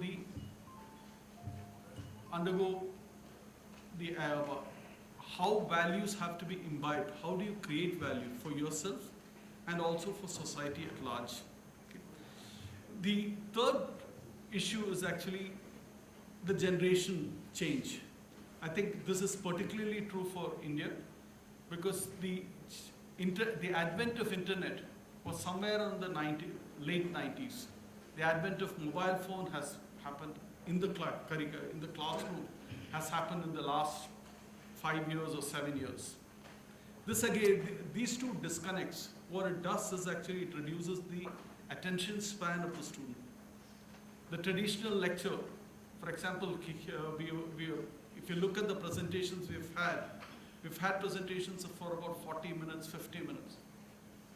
With the millennials, especially those who are born after 1995, if you can get 3 minutes of their attention span, you're lucky. It's not just about being a good teacher or a motivated teacher. So how do we transform our pedagogy on something which is actually it's not something I want to learn, right? Values is not something I want to learn. Let's be clear. Because it tells me something negative because I am not able to, physical needs is what I have been conditioned to actually acquire. And here now we are going to transform and tell them that you really need to control your physical needs, only then you'll go into a higher level. So we have two challenges. One is the lack of attention span, and the other is the pedagogy that we need to use. How are we going to use that pedagogy so that we can actually give them the understanding that they need? So if you look at the policy, if you look at the parents, they say that it's the educator's business. If you look at the educators, it's back to the parents. So finally, at the end of it, you have a product which is not really what the society wants at large. So at the university where I work, we have been implementing this process. We have been running this course for the last 3-4 years. And we are now in the process of trying to make sure that we actually get more value out of it. It's a work in progress. So I'll be able to share with you maybe once we complete it. But we are looking at very different pedagogies, not just simply a lecture-based or a purely demonstration-based. So you have many tools now, which self-learning tools, blended learning, all these types of, which we need to integrate. Only then we will be able to see the upliftment of the student and society at large. And once again, I would like to thank the panelists and the chairperson for allowing me to speak.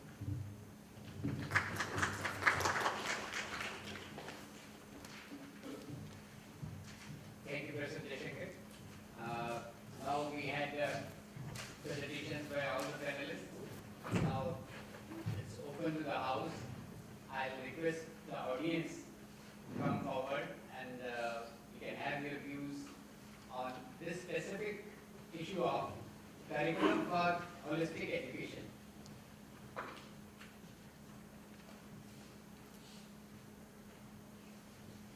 What are the challenges while taking these issues in our curriculum and specifically in higher education?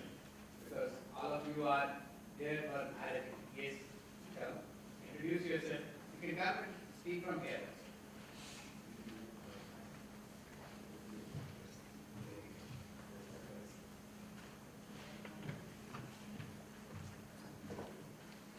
Good afternoon, everybody.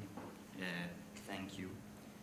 Me, Danish, from Afghanistan, Technical Engineering University of Ghazni, as a chancellor, sorry. I have a question to respectful panelists regarding to human values curriculum development and implementing the curriculum in a broad capacity around the world. In order to explain clearly, sorry, because I write my question because my own English is a little bit different. In order to explain clearly, as an example, I want to say a nice memory of myself when I was as a secondary school student. We had a teacher of trigonometry subject who was the best teacher, but in the exam, because the questions was difficult, one of my classmates didn't understand the answer of some questions. So he wrote at the end of his paper exam in Urdu. We, Afghanistan, we have two national or official languages, which is Farsi or Dari, and Pashto. But he wrote in Urdu. बहुत मुश्किल है. And then when the teacher had checked the paper, he wrote that बहुत नाकाम है. And he got 0 marks in that exam. And next day when teacher came to the class, he said to the student that you have an inhuman attitude. Don't repeat again. And in the other side, we have theologues or religious persons in the mosques which are insisting to that every kind of values may transfer or inculcate to society, and schools have to spread or distribute through the mosques and through their considerations and speech and thoughts, and they don't agree any kind of values. So I come to my question that in this situation, how to inculcate or teach human values which scientists and educators only teach scientific subjects or scientific courses, and theologues don't agree any other new values. How to enter this idea to the minds in the case which nobody is permitted to teach or inculcate values except theologues or religious person? Thank you. Would you like to respond?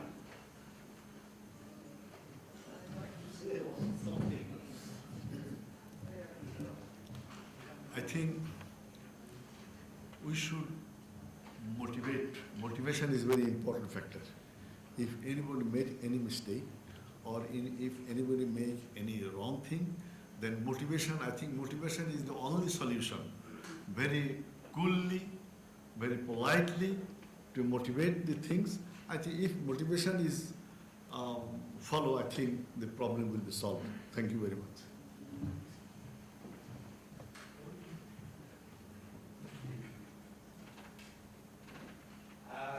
Yes, I'll ask you also to share your views, but it's just a chance that among the panelists, all the male panelists are there. I would like to have some lady person from audience can share their views.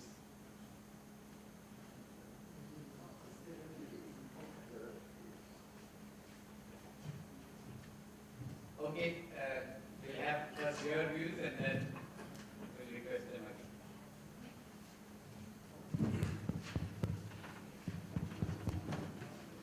Actually, not my views, but simply Professor R.K. Mudgal just he inspired me for something. So I want to just supplement it. उन्होंने सही कहा कि missile तो बनाना हमने सीखा लेकिन labour की पता नहीं। तो मुझे कुछ शेर याद आ गए तो I want to share with you people.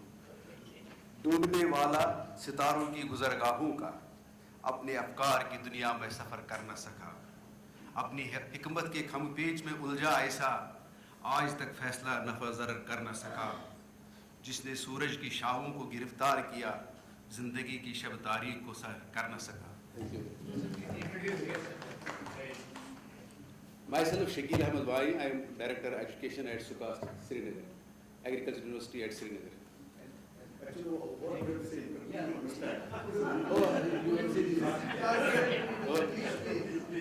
So, yeah, I will just try to explain it. Maybe I will also. Yeah. Your own English. Yeah, I will do it in your own.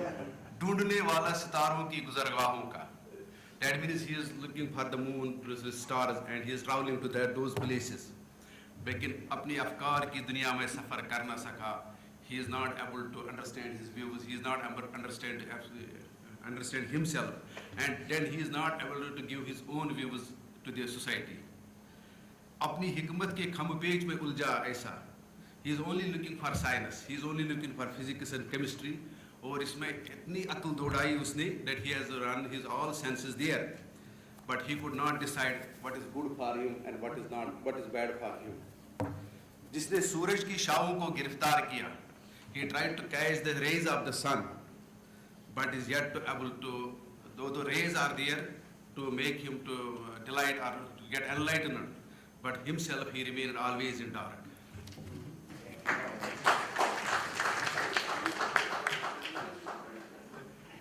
That is why he has, solution lies only that he has to go to himself, as we were talking of the self. And that self will actually guide him. Because these values, what we are talking here, as a humble request I have here, that these values to me, they are hidden inside. That treasure needs to be only explored. We are unfortunately not exploring it because by these already this chemistry, physics, and biology, and all those sciences, though they are very needed by many people. They are essential for us. I cannot say at their importance. But while taking those courses, we ignore ourselves. We don't see what are the side effects, and side effects actually damage us. And I will give one example there. For example, if we don't have a road in CONF, there will be no accident. But once we try to have a very good road, we should take care that accidents could be there, so we have to take the safety measures. So while doing this educational course we are reading, we are not taking safety measures. That is why the human beings are getting the accident.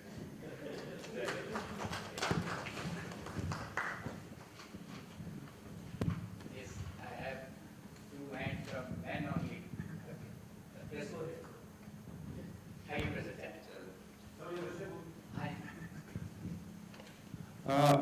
Since we are discussing about curriculum, so I specifically will talk of curriculum only, and that too from point of view of state-run universities, government universities.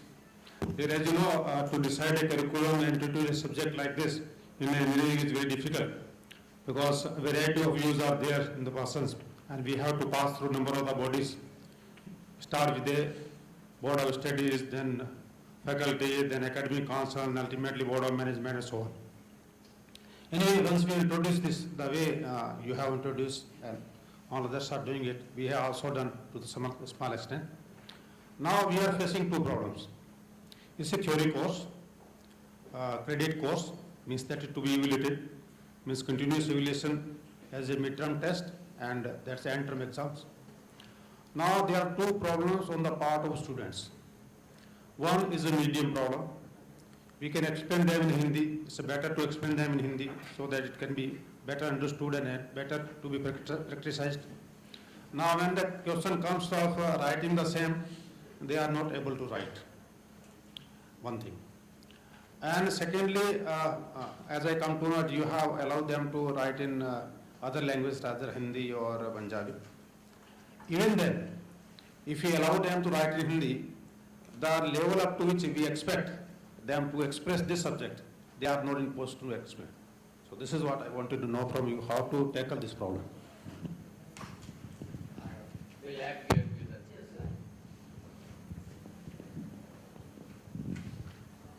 us. Thank you. I think it's a wonderful session. It brought out a lot of points. If you talk about holistic education, perhaps some points need to be put in as to how do we incorporate, and I agree fully with our friend from Kashmir. And I was looking for some points like that. When you say holistic, I was looking for a more of a 360 degrees rather than just only on the value.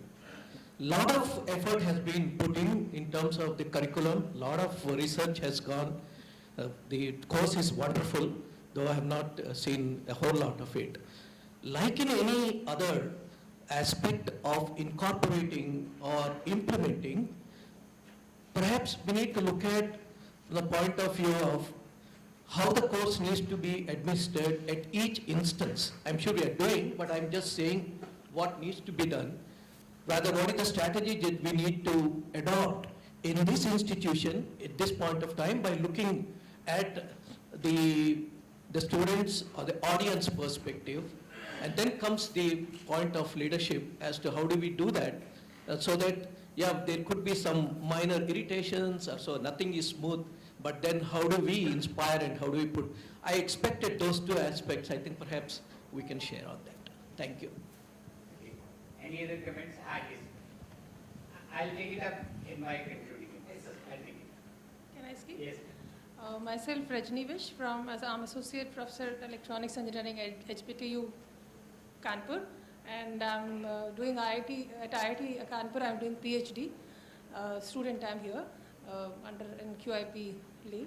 So I want to share on this human education that like although it is theory course, it is being like curriculum is being developed and decided how to do, but with theory just mugging up and writing exams and getting grades and getting good marks, okay, with that I think it should be practiced. Like I remember a story of Premchand, everyone must have heard it. There was one exam and some interview was there. People, so many participants were there and they told, okay, go for some playing, I think. And then afterwards they were going and they come across with a person with bullock cart and he wanted to put, some stone was there, he wanted to push it and he was trying, he couldn't do. Everyone has just gone through there and only one person helped him and he was selected.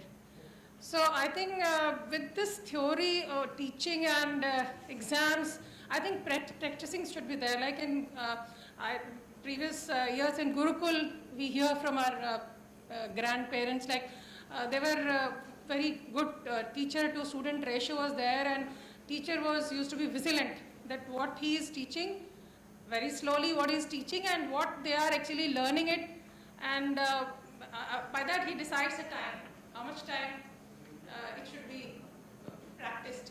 So I think this, if this flavor is added in this, it will be more fruitful. Thank you.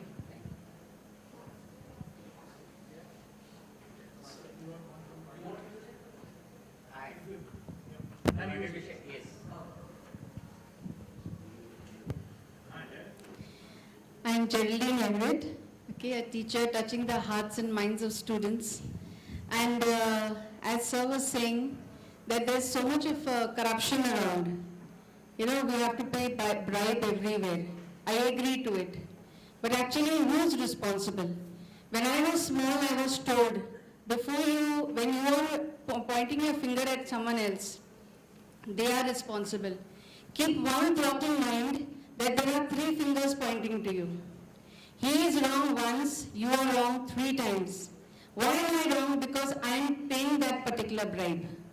I am giving vent to those particular people who are paying the bribe. And the same thing what Mudgal sir said. There are 4 teachers.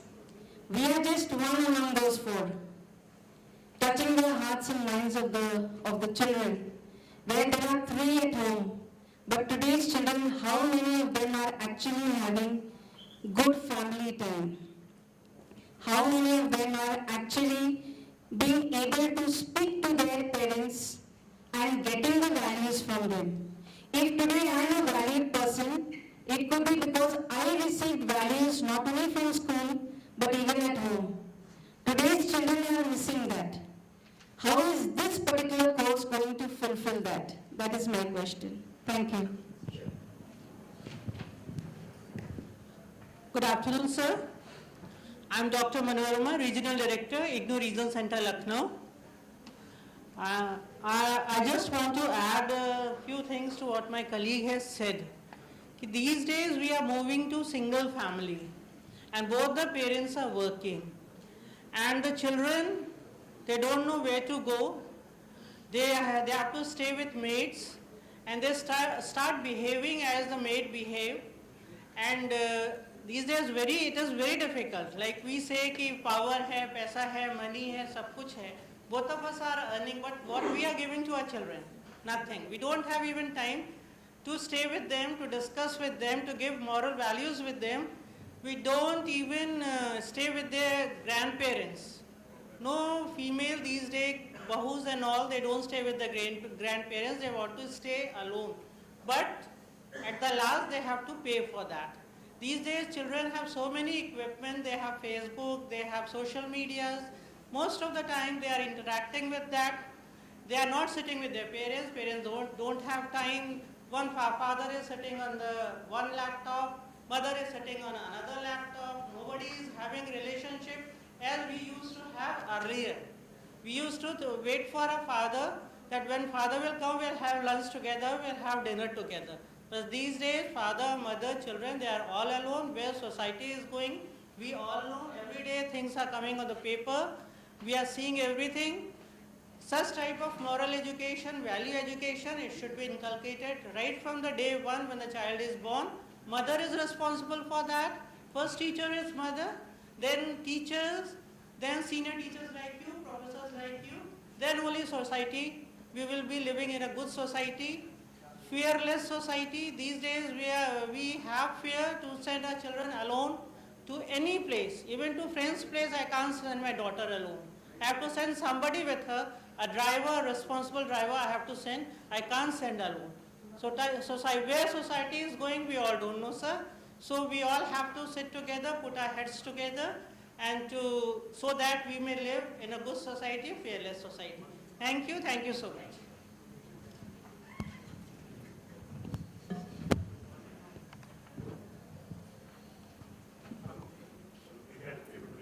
The issue is, are we allocating enough resources? That's one question we need to ask ourselves.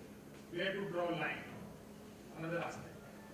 Or our education system is able to train at least 6 position holders who are good ones. Because education is a seed, it's not a fruit. And when seed is good, fruits are going to be good.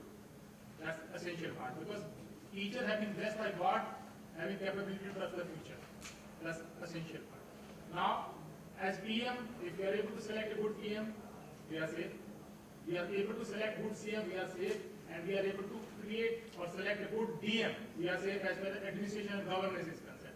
When it comes to C, if we are able to create good vice chancellor, good college principals, and good school principal, I think the wonderful answer will be automatically answered. Question will be automatically answered. The issue is that we only talk about what ought to be.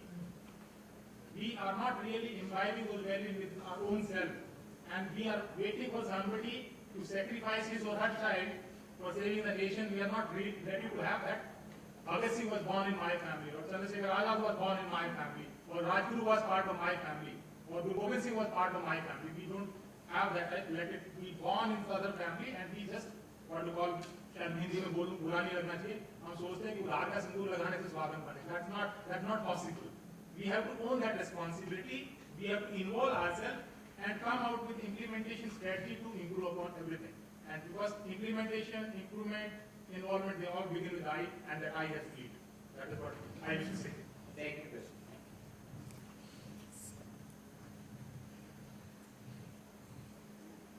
As a moderator of this session, first of all, I am highly thankful to all the panelists and the very active audience also. And I am very thankful to them, to all the speakers, that we are going very much well in time.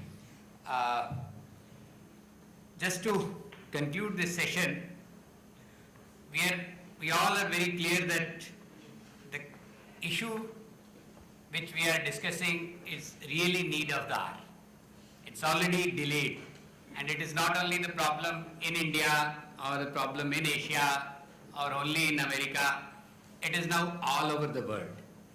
And everywhere we find these issues, to which direction our next generation is going and how we are treating our whole nature and where our relations and everything is going. We are all very much concerned about it, specifically the teaching community. The solution for which, as Rajuji immediately pointed out, what is the solution? So as a people from teaching community, from educational institutions, we feel that we had to have a holistic education, which is all-encompassing, which deals with people at the individual level, at family level, at the society level, and at the whole existence level, with nature, their relationship with nature also. So for that holistic education, the kind of curriculum which can be executed in educational institutions it must have some basic principles as far as the content is concerned. Today for this value education, we can only have the content which is applicable universally. That's why we are talking in this conference about universal human value education. Because the solutions are not bound in any specific part of the world. It is not that this is the solution for Indian society, this is the solution for Bangladesh, this is the solution for Taiwan or some other solution for Afghanistan.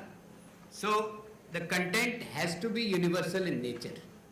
It is beyond the national boundaries, it is beyond caste, creed, religion.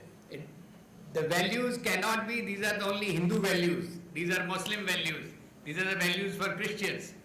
So this is number one condition when we design curriculum for holistic education. The second is, the things will not serve if we just say, do this, do that, don't do this, don't do that. Just sermons will not serve.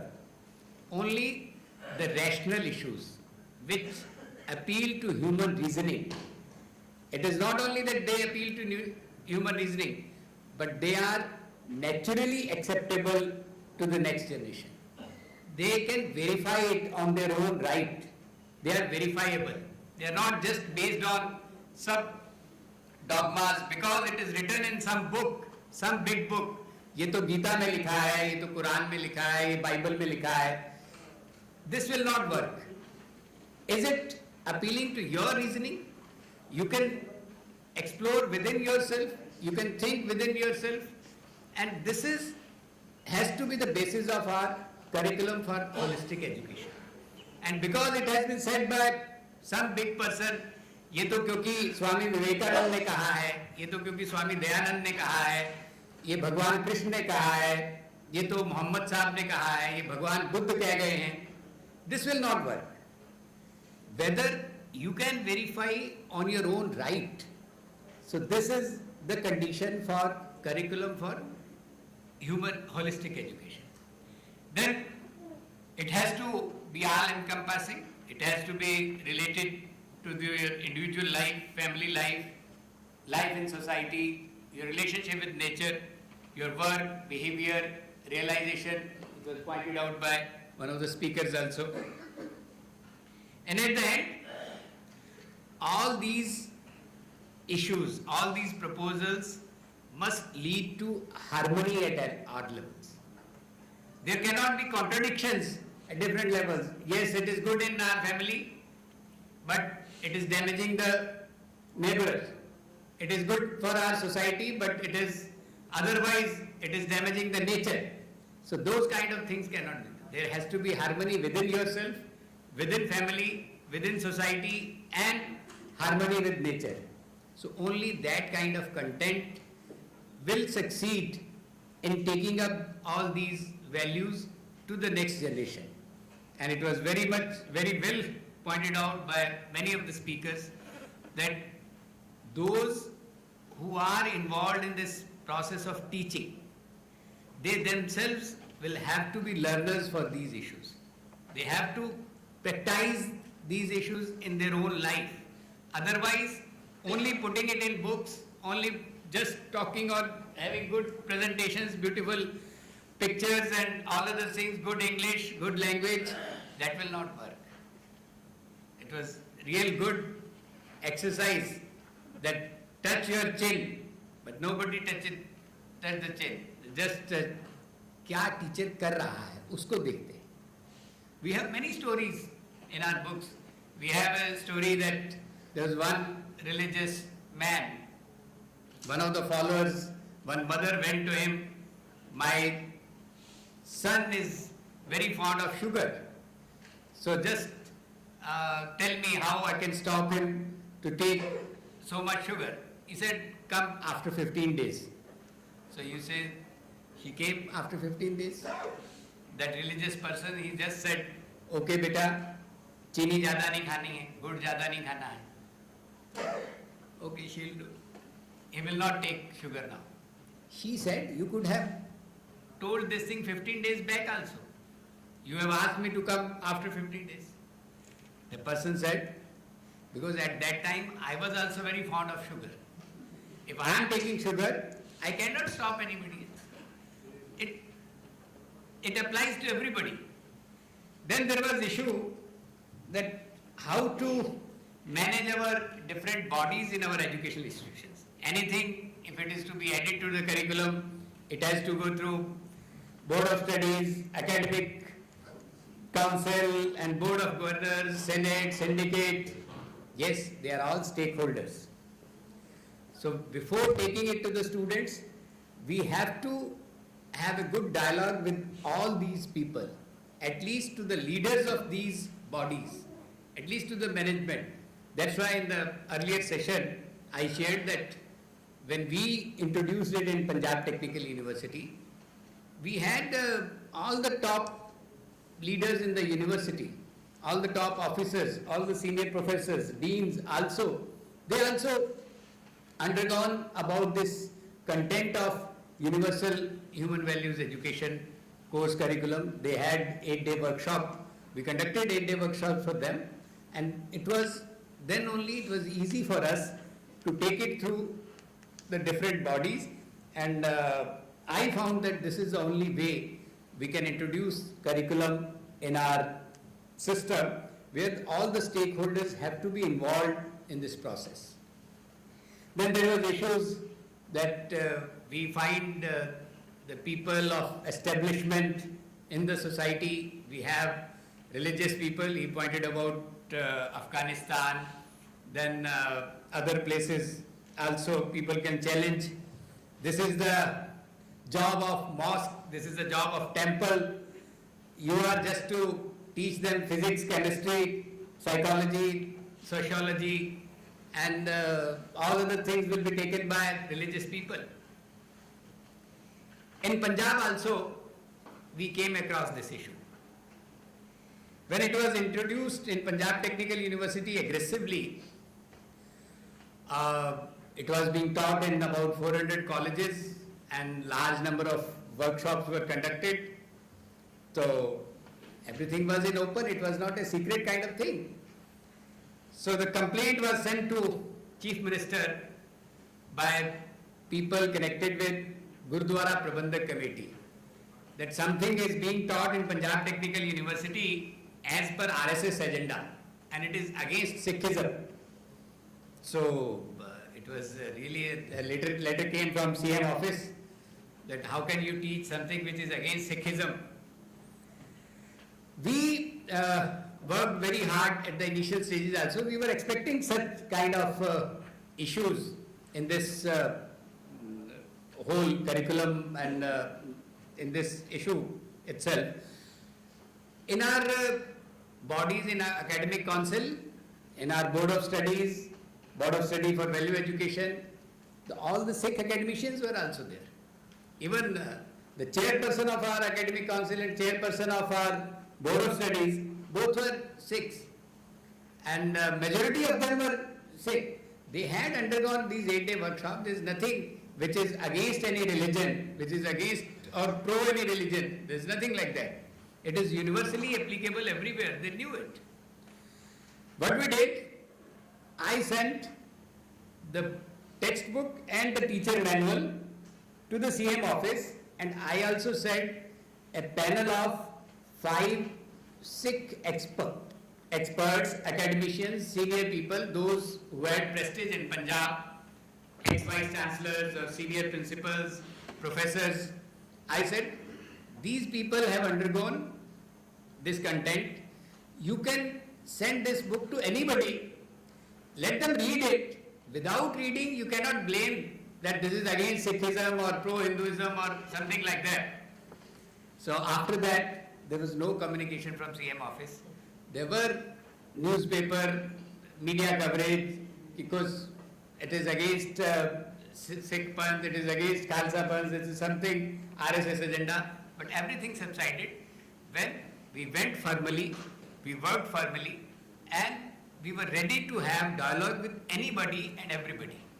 And that was the reason that we are able to execute it, implement it very successfully, and now the things are going on. Even if many times people feel that if such and such person is there on chair, then only it can go forward. So it is not like that. Because a team has come up, they are taking it very vigorously, and things are improving like anything. There is a team which has come from Punjab Technical University. So I think this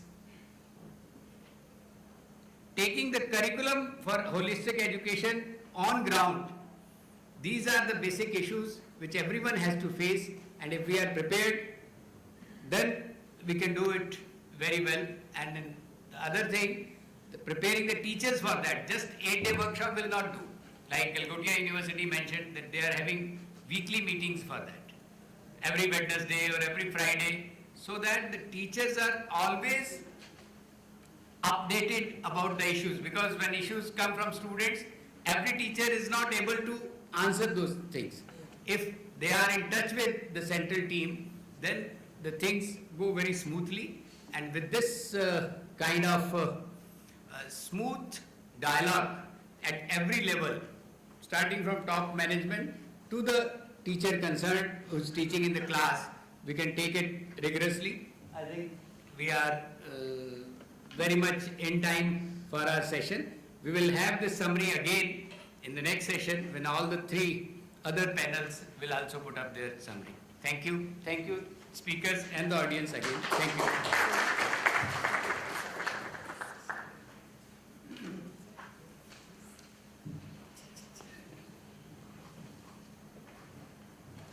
My sincere thanks to all the panelists as well as moderator of the session for this worthy discussion about curriculum for holistic education.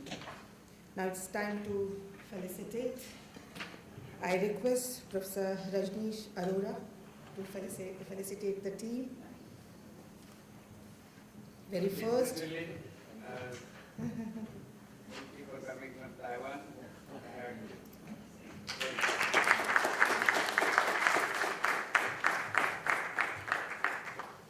Yes, President.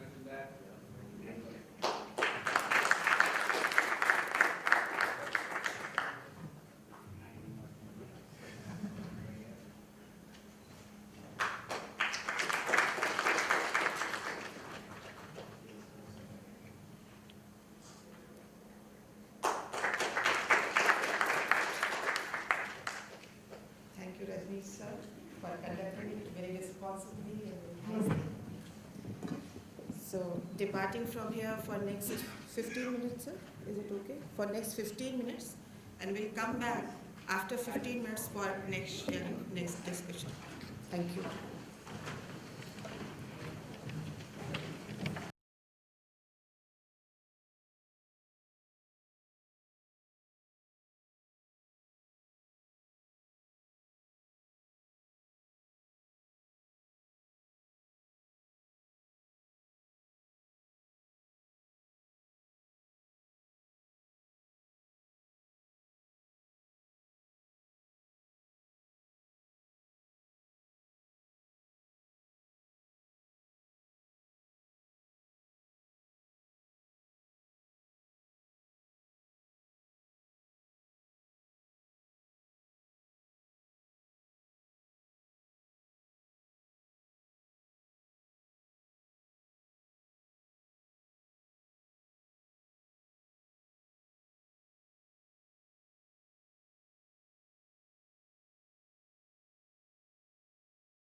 Namaskar.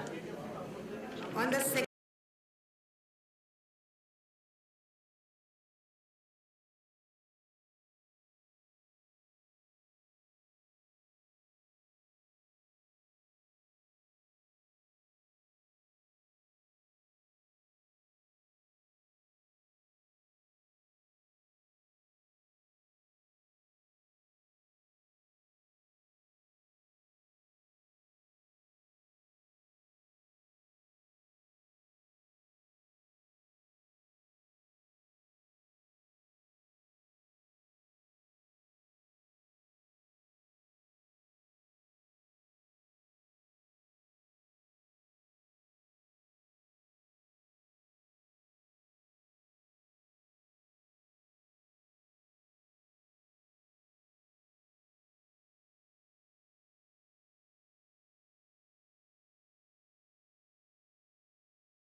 catering to every individual, in the interest of every individual, then only the curriculum can be considered holistic. And holistic means taking care of everybody's interest.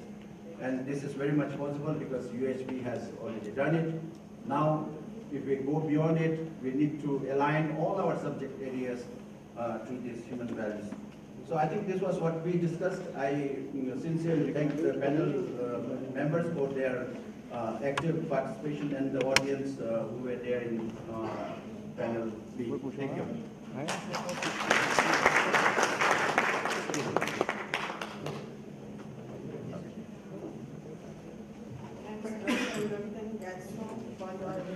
For your involvement. We have noted your recommendations. Now we are called Professor Rajneesh Aroraji, ex-Vice Chancellor from EDU, India.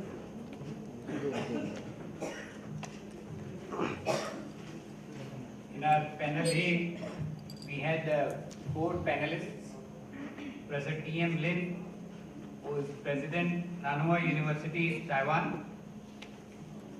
Professor Dr. S.M. Mahbub-ul-Haq Majumdar, who is Pro-Vice Chancellor, Daffodil International University, Dhaka, Bangladesh. We had Professor Rakesh Kumar Mudgal, Vice Chancellor at Tirthankar Mahavir University, Moradabad, Uttar Pradesh. And Professor Jaishankar Warrior, who is Pro-Vice Chancellor, Galgotia University, Greater Noida. As we know that the topic is curriculum for holistic education, we all understand that holistic education means to talk to the students about not only how to do, but what to do also. How to do includes all the skills part of it, the technology part of it, the technical education kind of thing. But what to do is about the values. So as we all know that today's curriculum is more about how to do and skill-oriented curriculum. The basic issue is for which we are discussing in this conference is how to have a curriculum for value education, which relates to what to do kind of thing. Professor J.M. Lin from Taiwan, he shared his experiences at Taiwan, how they are doing in their own universities, about like talking about mindfulness with the students, having a 20-minute session for meditation in the classes, and then having projects related to social service kind of thing. As in India we have NSS kind of things. He shared about how the students are encouraged to go out of the campus and work with society during their services. And in almost all the technical courses, whether it is for medical, for engineers, they have a specific course about ethics. Ethics for doctors, ethics for engineers kind of thing. So he explained about the thing which they are already doing in Taiwan for these kind of requirements for the students. Then we had a talk by Professor Majumdar from Bangladesh. He shared that this is the need of the hour, not only for science and technology courses, but for all the courses, whether they are related to commerce or humanities, and it has to be part of all the subjects in the universities and colleges. And for having a successful value education, he emphasized that we need to have good teachers, which are not only trained in conceptual kind of things, but they are also trained for the practical aspects of values also. They must be inculcated among the teachers first. Then he said that this whole value education curriculum has to be all-encompassing. It must have a relationship within yourself, within individual, within family and society, and the nature also. Professor Majumdar also emphasized that we need to have this value education for civil servants and politicians also. Then only we can have right kind of environment for value education in our courses. And he said that we have to develop curriculum for primary, secondary and higher education for all the levels in. We had a good presentation by Professor Rakesh Kumar Mudgal from Tirthankar University. He again said that this value education is not about sermons, what to do and what not to do, but it is mainly about inculcation of these values. And who will teach it? Only those who have those values within themselves. The role of teachers was emphasized, and it is, he talked about MCA, M for memory, C for concept, A for attitude. This whole feeling of value education among the teachers is required, and not only among the teachers but head of the educational institution, and we are to create role models for right kind of value education for the students. Then only any kind of curriculum can be successful for this purpose. We have to create conditions of commonality to strengthen the relationship among students, among the next generation. And he said we have 4 types of teachers. It is not only the teacher who is teaching in the class, but we have mother, father, and the people in the society. So they all have to be inculcated with these kind of value education proposals. In our panel, Professor Jaishankar Warrior from Calcutta University, he shared his views about various dimensions for human beings: work, behavior, thought, and realization. Our curriculum must deal with all the aspects of human life. Society looks at a teacher, they expect responsible behavior from the students. Any irresponsibility on the part of teachers is not acceptable. That damages the whole process of this value education. Therefore, the teacher training was emphasized by Professor Jaishankar. The traditional lecture kind of pedagogy will not work for this purpose. Today's generation, having so many gadgets in their hand, their concentration has to be taken care of. Today, to have full attention of more than 3 minutes, as Mr. Warrior said, that is a challenge for the teachers. So we need to again design our pedagogy so that we can involve the students for all these kind of issues. Then he also said that we need to have proper jobs and educators so that they can be real good teachers for this value education purpose. Then we also had responses from the audience, and there were some challenges were raised about when we introduce this kind of curriculum in our schools and colleges. So many people raise objections, whether it is something related to religious, or is it against any religion, is it against Hinduism or Sikhism or Muslim or Christianity. Therefore, it was discussed in the discussion that our curriculum for value education, for holistic education, has to be universal in nature. It has to be rational in nature. It must appeal to human reasoning. It should not be based on any dogmas. It should not be based on the things, beliefs, that it is written in some big book or it has been said by some big person. But it should be naturally acceptable to the students. Students can verify it on their own right, and it has to be all-encompassing. It has to deal with all the aspects of life, the relationship within self, with the family, with society, and with the nature. And finally, the purpose of this whole curriculum for human education is, for holistic education, is harmony at all levels.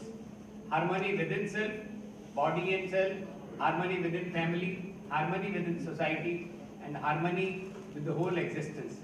So if we keep all these points in our mind, we can implement the curriculum in our institutions very successfully. And the major thing is the leaders in the educational institutions has to take the first step. They have to take the initiative. Then only they will be able to have a good dialogue with all the stakeholders and for successful implementation of this curriculum plan for holistic education. Thank you.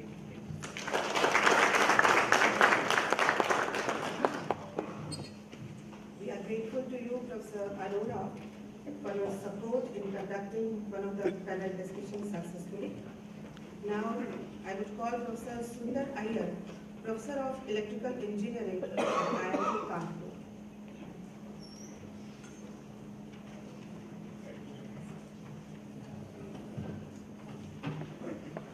So, I'm reporting regarding session C, and from what I heard from the discussion, summary of what in the previous two sessions, there seems to be some universality at least between the three sessions. Similar inputs were given by the people who presented. We had four speakers, Professor Sanjay Bhushan from Dayal, then Professor MGM Chaudhary from Daffodil University, then Professor Surendra Pathak, who does research on human values, and then we had Professor Kaushal Kumar Shah from IIT Delhi. So I'll just briefly say what each of them, summary of what they said. Professor Sanjay Bhushan, one of the things that he emphasized was that it should be started at an early age, and they are also trying to do that at their place. And one of the things he also emphasized was it should be, value education should be something that should come out of actions. So right from the early morning till they go to sleep, the various activities that are part of the curriculum and what many students go through does involve certain aspects which is linking them to the real world. For example, agriculture, dairy, and so on. And besides, of course, the regular academic discussions that people have. And this he felt was important to give meaning to human values. The other thing that he also said that they are doing some, developing some curriculums as well as doing some research. And he mentioned about 6 Sigma qualities. There are some 6 qualities that they are identifying and trying to emphasize as part of their coursework. Then we had Professor MGM Chaudhary from Daffodil University. And interestingly, he also mentioned a similar point that from right from young age, from parents as well as from society, students do pick up values, and at the tertiary stage, that is at the university stage, is what we are talking about often, but it's important at the other level too. And we also told the importance of ethics and what happens if there's lack of ethics in society and what are the challenges. And then he also discussed some of the things that they are carrying out at their university. First of all, of course, they have a course developed, and in that they emphasize various aspects of human values, including corporate social responsibility. They also talk about environment, no use of tobacco, and so on.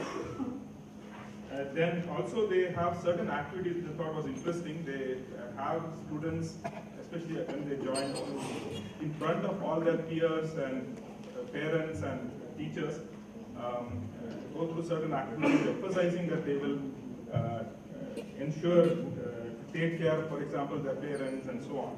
So that I thought was a very interesting way in which, in public, when they affirm that they are going to try and follow human ethics, I think it helps them also when they actually have to do, when nobody is seeing them. So it helps in building integrity. Then Professor Surendra Pathak,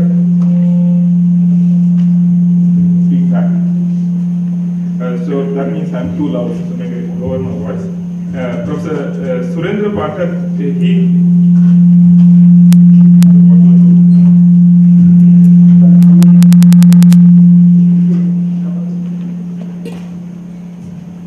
stand a little behind. Surendra Pathak, he talked, he gave a very succinct description of Manav Kendrit Saha Astitwavad. I think that sort of captures the essence of human value that he was wanting to, or the method to follow. And he emphasized also that in the past, there was a lot of emphasis on spiritual education. And nowadays, there's a lot of education, emphasis on material education, and both doesn't seem to satisfy the needs of humans. And in that context, he felt that one needs to have another approach, and that's what Manav Kendrit Saha Astitwavad is about. And he described also the various aspects of it. And then we had Professor Kaushal Kumar Shah, and he gave a very interesting presentation where he discussed what he has been practicing in his, during his teaching as well. So he gave an analogy that often what happens is we have all the ingredients, we make presentations and so on. But so similarly, in food also we have all the ingredients, but to make it tasty and palatable, sometimes the salt and the spice is needed, and the right amount also. So he felt that that aspect is often brought out by the actual behavior or that students observe from people around. So he felt that as instructors and as professors and teachers, it's important that besides just transmitting information and data and knowledge, it's about how we behave in class, how we approach a problem. And also he was emphasizing that when teaching certain things, it's better to start from what they know and build on that. And another important point I thought he mentioned towards the end of this presentation was that to handle stress, he felt that it's very important that there is a one-to-one interaction, a human interaction, a personal interaction, without any gadgets in between. Of course, nowadays we have also the social media and so on to help people feel part of a society and to hear their concerns and share their joy and so on. Maybe there are telephones and so on, but best thing would be one-on-one, and I think that's very important to minimize overall stress. And I felt that we had a really engaging session, and I think it was made all the more engaging by some very useful questions that was posed to the presenters, and that brought out more of what they wanted to share. Thank you.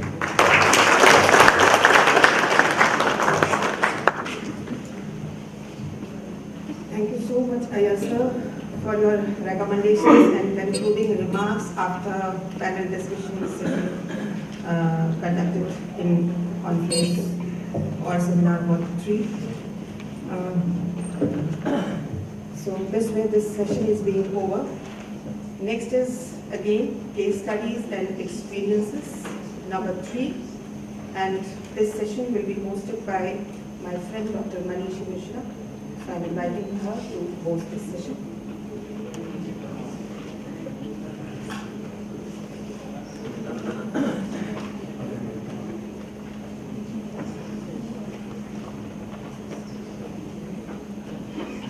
Good afternoon, Namaste. Once again, welcome back to the enlightening and enriching session of experience sharing and case studies of implementing universal human values at personal and institutional level. AGI Rajkot, Sadhu Tyag Vallabh Swamiji, has been the guiding force behind the work on Atmiyata, that is relationship, living in relationship-based education at AGI. They have been experimenting with UHV since 2014 with a commitment to prepare 100 resource persons at AGI to propagate value education. We have Dr. J.N. Shah amongst us to chair this session today. Dr. Shah is pioneering AGI's vision and commitment for the group. So I would request Dr. Shah not just to chair but to share also the impact of universal human values and his future plans. Sir.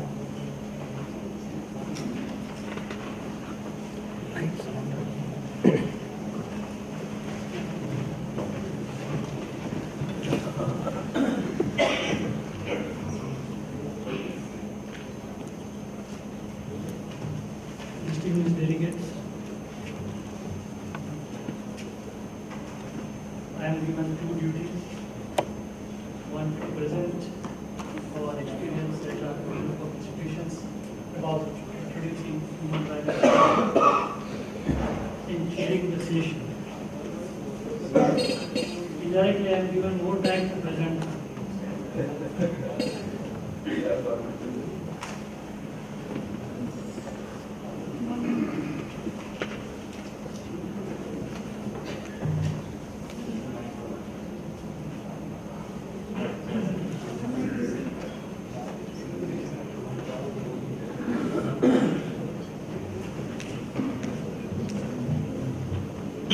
So I'm Dr. J.N. Shah, Director at the Group of Institutions, Rajkot.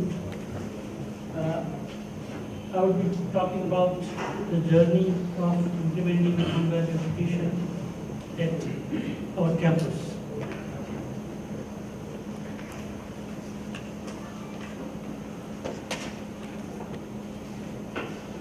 His Divine Holiness Hari Prasad Swamiji is the president of the promoting trust, that is Sarvodaya Karavali Samaj.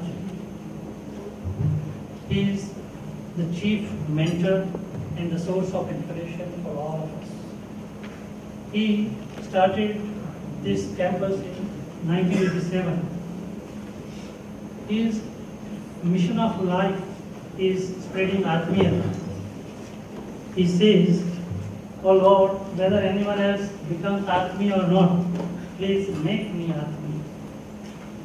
So Atmiyata, love for all, is his mission of life.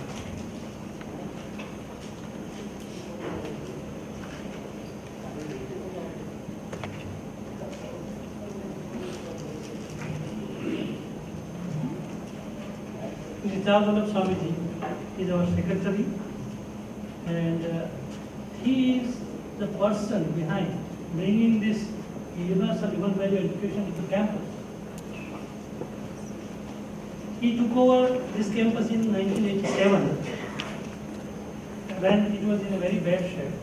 Only thorny plants were there.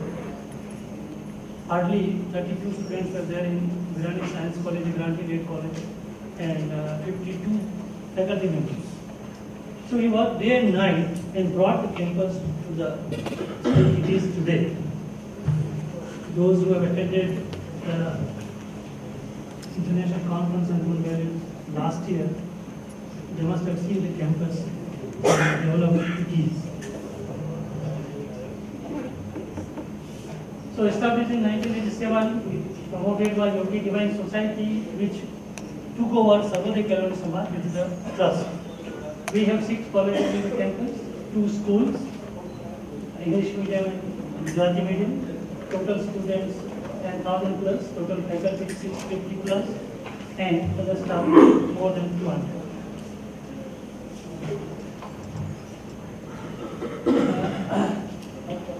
Our journey started in March 2014. We sent 3 faculty members to attend international conference, 3rd international conference at Punjab Technological University. In April 2014, again at EDU, Bhutan, 4 faculty were deputed to attend the workshop on the In April, May 2014, 8 days orientation program was conducted at PSIT Kanpur, where 20 faculty members were deputed. March 2015, in the 4th International Conference on Human Values at EDU College of Business Studies, Royal University of Bhutan, 4 faculty attended. Then we had the National Conference on Human Value in Higher Education on 29 September 2015. Our chief guest was Shri O.P. Kohli, Honorable Governor of Gujarat. 77 educationists from various institutions of Gujarat and the states attended because it was a nation. It was for us the rehearsal for the international conference we conducted.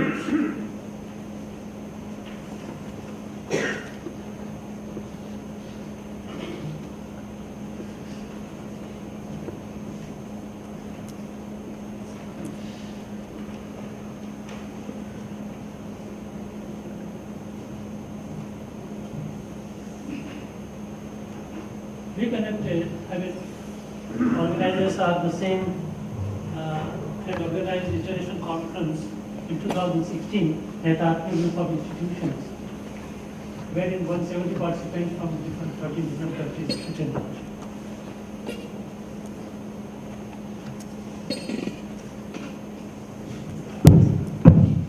About workshops we conducted for faculty at our group. In 2014, 3 days national workshop on management, total participants 619. Sri Ganesh Bagaria ji was Prabodhak. 2 days post-orientation workshop was also conducted. 527 faculty members participated, and that was conducted by Kumar Sambhav.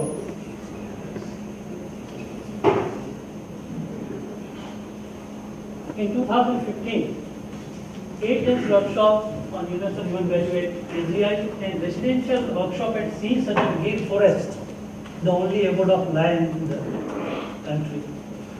Total workshops arranged in 2015 were 7. Total participants 650 faculty members.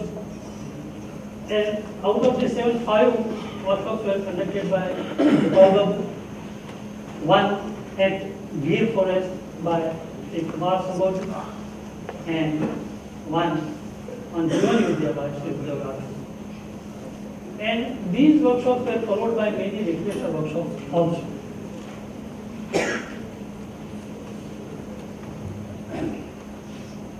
In 2016, we conducted total 7 workshops, out of which Parichay Shivers were 4 and refresher workshops were 3. Gopal Babu conducted again 5 in 2016. 1 was conducted by Dr. Pradeep Kumar Amshurala from IIT Hyderabad, and 1 8 days workshop on human India was conducted by Sri Somdev. Total participants were 875. In 2017, this year, we have already conducted 2 8 days Jivan Vidya, 1 at Junagadh and 1 at our campus. Total participants at Junagadh were 52. 40 were faculties and 12 were guests. Out of those 12, even few parents were also there of our faculty members. The workshop conducted at our campus was attended by 140 faculty members and 53 guests. And both of these workshops were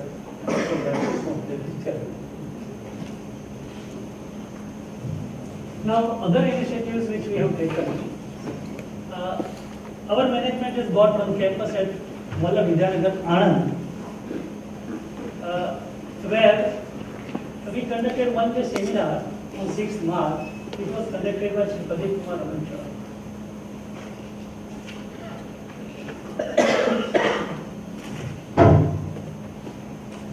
One more session was also conducted to discuss on how we can implement the human values in higher education institutions of the state. We invited Dr. Naveen Seth, our Honorable Vice Chancellor of Gujarat Technological University, who has accompanied us today, and Dr. Yogesh Yadav, Director of ABUSA, who is also working on designing the syllabus for value education. Both of them were invited to this, and our keynote speaker was Shomdev. The workshops were 8 workshops, 6 workshops for 8 days. They are attended by Vijay Swamiji, our secretary. All sessions he attended without missing a single one. So that is what is discussed by many, that this value education will be effective only if it comes from top. So he has followed that. Many faculty members attended the workshop with their spouses. It is also said that unless the wife or husband agrees with this, it is very difficult to implement it effectively. And particularly when lady faculty members attend this, their husbands are very happy. This is my experience. They attended with their parents. And anybody who used to come with reference of faculty or staff, Swamiji had kept the doors open. Let everybody come and get knowledge of this content. 50 faculties attended more than 5 workshops.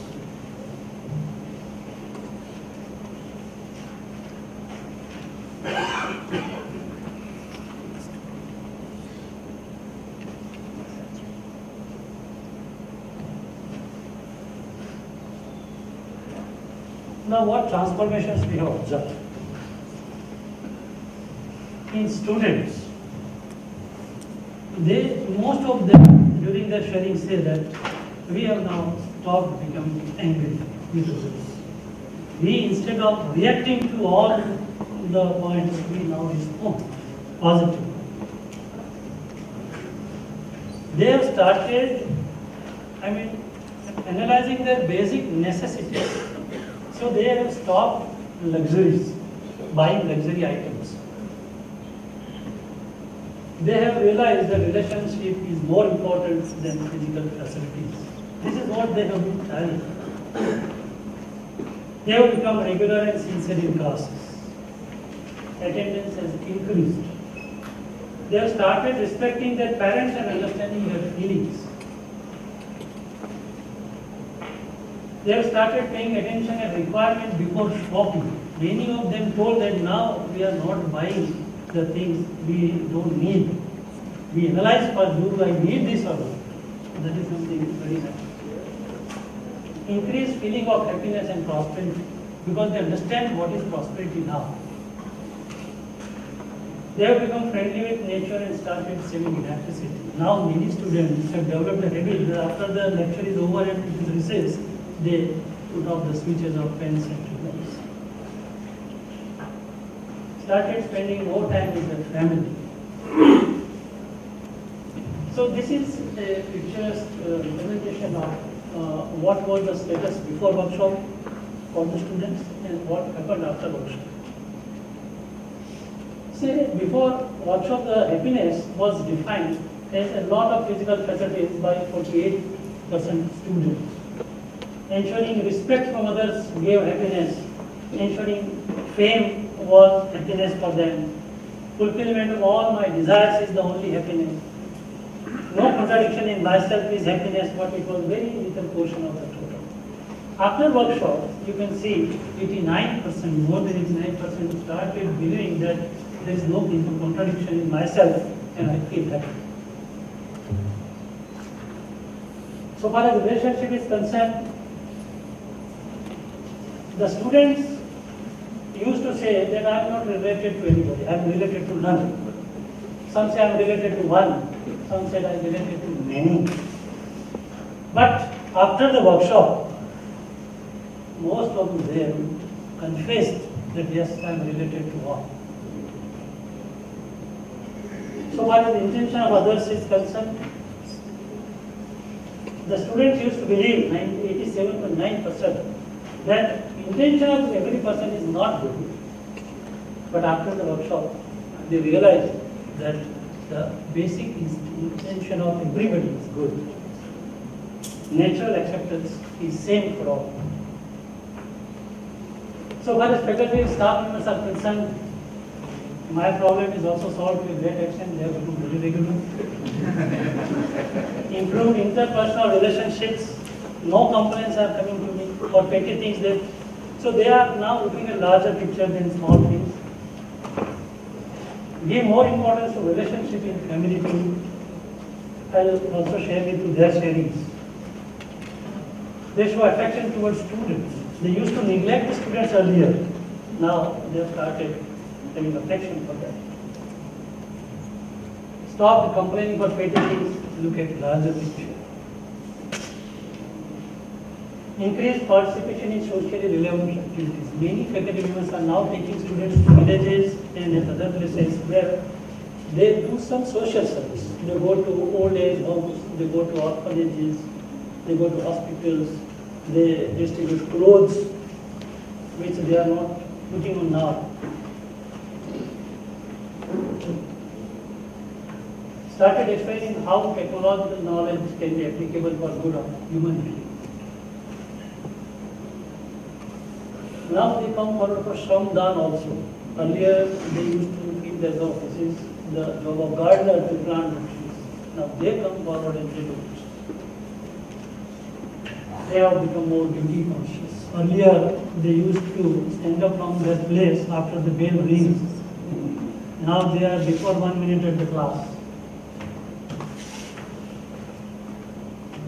This is very important thing to note. That earlier we used to make it compulsory for all the faculty members to attend these workshops. Now it has happened that when we inform that there is a their session of 10 days to be conducted at Delhi, how many of you would like to go on your own? So far, whatever I have narrated the activities, total expense of those activities is borne by the trust. Not a single penny was charged to any faculty or student. And once I actually uttered by mistake, the expenditure on these activities is this rupees index. Swamiji corrected, let us not call it as expenditure, but it is the investment for future happiness of the population. Many faculties have started again at the institute in groups also. Those who cannot go out to Indore or Delhi or Raipur or Kanpur, they have started doing it here. What is Adhyan, sir? What is Adhyan? Going in depth of this content, going further. What is taught in the college? Adhyan in your context, what is Adhyan? In your context of ICHVHE-17. See, going into depth of the thing, मैं कौन हूँ और मुझे कैसे जीना क्यों जीना है इसके बारे में जो सोचना है ज़्यादा, that is available. I haven't gone for any urgent PhD, but what I am told, that is what I have attended many workshops, but still I haven't gone to that. See, many of us were not knowing the correct meaning of what is trust, what is love, what is affection, what is good. Now they have come to know this. So purpose of life and how to live life is becoming clearer. This is what is revealed from the interactions. Now earlier they used to give importance to teaching. Once the class is over and they have taught, they felt that yes, I have taught nicely, but they never cared for what learning has taken place. Now they have become conscious about the learning part of it by the students.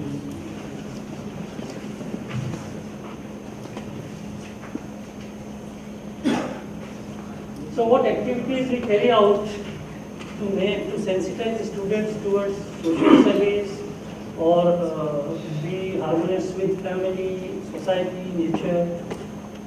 See, tree plantation is there. Swamiji has planted on his own more than 10,000 neem trees in the campus. Fuel Free Friday we used to celebrate. Students and faculty used to use bicycle. We have paper recycling plant also small.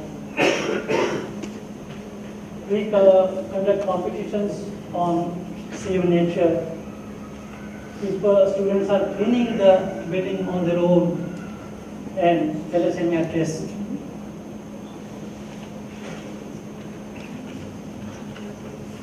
Save Electricity Company campaign is also going on. Entire campus is now LED campus and use of appliances are with 5-star rating only. Energy saved as you know, energy generated. So we have kept 230 kilowatt rooftop solar system, which is giving us 20% of the electricity supply needed. We have rainwater harvesting scheme also. We save 50,000 liters of water. Food wastage notice board.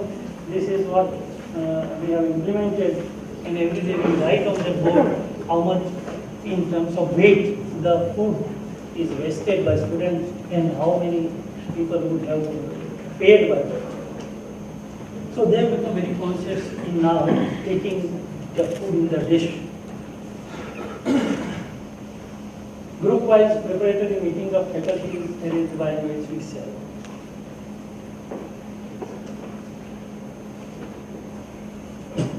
So this is very important.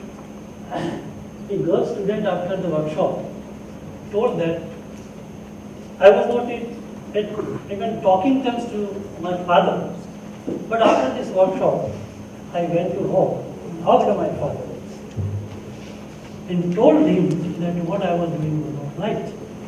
I should have not put our relations at stake. His father in turn was to his father, this girl's grandfather, and asked for forgiveness.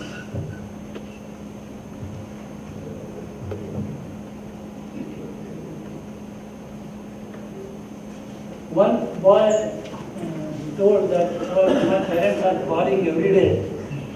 Sir, if you call them here and if they attend this workshop, they will stop calling. One told that my parents would not have divorced had they attended this workshop.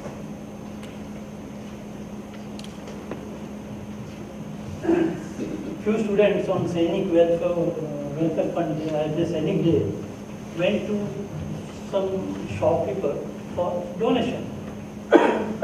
Unfortunately, maybe that shopkeeper was not in good mood. He started scolding the students and very harsh language.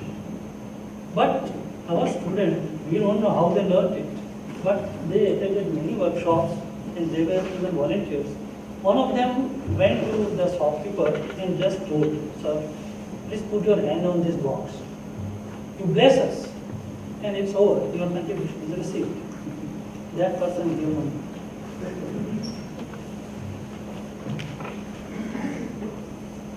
This is what those who have attended the international conference last year at our campus must have heard this girl. The girl was suffering from stammering problems since childhood. After she attended the workshops, and particularly this sentence she heard many times, "Dusra bhi mere jaisa hai," she developed confidence and she delivered a speech during the last international conference without any sign of stammering. This is again a very emotional incident happened. A boy lost his money, fees given by his father in bet cricket. And he lost everything. He was crying. He could not tell anybody. He even thought of suicide. But at the end of the workshop, his friends told him, let us meet the teacher. He may find some solution. Because he had to collect a lot of money for fees. So they went to the teacher. Teacher sympathized. Just made him sit with him. Don't worry. Let me talk to your father. What he said. His father was poor. And the whole incident was narrated to him. And instead of becoming angry to his son, he thanked the teacher that you have done so nice thing that you have told me. Had you not handled this student properly, son, you might have suicided. So this happens. As I told you, now they have become very conscious about use of electricity.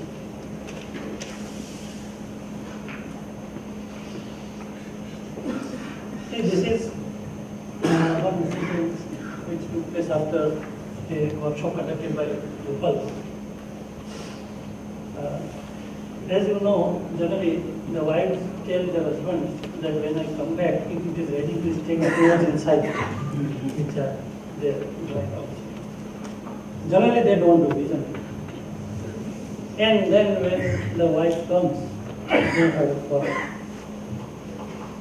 One day, what happened? That lady faculty member went home, and as usual, she had instructed her husband to take the clothes inside if it rains. It rained, the clothes were not taken in. She went home, took all the clothes, stayed inside the house. His husband saw all this, went to her. She was not getting angry today. You know, Gopal Babu has told that we must be in relationship. His husband said, "Wow, Gopal Babu." What I could not do, you have done it.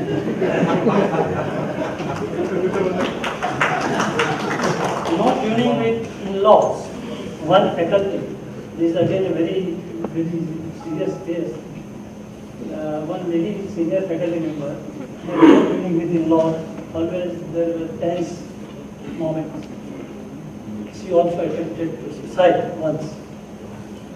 But after attending this workshop, she started behaving in such a nice way that now they are having a lot of cleaning in the house. She narrated that had I not attended this workshop, I would have done something unimaginable. Again, Dr. Nipa Pandey is one of our senior faculty members, head of microbiology. She narrated one story, the incidents of story, that my father and mother were not at good tune. Father was very intellectual person, already in J. Krishnamurti, and my mother was not that intellectual, so they had a lot of difference of opinions and quarrels. So one day I just requested my mother, why don't you look at the video of Universal Value once? She did not agree. No, I have heard so many saints and so many people and then nothing happens. Nothing will appeal me to change myself.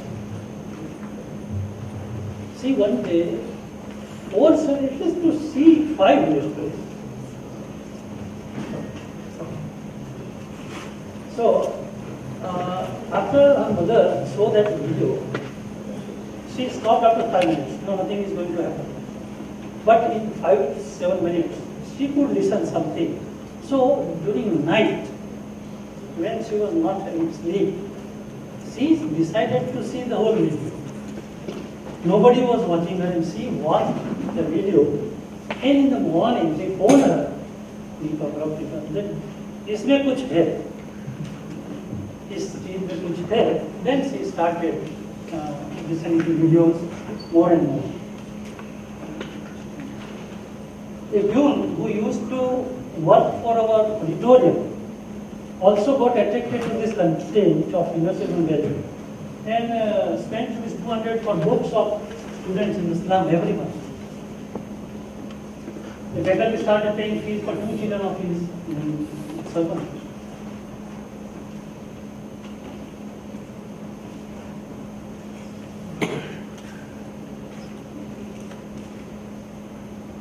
This is one very good development in our campus. We have got Virani Science College autonomous status this year, and because of autonomy we could implement universal given value as a credit course, and the response is good. We have got 2 semesters for this course, and students are not only taught in the class, they are given some activities also, and reports are to be prepared.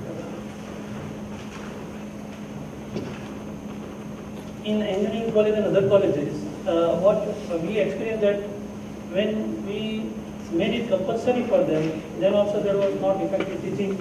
When we gave some weightage in the appraisal, annual appraisal, then what happened that every teacher used to go for teaching this, but the effective teaching could not take place.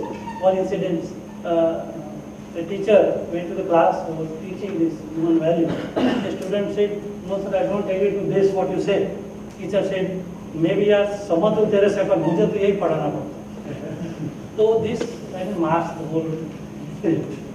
So what we did, we have the counselors for every 25 students.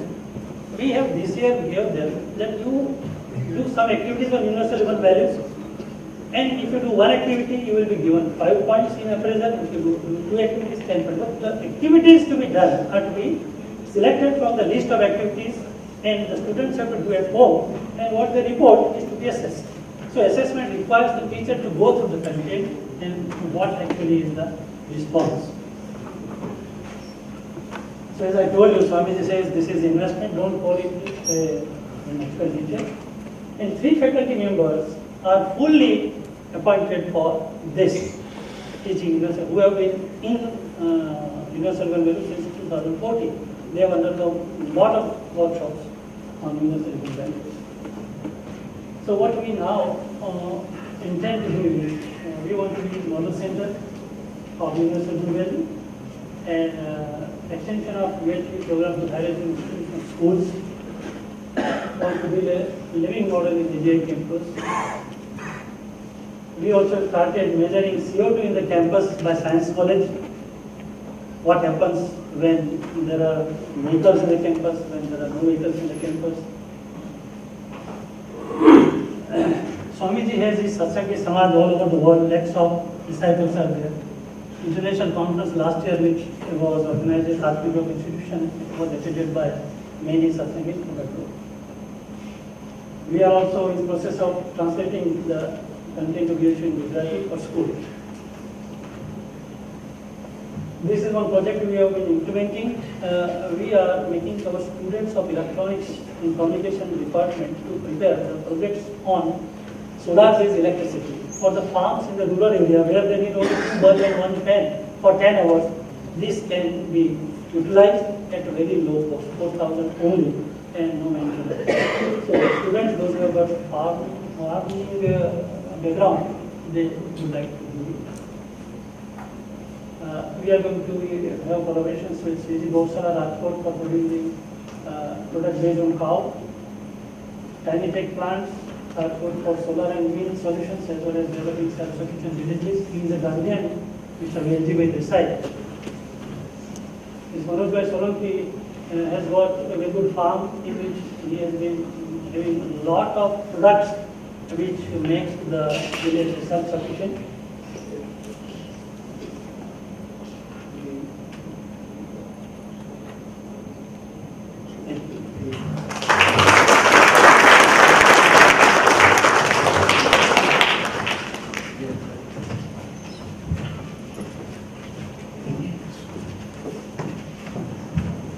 Thank you, sir, for sharing the programs and the beautiful sharings, beautiful experiences that you shared with us. I would now take this opportunity to request Dasho Nedo Dorji, Vice Chancellor, Royal University of Bhutan, to felicitate Dr. J. N. Shah.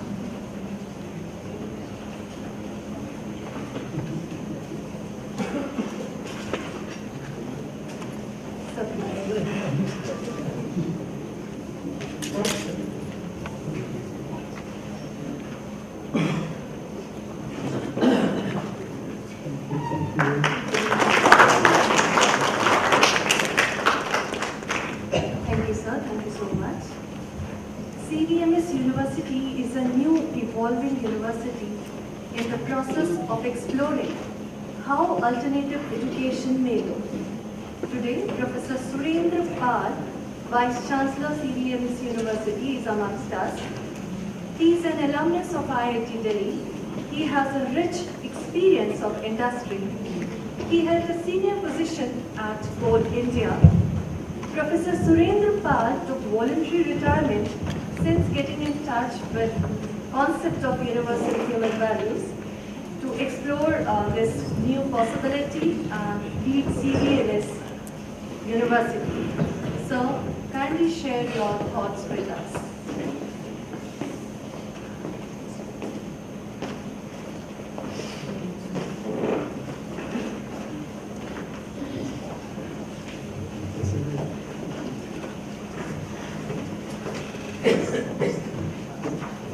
सभी को नमस्ते।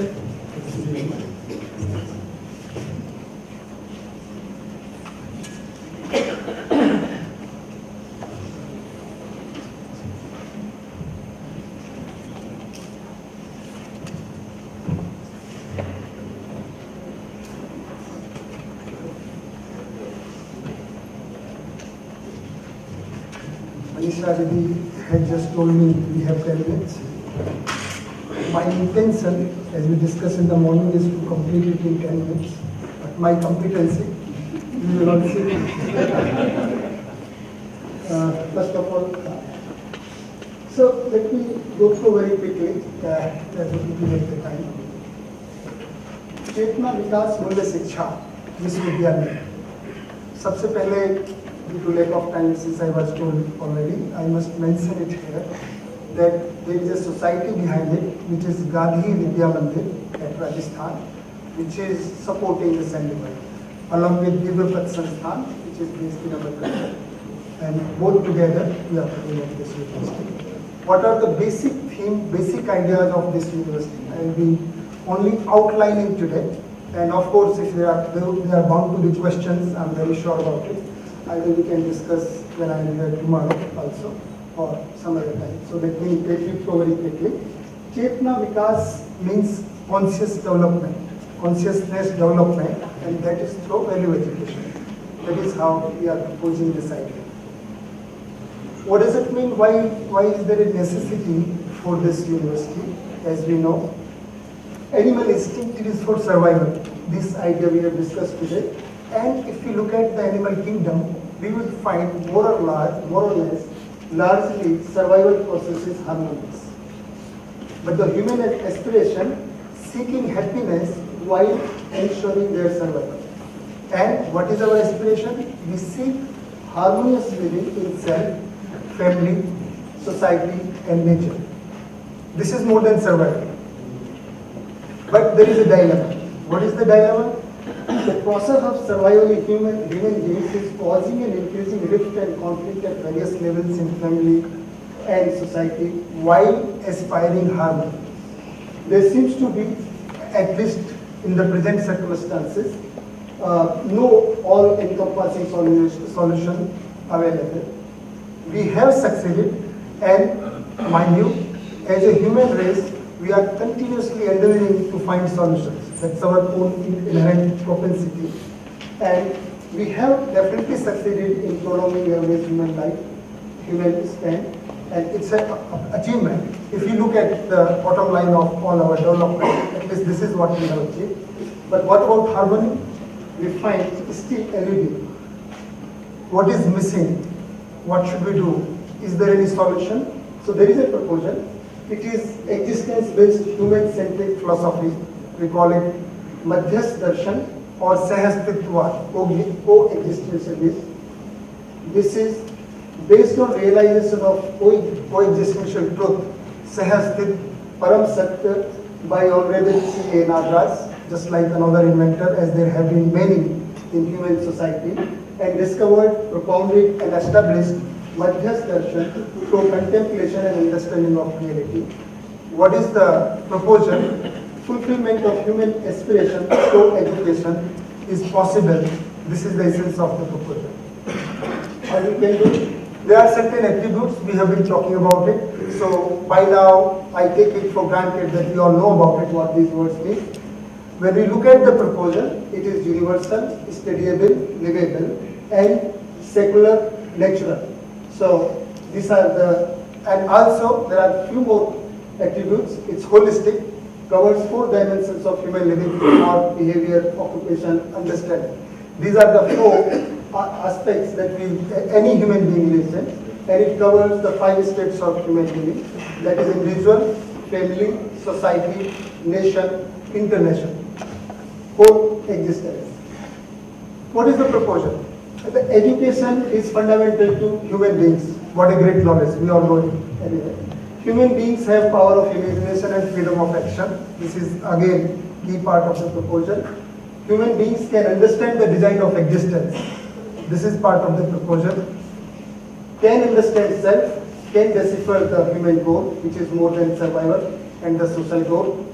Can organize themselves to achieve these goals.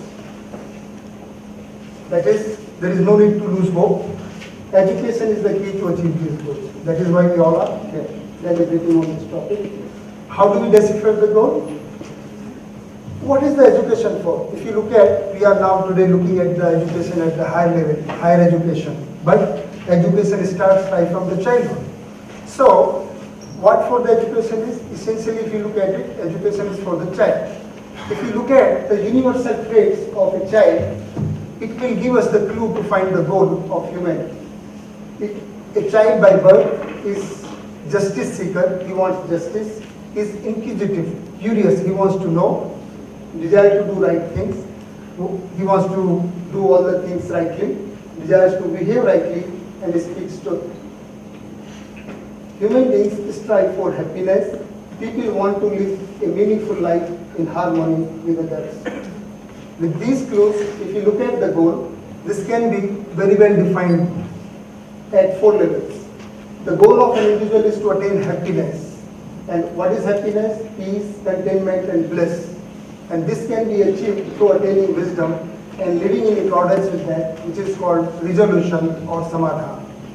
The goal of or objective of family is prosperity along with resolution. Prosperity is attained when we are able to identify our need correctly and the efforts we put in to fulfill our needs by right occupation. Social goal, mutual trust, lack of fearlessness, abhay. Fearlessness is attained by living with trust in all our relationships that we have talked in the morning.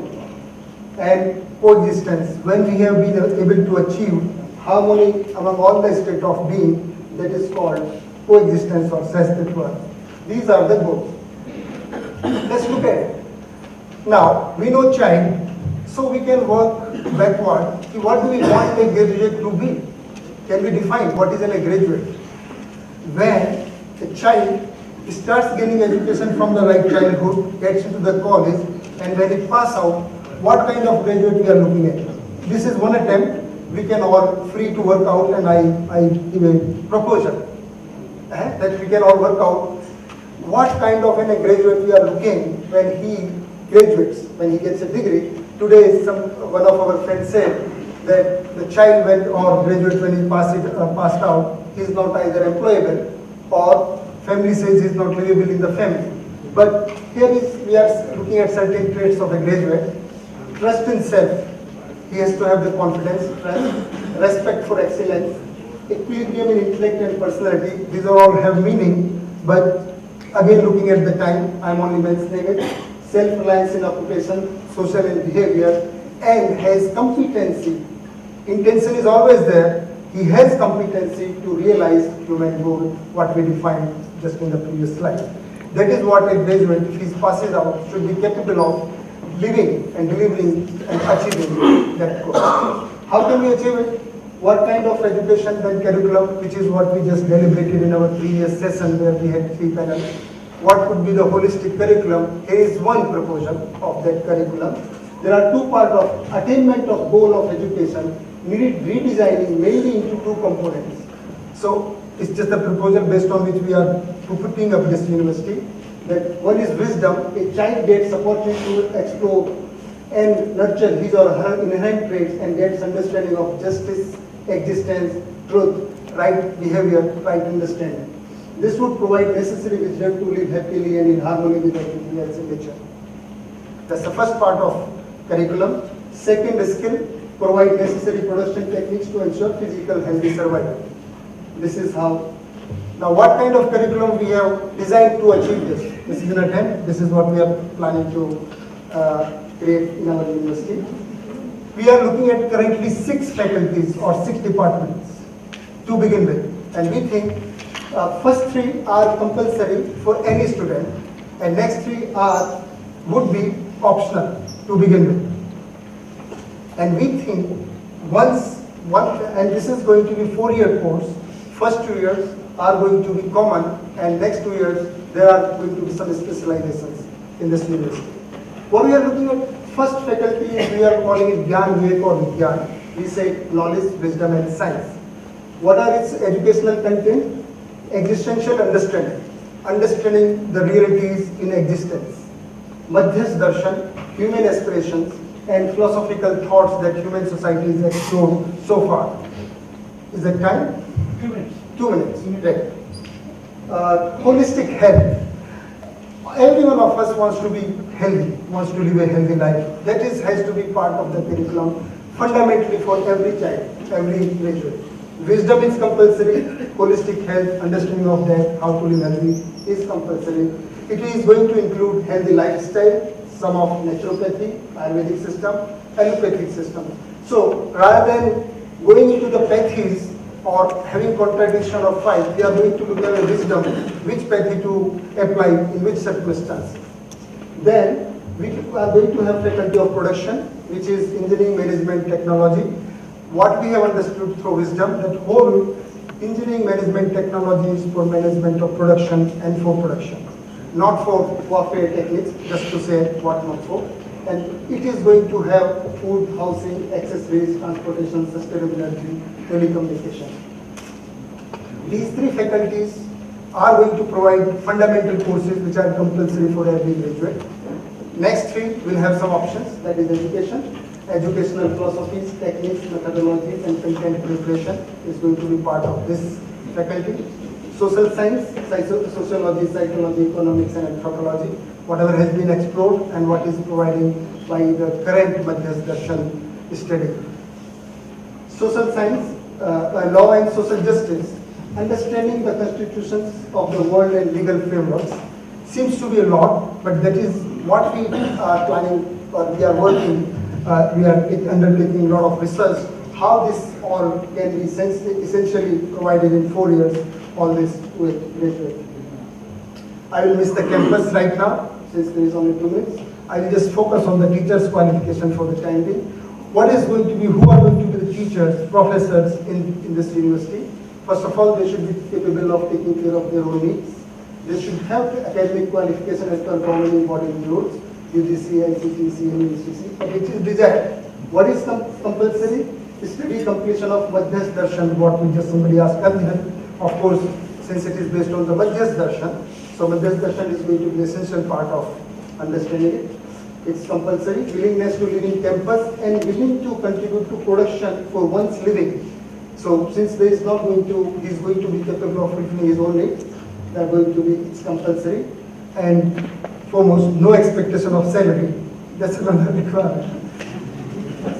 My God, how is this to do? You can have some answers. What are going to be the expected outcome of this? This is what we are targeting, this is what we should be able to achieve. Self-disciplined student to act as a change agent in building harmonious and undivided, somebody said it can be positive, so I would say unified human society, Akhand Samaj, and in establishing universal order that is called SAARC. The students to fulfill their and family physical needs related to food, housing, health, energy, and education by means of self-production and manufacturing, thus generating value in society. Less pressure on natural resources, balance in village and cities, rich and poor, male and female. These are the terms and have a lot of meanings behind it. Focus on production activities as a result of reduced pressure on police, judiciary, health. These are all byproducts in transnational state. And finally, my friend J.N. Shah had already put it in the last of the slide. I mean, I intend to put this. It is just the English translation of what was there in the last slide. May the earth be heaven, may the human be divine, may human religiously succeed, may the goodness prevail. Eternal. Thank you very much. How is my competency? Was it just 10 minutes? Oh, thank you.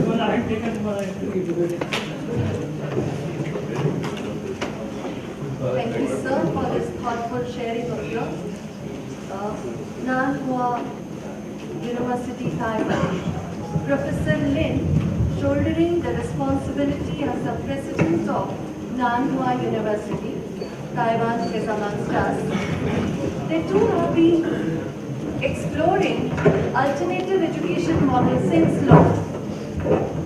I'm pleased to inform that they have decided to start UHV initiative in Taiwan. So I would request Professor Lin to share his thoughts with us.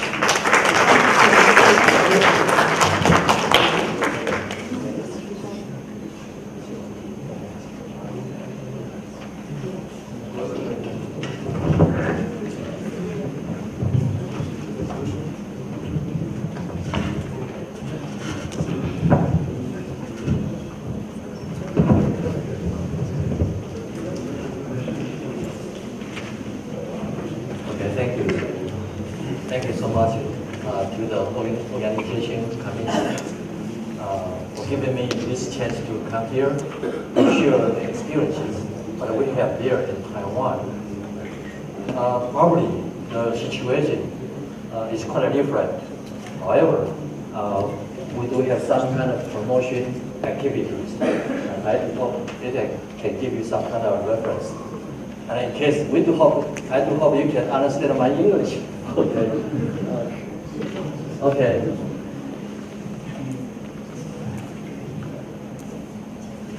Okay. Taiwan is quite small. The location is near in the southern eastern part of mainland China, and the total area is about 36,000 square kilometers. The population is about 23 million.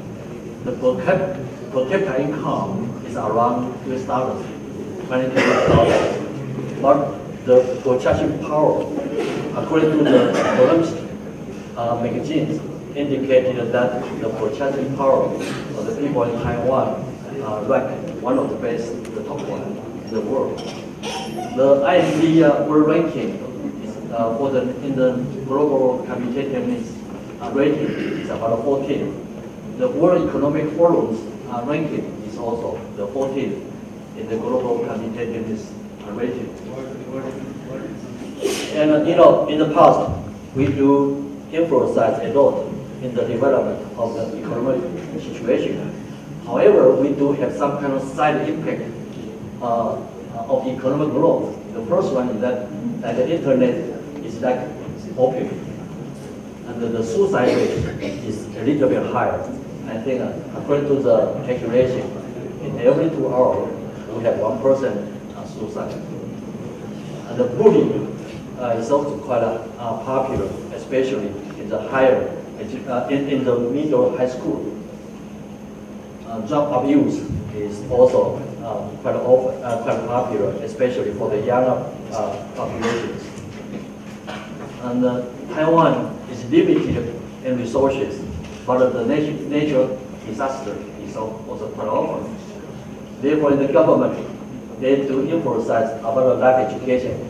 Our life education is very similar to the one human value you have here. And the first one is that try to educate the people, the students, respect their own life, and also try to respect the others, and try to teach the students to respect natural resources and environment. And right now the government try to educate, train about 5,000 teachers per year, and try to establish life education concept as a main value on campus through formal courses or informal courses and extracurricular activities. In the last 2 years, government established a national life education center, just like a human value center here. Nanhua University was selected to establish this kind of center. And what is Nanhua University? Who is Nanhua University? Nanhua University was located at southern part of Taiwan and was established around 1996 by Venerable Master Xing Yun, one of the best, the biggest one of the Buddhism organization. And right now, the total students we have is about 5,600 students. And the main, the university paid great devotion to life education and the movement of promoting the what we call 3 acts of goodness: do good deeds, speak good words, and think good thoughts. And in our university, we form an international consortium because there are 5 universities founded by Venerable Master Xing Yun. Like United States, we have a University of the West, and Australia, we have London Institute. In Philippines, we have a farming college and so on. And every year, we send about 10 of the students to go outside of the country. We do hope in the future we can send the students to come to India here. And also we connecting education with and a career with the PI curriculum model. We say that when you graduate, you get a job. And the university was ranked 83rd in Green University worldwide, and also was evaluated as a teaching excellency university in Taiwan. Okay, there are some approaches what we have to promote life education at the Nanhua University. The first one, we established an administrative system from top to bottom, and we also developed measures for the implementation of the 3 acts of goodness passport for the students. And the second one is try to revise all the curriculum. For instance, like professional ethics is a compulsory course in our university. like a business school, they have to study business ethics. Engineering school, they have to study engineering ethics. And also meditation is a compulsory course in our university. And here you can see that the students are reflections. Learning how to meditate not only help oneself spiritually, but also helps one to observe and contemplate in others' people's perspectives. And also, we also promote what we call service learning. Service learning is also a compulsory course in our university. We do offer this kind of opportunity to our students. They can go outside of the university to help the aged persons. And also, in our university, we also offer what we call a special project Pearl. Like here, this student, she cannot speak, she cannot hear, and cannot hear, cannot see, cannot speak in her body. And we assign a special professor to help her directly, individually.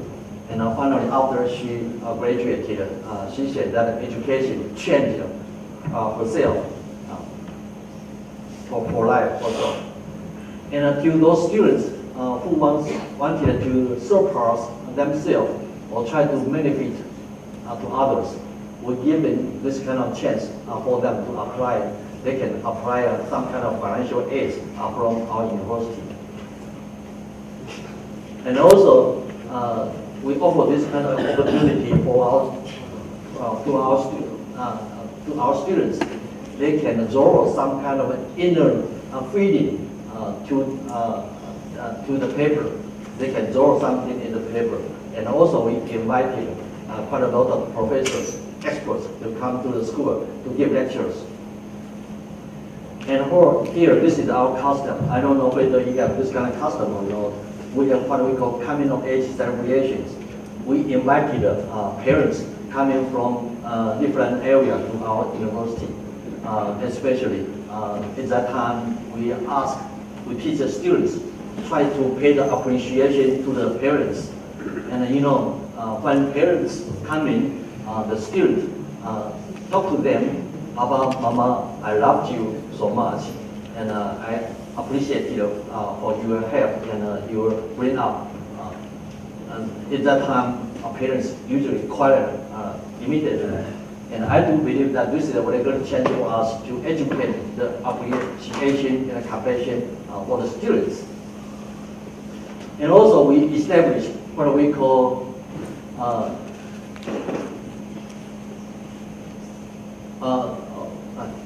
we also established this kind of light facilities. This was designed by our engineering students.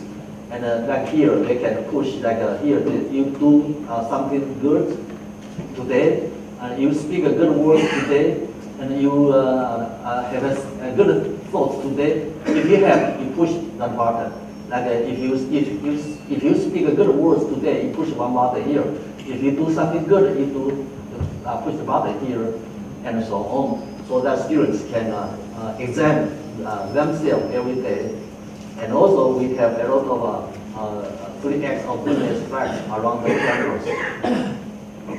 And also, we before the class, after the class, we play the song of 3 acts of goodness, so that to get the students to understand that you have to be very careful about your behavior. And also, we design some kind of life education courses or MOOCs, so that students can get this kind of lesson in the internet. And to some professors, they can get some kind of inspiration life stories, write down something, and we collect those stories together so that students can learn something from professors, from students, and so on. Okay, what is the outcome that we have there? We also we design a lot of teaching materials, and also we have some kind of surveys to the students. And according to our survey, that students are writing self-worth about 81%, and in a self-efficacy increase about 78%, the most important is about emotional problems, reduced about 60%. And also teachers reported improvement in teaching technology and teaching methodology and so on, and increased about 90%.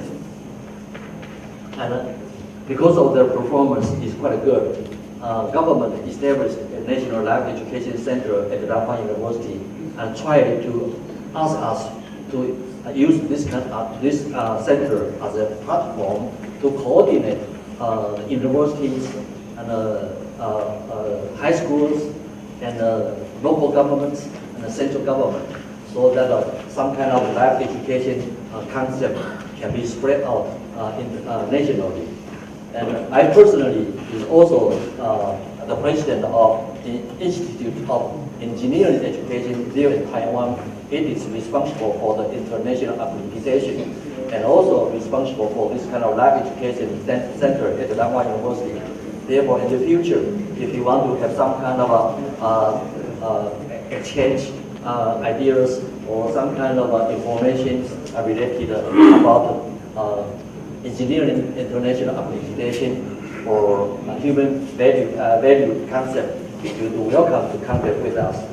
Yeah, I think because of time limitation, my presentation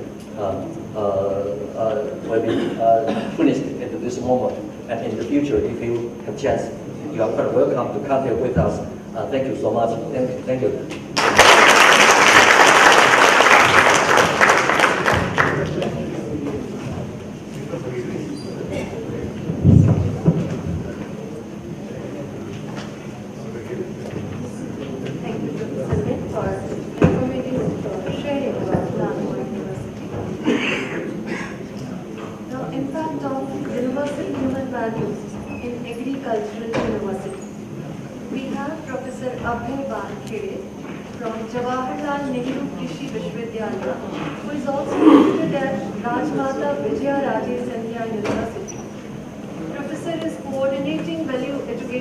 Activities since 2013.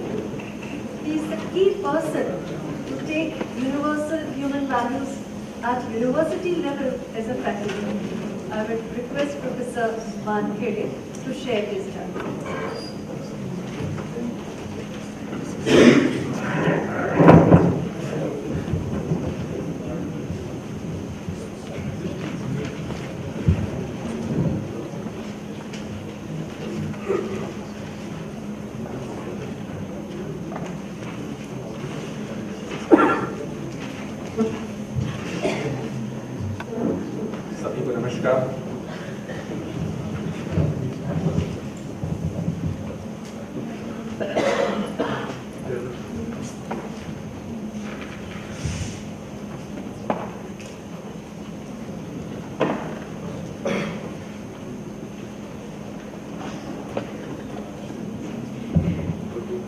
सभी को पुनः एक बार नमस्कार। मध्य प्रदेश के दोनों कृषि विश्वविद्यालयों में पिछले लगभग 3 वर्ष से universal human values and professional ethics इस कोर्स की शुरुआत एक छोटी सी हिस्ट्री में बताना चाहता हूं। स्पेशली एग्रीकल्चर यूनिवर्सिटीज में ये एक बहुत क्वेश्चन है कि कितना प्रोडक्शन किया जाए। एक प्रेशर है। उस समय जो सिनेरियो था मध्य प्रदेश में, जो पॉलिटिकल सीक्वेंसेस थे, उसमें ये हुआ कि प्रोडक्शन को डबल कर दिया जाए। ऐसा एक रिक्वेस्ट किया, बहुत कुछ प्रेशर भी था एग्रीकल्चर यूनिवर्सिटीज में, रिसर्च में। लकीली कुछ लोग, मैं खुद भी और मेरे कुछ 1-2 फ्रेंड्स इस कंसेप्ट से लगभग पिछले 10 वर्षों से हम लोग वाकिफ थे। बार बार अपनी रिक्वेस्ट कर रहे थे कि क्यों नहीं एग्रीकल्चर यूनिवर्सिटीज में इसकी सबसे ज्यादा जरूरत है, जहां हम नेचर के साथ काम करते हैं। तो बहुत जरूरी था कि उसके प्रॉपर यूटिलाइजेशन की बजाय हम अभी यूटिलाइजेशन को पहचान नहीं करते। तो बेसिकली नेचर के सारी चीज, चाहे वो वाटर हो, एयर हो, सॉइल हो, उसके एक्सप्लॉइटेशन पे काम कर रहे हैं। ऐसा ध्यान में आते ही ये बात ध्यान दिलाने की बार बार कोशिश की कि इसका प्रॉपर यूटिलाइजेशन करने की जरूरत है।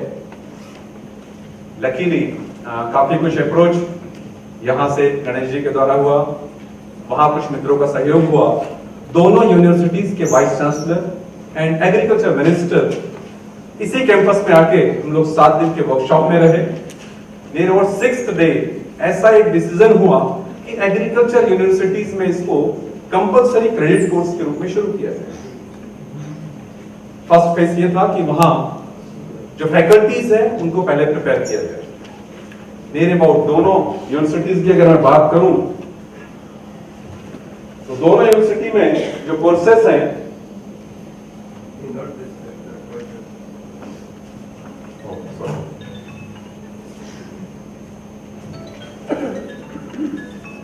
जवाहरलाल नेहरू यूनिवर्सिटी एकमात्र ऐसी यूनिवर्सिटी जो 2008 के पहले वहां काम कर रही। तो वहां एक डिसीजन हुआ कि इस कोर्स को कंपलसरी क्रेडिट कोर्स के रूप में सेकेंड ईयर फर्स्ट टाइम में इसको शुरू किया जाए। उसी समय जब ये लगभग 1 साल कोर्स वहां शुरू हुआ, बच्चों ने इसे पढ़ा, तो एकेडमिक काउंसिल में एक और प्रपोजल आया कि जो बच्चे हमारे यूनिवर्सिटी में आकर एमएससी करते हैं, जिन्होंने इस कोर्स को यूजी में नहीं पढ़ा है, उन्हें भी पीजी कोर्स के रूप में कंपलसरी किया जाए। सेम टाइम उसी एकेडमिक काउंसिल में प्रपोजल यह भी था कि जो बच्चे इस यूनिवर्सिटी से यूजी और पीजी नहीं किए हैं, उन्हें पीएचडी के लिए इस कोर्स को कंपलसरी किया जाए। मींस सारे एकेडमिक काउंसिल में एक्सेप्टेंस बना कि कोई भी स्टूडेंट हमारे यूनिवर्सिटी से इस कोर्स को करने के बाद ही निकले, क्योंकि कहीं ना कहीं ये बात ध्यान में आ रही थी कि एग्रीकल्चर जैसे फील्ड में अगर ये कोर्स हम अपने यूनिवर्सिटी में स्टूडेंट्स और फैकल्टीज के लिए अगर नहीं लगा पाएंगे तो हमारे जो नेचुरल रिसोर्सेज है इसका बहुत ज्यादा एक्सप्लॉयटेशन करते हैं, और जिसका कोई लिमिट नहीं। इस यूनिवर्सिटी में 6 कॉलेजेस हैं, near about 40 per year intake है। सभी कॉलेज के 2 से 3 प्रोफेसर्स का यहाँ पे एक ओरिएंटेशन हुआ और 2013-14 के एकेडमिक सेशन में इसको कंपलसरी क्रेडिट कोर्स के रूप में शुरू किया। Another university Rajmata Vijayaraje Scindia agriculture university Gwalior, इसमें भी 2013 में ही यह डिसीजन हुआ कि बीएससी एग्रीकल्चर के सभी स्टूडेंट्स को इसको कंपलसरी क्रेडिट कोर्स में लिया जाए। बट वहां एक और अच्छा ऑप्शन था, वहां काफी सारे क्रेडिट्स खाली थे, तो बहुत संभावना थी कि इस कोर्स को 2 सेमेस्टर में फैला के बहुत कंफर्टेबली इसे पढ़ाया जाए। तो इस यूनिवर्सिटी में 1+2 ऐसा 3 क्रेडिट के इस कोर्स को second year first sem and third same, इस दोनों सेम में इसको कंपलसरी किया गया। नियर अबाउट 5 कॉलेजेस अभी हैं, इसमें सभी कॉलेजेस में इस कोर्स को पढ़ाया जाए। लगभग 360 पर ईयर का इंटेक। जो 8 डेज ओरिएंटेशन है, जैसा कि मैंने अभी बताया, 2013 में फर्स्ट ओरिएंटेशन टीचर्स का हुआ, सेकंड 2013 जून में हुआ, जिसमें 23 प्रोफेसर्स एंड टीचर्स में इन्वॉल्व हुए। दोनों यूनिवर्सिटी में इस बात की बहुत आवश्यकता लगी कि एक वैल्यू एजुकेशन सेल वहां एस्टेब्लिश की जाए, ताकि सारे कोर्स को, फैकल्टीज को, इसके ओरिएंटेशन को, इसके प्रॉपरली टीचिंग, इसके प्रैक्टिस सेशन को कोऑर्डिनेट करने के लिए, रिव्यू करने के लिए वैल्यू एजुकेशन सेल्स बनाए गए। दोनों यूनिवर्सिटी में 2014 अप्रैल तक वैल्यू एजुकेशन सेल बना दिए गए। ये कुछ फोटोग्राफ्स है जो अभी पिछले लगभग 1 साल की एक्टिविटी देखें तो हर कॉलेज में एटमॉस्फेयर और वातावरण क्या कि इस कोर्स में बच्चों को पढ़ा क्या रहे। तो सारे फैकल्टी मेंबर्स के लिए 3 दिन के एक शॉर्ट ओरिएंटेशन वर्कशॉप्स किए गए, जिसमें यूनिवर्सिटी लेवल पे जो वर्कशॉप हुआ उसमें भानु जी आए हुए थे। इंदौर एग्रीकल्चर कॉलेज में जो हुआ उसमें गोपाल बाबू आए हुए थे, और खंडवा और मंदसौर एग्रीकल्चर कॉलेज के जो वर्कशॉप्स हैं, मैं और रवि शेषाद्री भैया, हम लोगों ने इसे पूरा किया। एक अच्छी बात ये रही, जहां एक हमारे वाइस चांसलर को भी लगता था कि संडे सैटरडे को अपने वर्कशॉप कर रहे हैं, ग्वालियर जैसे सिचुएशन में कैसे लोग सैटरडे संडे को आएंगे, बट ये हम लोगों ने देखा फ्राइडे को जहां स्ट्रेंथ 45-50 था, संडे को मोर देन 60 था। सभी लोगों को लगा कि हमारे अलावा हमारे परिवार के लोगों को हमारे बच्चों के लिए भी आवश्यक है। तो उन्होंने परमिशन ली कि अगली बार जब 8 डेज वर्कशॉप हो तो हमारे परिवार के मेंबर्स को इसमें शामिल किया जाए। जैसे जैसे ये वर्कशॉप का दौर दूसरे कॉलेजों में गया तो वहां के डीन ने अपने आप से डिसीजन लिया कि क्यों न इस वर्कशॉप में हमारे शहर के और दूसरे जो कॉलेजेस हैं वहां के भी 2 से 3 फैकल्टी मेंबर या टीचर्स को इन्वॉल्व किया जाए। रिसेंटली खंडवा में जो वर्कशॉप हुआ 6, 7, 8 फरवरी को, उसमें ये बहुत अच्छा एक्सपीरियंस हम लोग का ये रहा कि लगभग शहर के 6 कॉलेजेस के सभी फैकल्टी मेंबर्स उसमें शामिल हुए और सभी का कहना है था 2 साल से अगर ये कोर्स आपके कॉलेज में चल रहा है तो हमें इसके बारे में बताया क्यों नहीं। तो हमारा कहना यही था आपको बताने के लिए ही वर्कशॉप की है, बस फर्स्ट हमारा प्रायोरिटी था कि हमारे कॉलेज के सारे फैकल्टी मेंबर्स के लिए वर्कशॉप हो जाए। बच्चों की तरफ से जो फीडबैक है उसे मैं आपके सामने शेयर करना चाहूंगा। बच्चों की तरफ से जो मेन फीडबैक है वो ये रहा कि बच्चों के साथ जो ट्रायल होते हैं, स्पेशली रिसर्च स्टूडेंट जो है एमएससी और पीएचडी के, उनका जो बिहेवियर था उस फील्डमैन के साथ, नो डाउट जो रिसर्च एक्सपेरिमेंट होता है फील्डमैन काफी हेल्प करते हैं लेआउट के लिए, उसके स्वइंग के लिए, हार्वेस्टिंग के लिए, मेजरमेंट के लिए, तो जो उनके साथ पहले जो बिहेवियर था वो कहीं ना कहीं इंप्रूव तो हुआ है। क्योंकि नेक्स्ट ईयर जब वो फील्ड में हम लोग गए तो उन्होंने कहा कि ये जो बच्चे पढ़ते हैं, जो कुछ हमको बताते हैं, क्या इसको हम नहीं समझ सकते? तो हमने ये जिम्मेदारी उन रिसर्च के बच्चों को ही दी कि आपके साथ जो फील्ड में काम कर रहे हैं, आपको सपोर्ट कर रहे हैं, निश्चित रूप से उन्हें ऐसा लगता है कि कुछ कृतज्ञता तो उनको लगता है कि हम कर क्या रहे हैं। अगर ये लोग सपोर्ट ना करें तो शायद हमारे एक्सपेरिमेंट पूरे नहीं हो सकते। और हकीकत है एग्रीकल्चर में कहा जाता है, हम इवन साइंटिस्ट भी कहते हैं कि ये वैरायटी मैंने डेवलप की। धीरे धीरे सिनेरियो बन रहा है, ये लगने लगा है कि वैरायटी हमने रिलीज नहीं की, प्रकृति में ऐसे होने का प्रावधान था, नेचर में ऐसी व्यवस्था बनी है, उस नियम को, उस व्यवस्था को हमने समझा और अकॉर्डिंगली हम प्लान कर रहे हैं कि कैसे प्रोडक्शन किया जाए।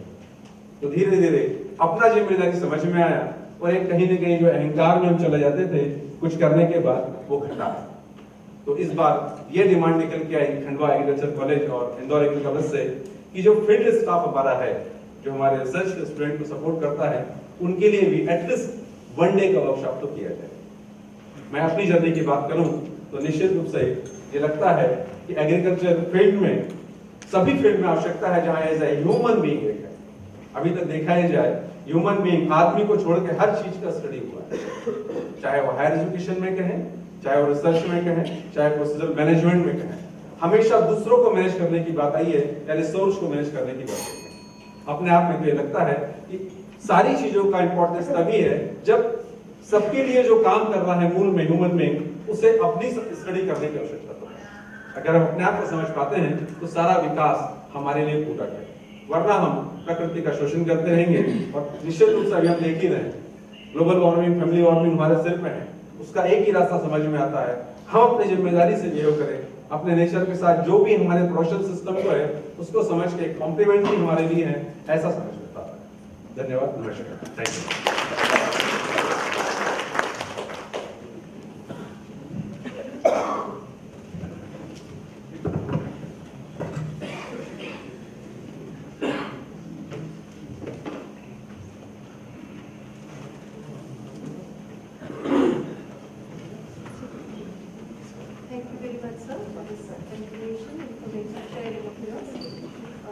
Now I will request Professor J.M. Shah to kindly felicitate the speakers of this session.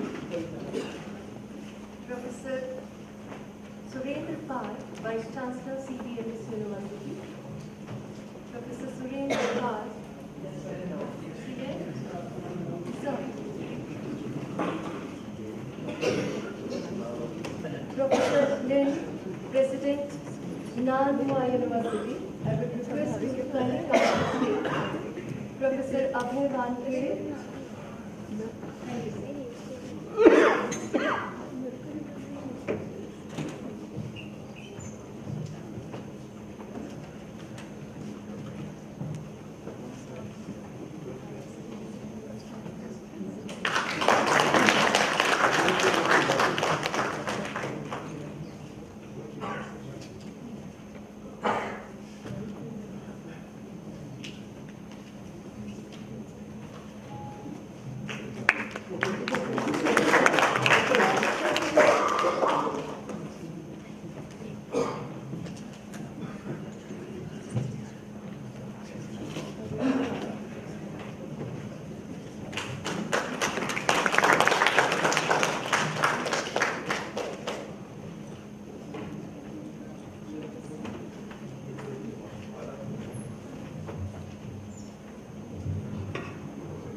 come to end of this session, but one thing is very certain that in every part of the world, the need for peace and happiness is felt, and everywhere people are doing something to do this, bring peace.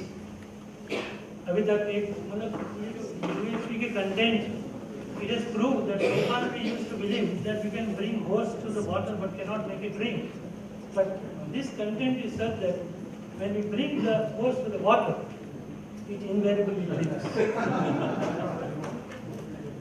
So with this, I hope all the presentations were very effective and lot of new things, new developments, new initiatives are made known to us and they will succeed. Thank you.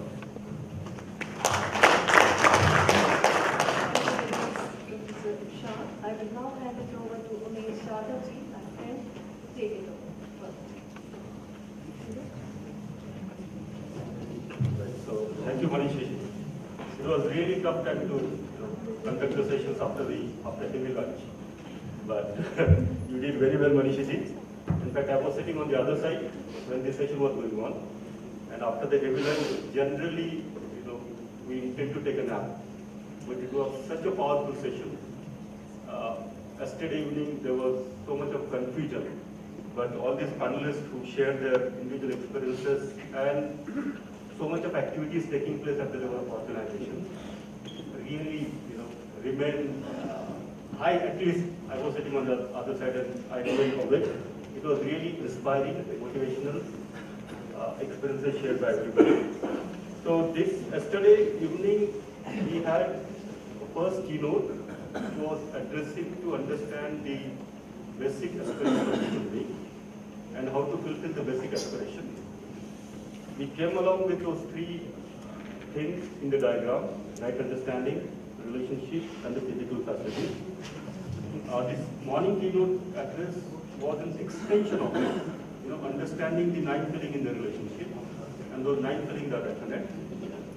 But now the keynote address we have will unfold almost everything. Those few questions are remain unsolved. So this keynote address will address to all those unsolved questions. The keynote address is on universal human order, developing educational institutions as models of holistic development and holistic living. And I would like to invite Professor Vincent Yasoji, Pro-Vice Chancellor, Royal University of Bhutan, to deliver this keynote. And I think by this time, every participant sitting in this hall knows very well, Vincent ji.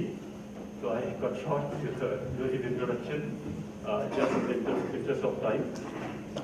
So Vincent ji.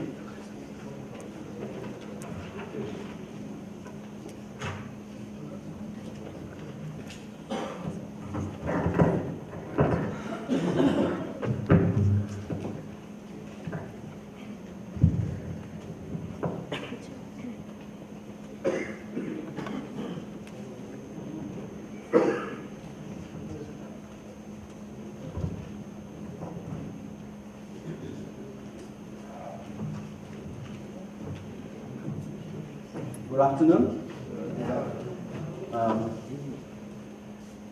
Yes, I know post-lunch sessions are challenging, and especially when it comes to the end. If people feel tired, sleepy, you're most welcome to do that.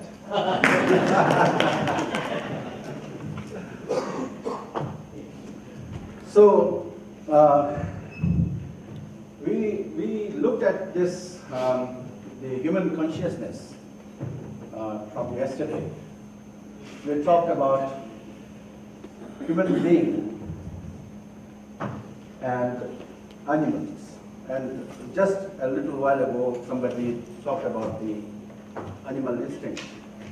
Animal instinct is to survive.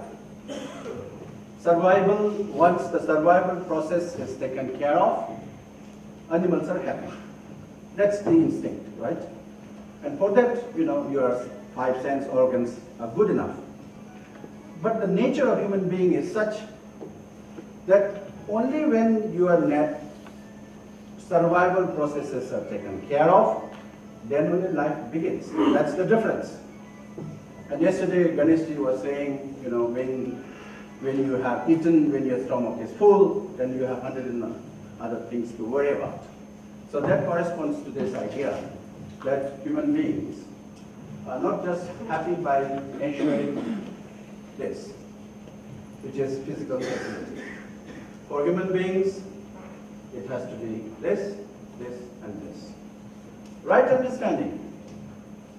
When we talk about right understanding, whether you are a scholar, whether you are a scientist, whether you are a Buddhist, whether you are a Christian,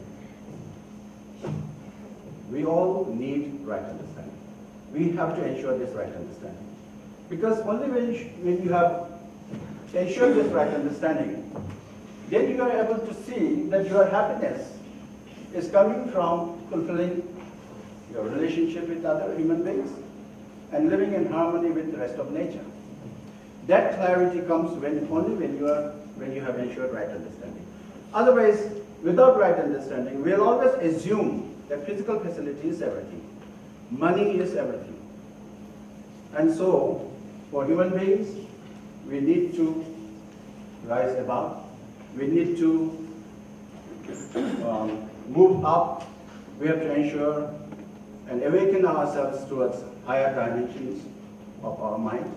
We need to move up, upscale our sense organs, and that is what we call ensuring this right understanding, so that human beings have the right understanding. So this is what we talked about yesterday, starting from keynote 1, keynote 2, and today I'm going to talk about the universal human order. Now when we here, what we'll be discussing in this hour or so, we will be basically looking at some of the issues where we already looked at the human aspiration, that is happiness, that no human being wants to be unhappy. Every human being wants to be happy and prosperous. Nobody would have got up this morning saying, may I suffer the whole day, right? Rather, we would have aspired to be happy the whole day, right?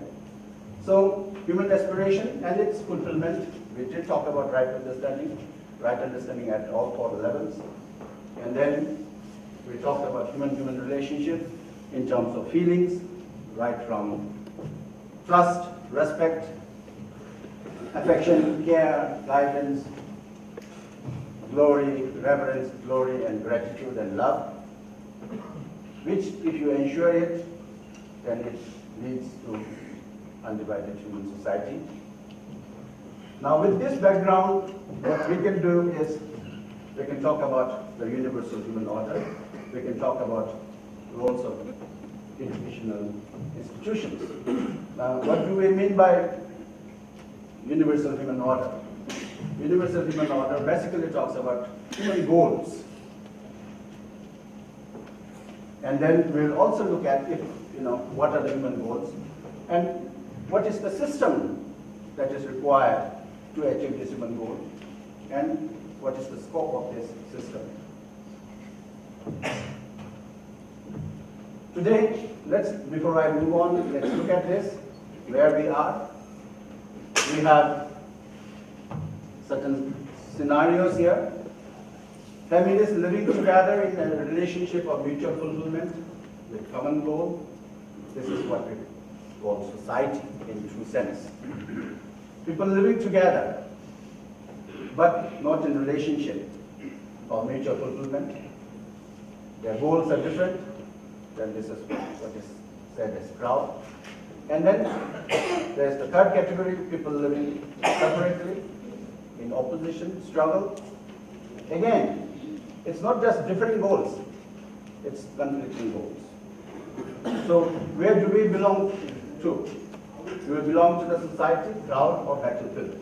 So this is what we will explore.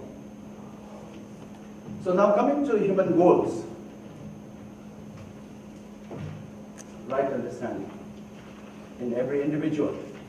This is goal number 1. And as this workshop tells you, these are all proposals. Verify it for yourself and find it out whether this relates to you or not. So this is for your verification, self-exploration. So proposal number 1 is that our human goal should be that we need to ensure right understanding, not only in just few people, but with every individual. Prosperity. Prosperity in every family. Now, when this individual has the right understanding, then he can be placed here as part of the family, and that's where prosperity in every family becomes second goal. And then fearlessness in society, which I will talk about it, and then coexistence in nature and existence. These are the 4 human goals. Is there anything that we can think of more than this? Can we leave anything out? If these are the goals, are we working for it? This is what we have to ask ourselves, because this is all about looking into yourself. Till now, we have been looking outside. We have been trying to know what Donald Trump has been doing the past month, how the sun rotates, the earth rotates around the sun, how the other fellow behaves with me, but we have never looked into ourselves and tried to understand ourselves. So, if these are the 4 human goals, are these acceptable to you? Are we working for all this? We did look at it yesterday, Ganesh, you showed this one, the current situation. Our goal is right understanding in every human being. Right understanding and right feelings in every human being.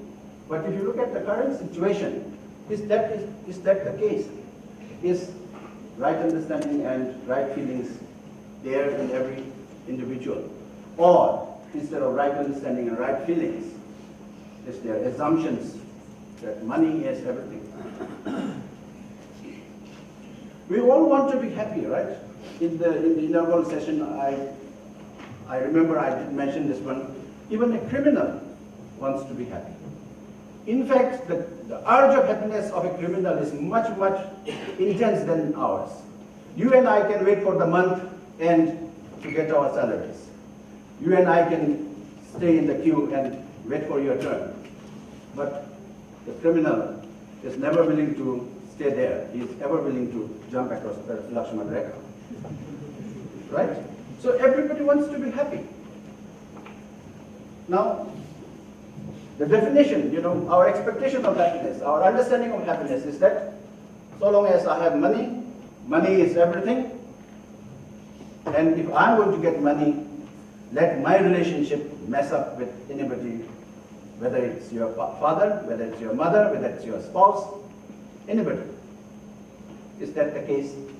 That assumption is that, well, we may not say it. We may not say money is everything.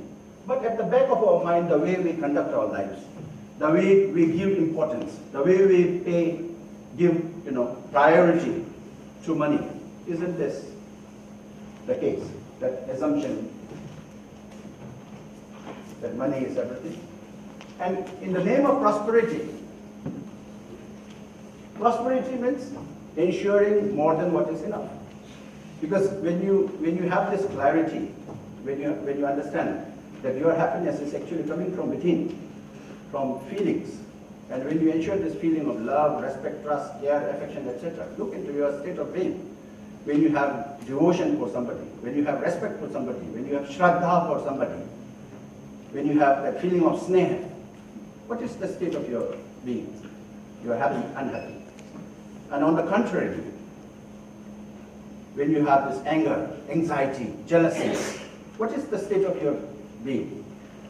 So you are able to clearly see that when you are, when these negative emotions creep into you, you become unhappy. Now, when you have that clarity, when you do not have that clarity, then you are not paying attention to it. Then you assume that money is everything. It's only money that's going to give me, it's only position that is going to give me happiness. It's only name and fame that's going to give me happiness. So we will run after physical facilities. So in the name of prosperity, what we will do is that we will accumulate by elements. If I'm able to get money, I'm able to get physical facility, let it be. But then the irony is, the statistics show that every human being wants to be happy and prosperous. Every human being wants to, be prosperous. But the statistics show that only 20% of the world population has been able to manage 80% of the world economy, which means even though we all want to be rich, we want to be, prosperous, but not everybody is becoming prosperous, right? So, in the name of prosperity, we are accumulating.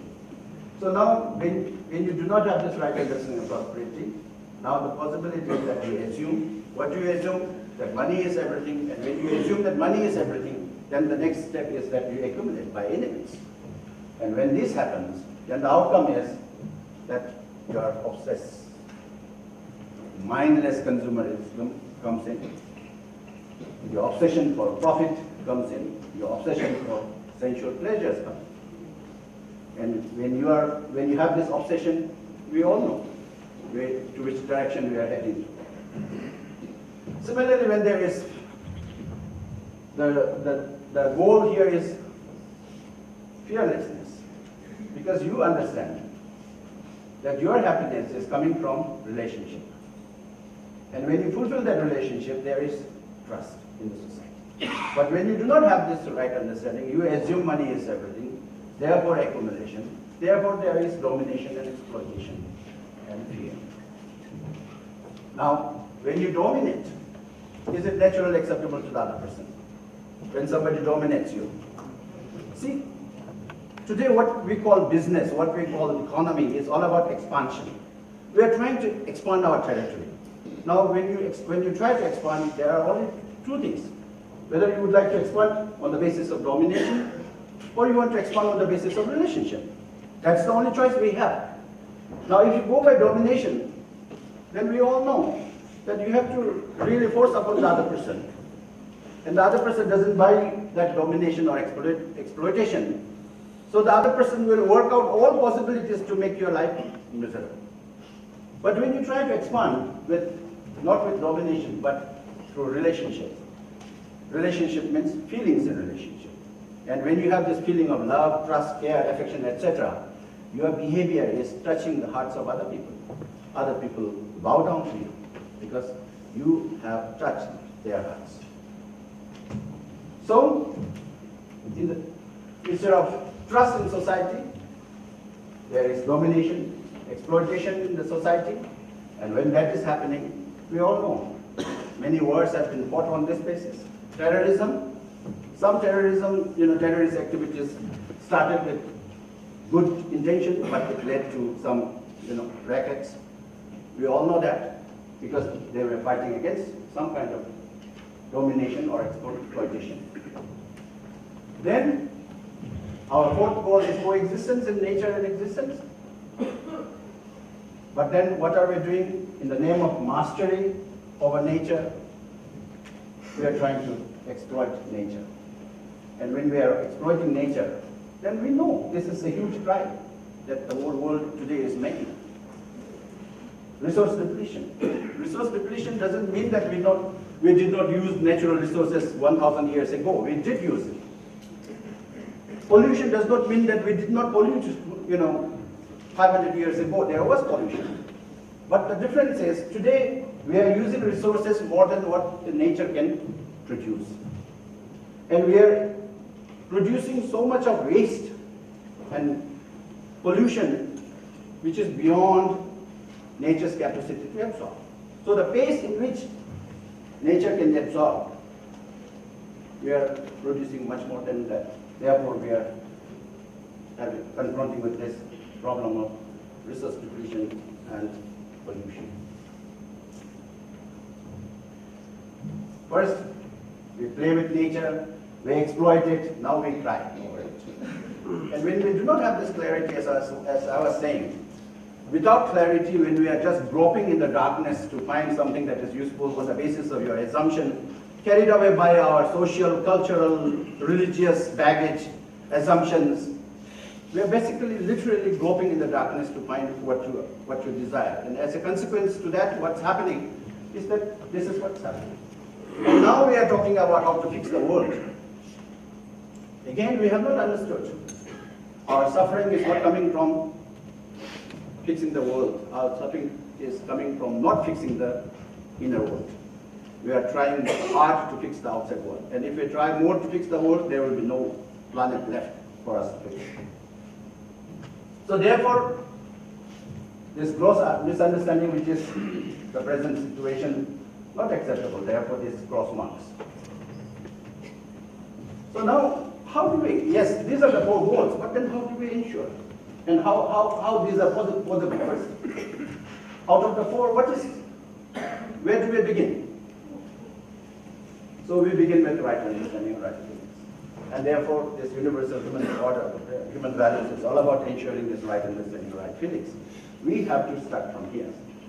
When we are able to ensure this, then we are able to see, we are able to have this clarity that my happiness is coming from fulfilling the need of the mind and fulfilling the need of the body separately. And with that clarity, I'm able to see that the need of the body is limited. We can define. But without right understanding, we are not able to define our needs.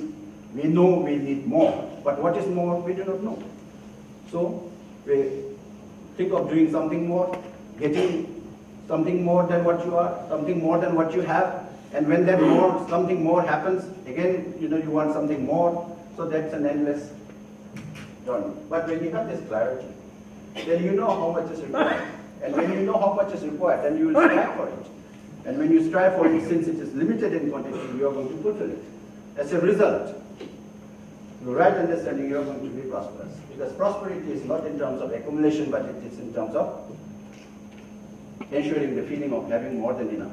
Only when you ensure that feeling of having more than enough, you are a prosperous person. So now when you have this clarity, that my understanding, my happiness is coming from right understanding and right feelings, I'm able to define my needs, I'm prosperous. So family is prosperous. Now when there is this feeling of relationship and there is this interface with the nature, then obviously you are able to ensure relationship here in the society. And when there is relationship, that means you are related to each other. And when you are related to each other, feeling of relatedness is what we call affection.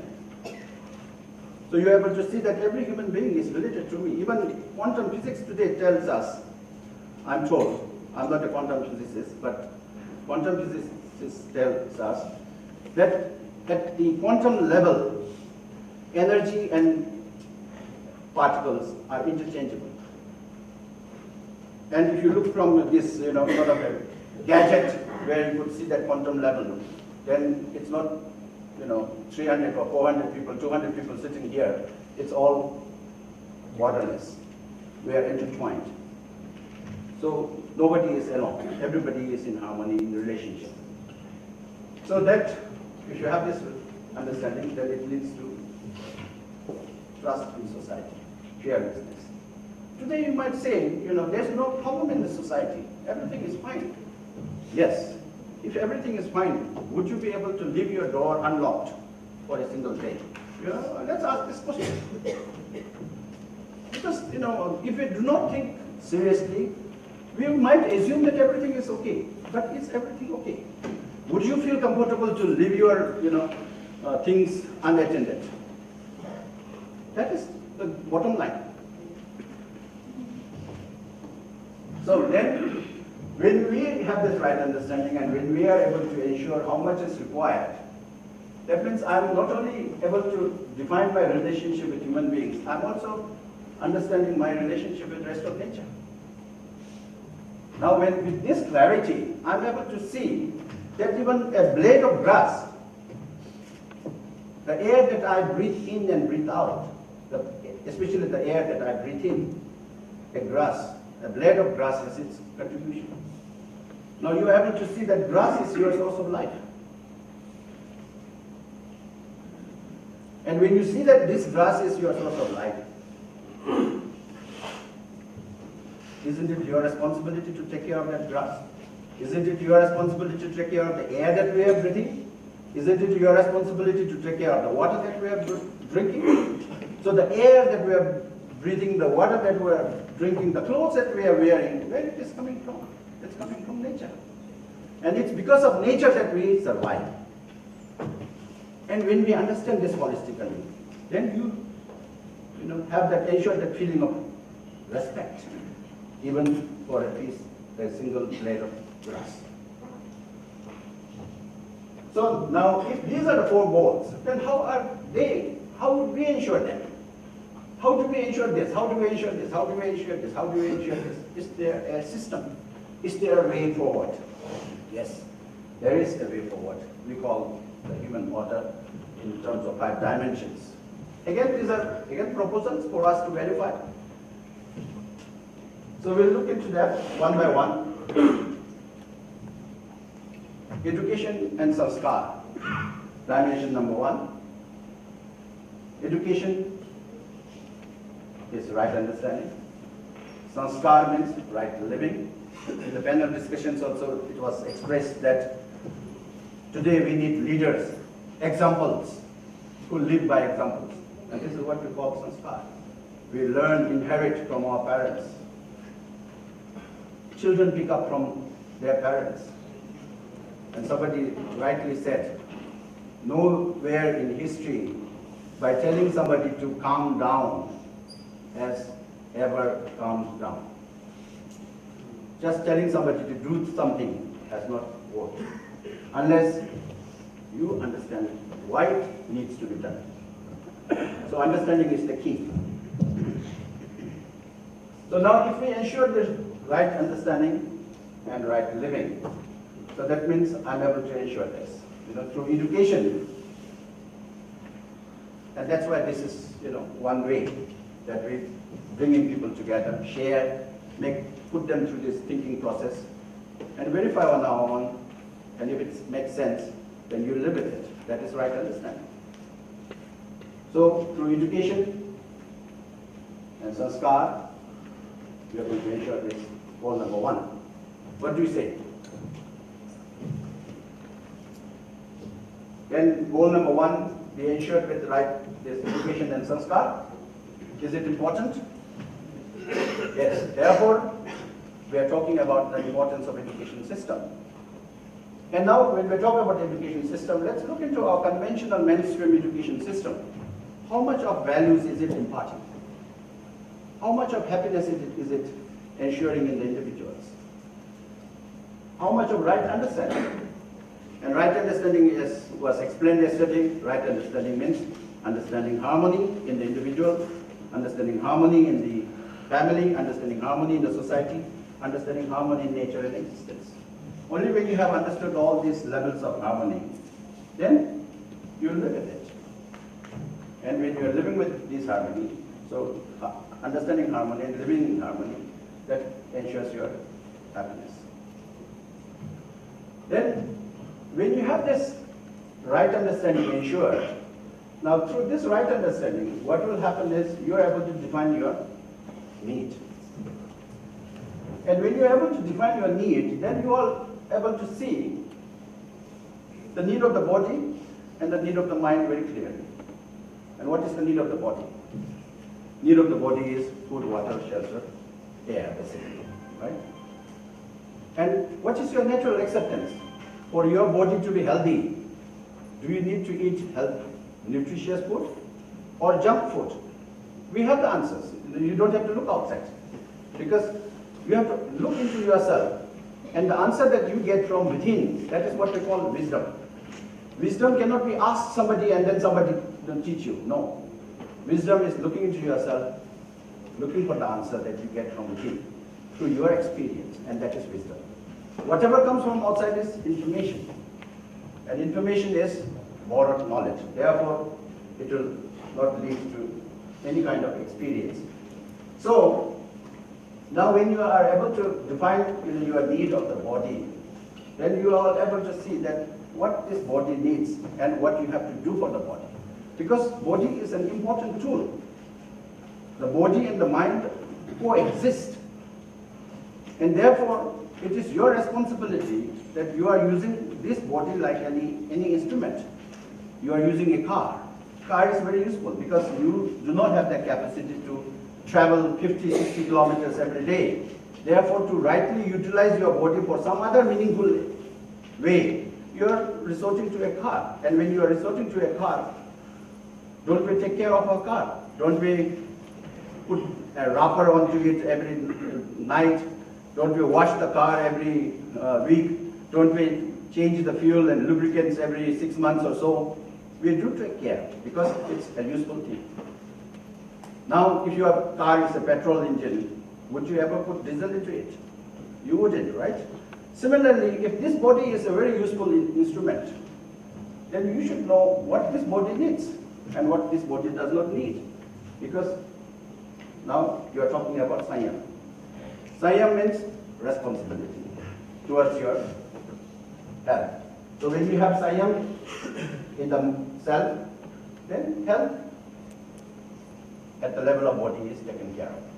So when this happens, then with right understanding, you are able to again also see that there is this work and there is this production. Work is the lever that you put in, and production is the physical facility that you derive on the protein. And when these two, through these two, then what happens is this prosperity is ensured because you are working for it and you are producing something, and that something is more than enough for you. So you are able to ensure prosperity in the family. And then when you, with the right understanding, when you are pursuing your need, you are also thinking of nature. Because nature is providing you, and you are also able to understand your responsibility towards nature. So that understanding of coexistence, when you are producing something, when you are working with the rest of nature, you are conscious about nature's liveliness. And therefore, it will, these 2 and 3 will ensure prosperity as well as ensure coexistence in nature and existence. Then justice. With the right understanding, again you are able to see that your happiness is coming from relationship. Now relationship means human-human relationship. That is what is justice. Justice means mutual happiness. Only when it is mutually fulfilling, it becomes justice. Otherwise, it cannot be justice. So justice means human-human relationship. When there is human-human relationship, then trust in nature, society is ensured. Similarly, preservation. When you have this clarity with that right understanding, you are able to see that my happiness is coming from fulfilling the need of the self and fulfilling the need of the body. Fulfilling the need of the self is through relationship, feelings. And fulfilling the need of the body is through this physical facility, through this nature. So you would like to protect, you would like to nurture, you would like to save nature, and that is preservation. So human-human relationship will ensure this, preservation will ensure this. Then the 5th dimension is exchange and storage. So now you are in production and work, you are producing something. Now you have so much, so you can exchange with what you have for what you do not have, and then whatever excess you are going to store it. So let's look at it further. What does this education and sanskar mean, which ensures goal number 1? So education means to develop the right understanding of the harmony at all 4 levels, from self to the entire existence, which means individuals, family, society, nature, and existence. So this is what right education means. Education basically means understanding of harmony. Why understanding of harmony? Because my happiness is coming from this harmony. And when I understand harmony, I am in a state of happiness. Then sanskar is the commitment, preparation, and practice of living in harmony. Preparation includes learning the skills and technology for living in harmony at all levels, from self to the entire existence, individual, family, society, nature, and existence. So when you ensure this, education and sanskar, then right understanding is ensured. We saw this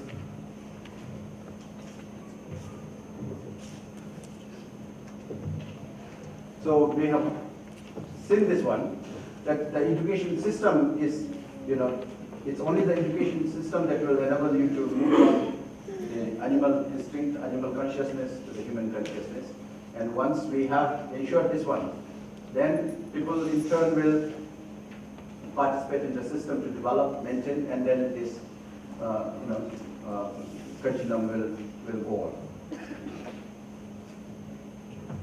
Then health. In order to ensure health in the body, we have to first ensure Sanyam in the self. Sanyam means feeling of responsibility for nurturing, protection, and right utilization of the body. Now you are able to see that my body is an important tool. It's my responsibility to take care of. Therefore, I have to have the clarity what I should be doing with the body. So now when you have the Sanyam at the level of mind, at the level of self, then health at the level of body is ensured. Because now your priority is not just the taste. Your priority is nurturing as well as the taste. But if you do not have Sanyam, then your priority will be just the taste, not the nurturing part of it. So that's the beauty. So now once you have ensured this health, then your body, like a car, is able to take you anywhere you want. So the body is capable of doing anything that you instruct, because the body acts according to self. And if your body is not in good health, then the body is not able to articulate and function accordingly. Because now what we have to do is we just have to provide the right means to the body. If we provide the right means, then the body takes care of itself. We don't do anything for the body to grow. We don't do anything for the tree to grow. It's growing itself. The body is growing itself. We don't have to do anything extra. We just have to provide the right food. And recognizing what is needed as physical facility is coming from basically this. So for Sanyam in the self, I'm reminded that for want of time I will run through.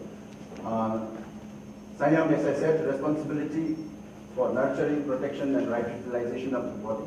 And the program is that we have to be mindful of the intake, then we have to think of our daily routine, then whenever you do something and there is something produced, exercise is basically you are doing, but you are not necessarily producing anything. So in order to ensure your health, then there are asana and then pranayam. So if we are able to take care of 1, 2, and 3, then this 4 is not actually needed. This is the last resort.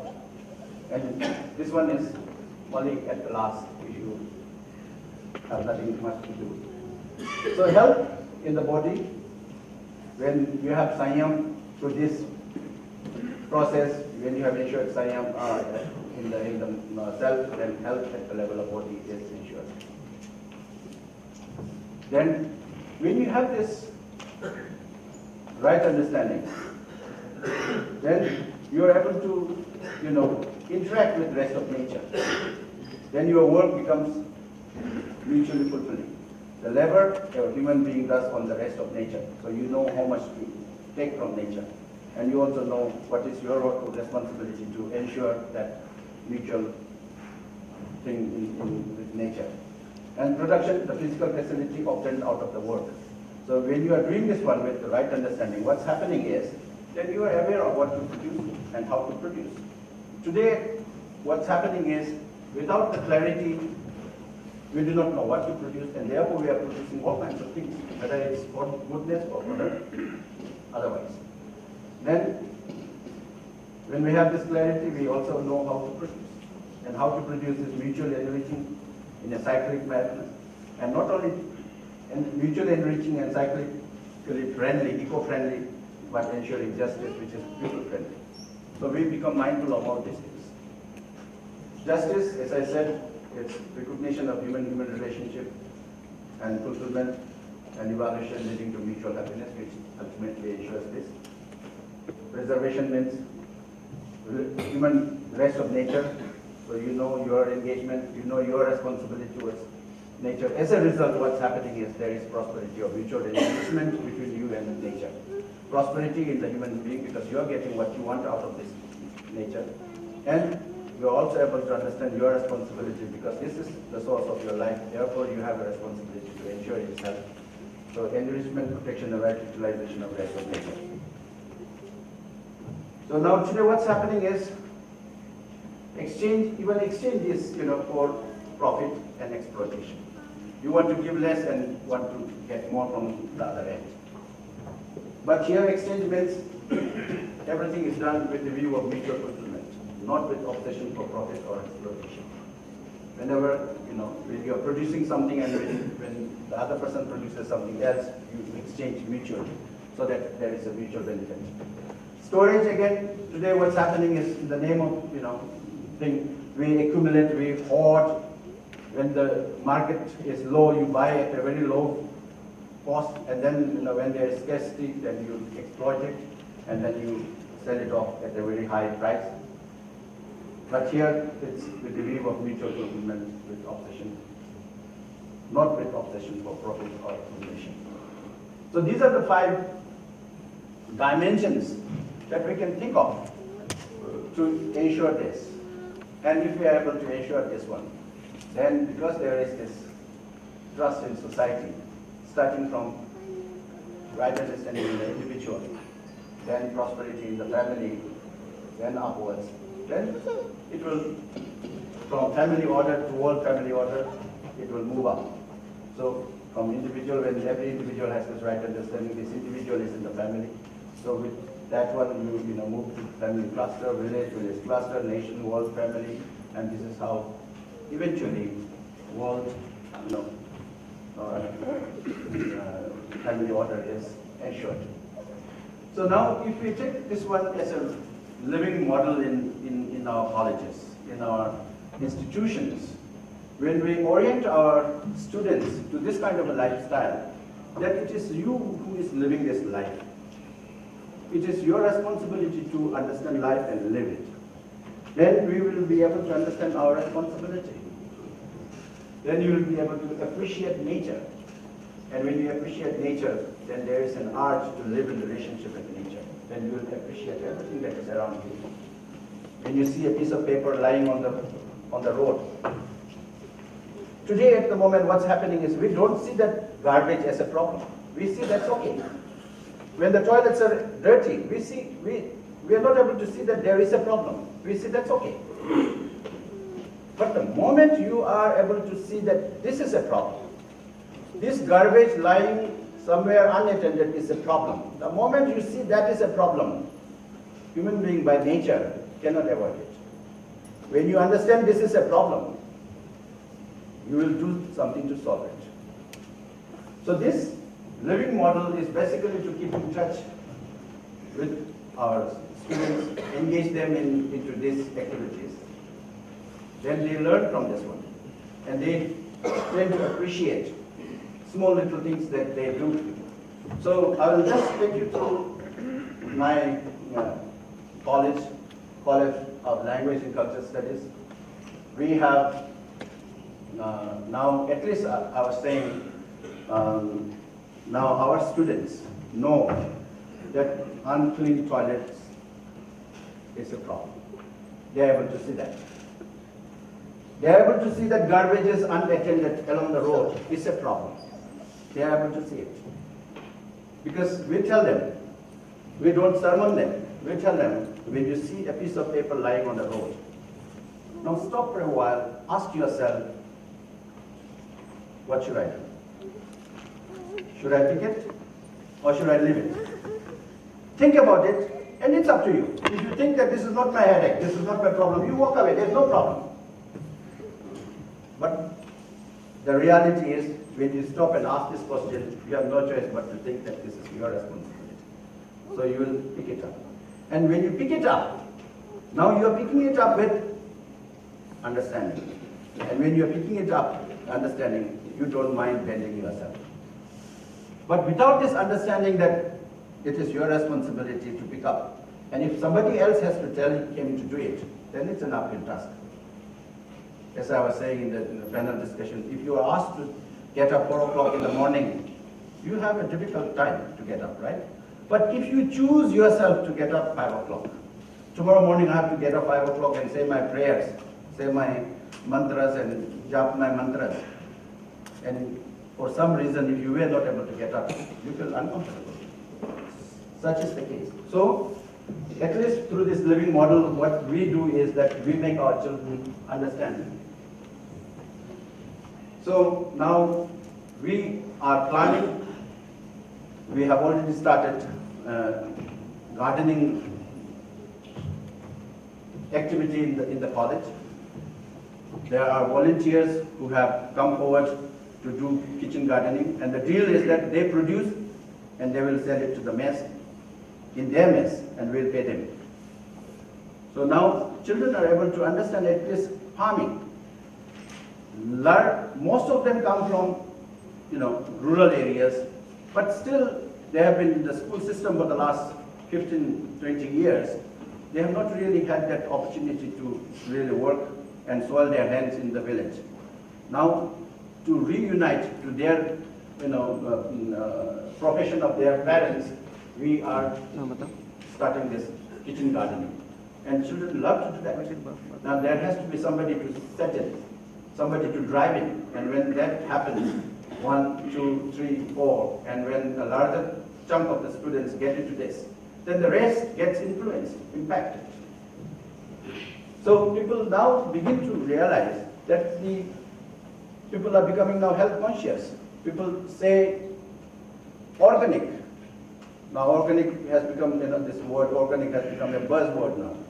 People are now scared of this over usage of chemical fertilizers, chemical contents.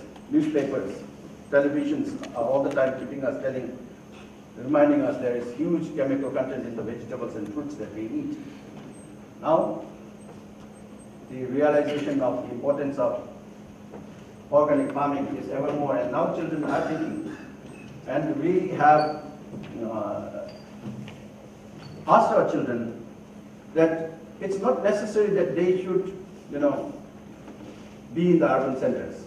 Because sometimes being in the urban centers, if you look at the quality of life in the urban center against life in the rural areas, if somebody were to do a thorough research study on it, you would see a huge difference. You are basically, suffering in the urban areas, especially when you do not have enough. When your salary is not enough, when your livelihood is, not up to the mark. So now children are preparing to think that perhaps going back to farming, doing organic farming is a solution, that they could think of business, entrepreneurship, not in terms of really making money, but in terms of livelihood. So now as a plan, what we are doing is now we would like to offer a PG diploma on the basis of gross national happiness and universal human values.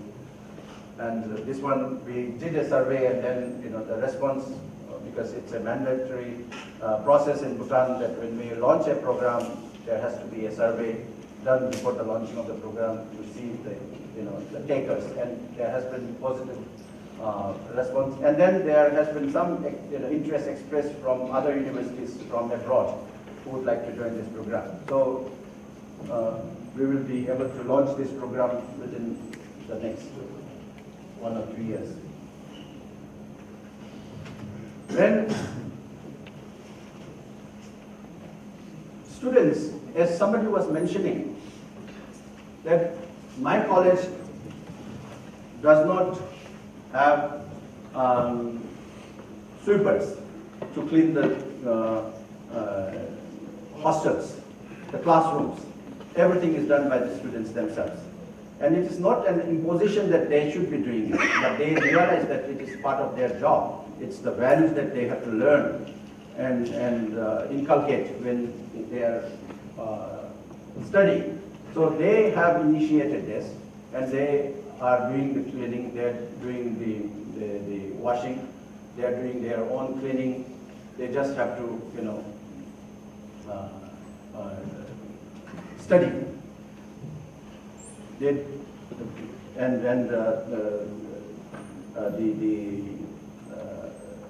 students, they do the washing in the dining hall, they do their own plates, cleaning, and they also clean their hostels. So no sweepers are employed, and this is on the basis of their initiative. Now with this universal human values, children have understood that my happiness is my responsibility, and my happiness comes from doing small little things, not necessarily big, giant things. So they are able to see that their happiness is coming from living in relationship with others. Their mutual understanding each other has improved. They have taken the responsibility of learning, and their academic performance have excelled.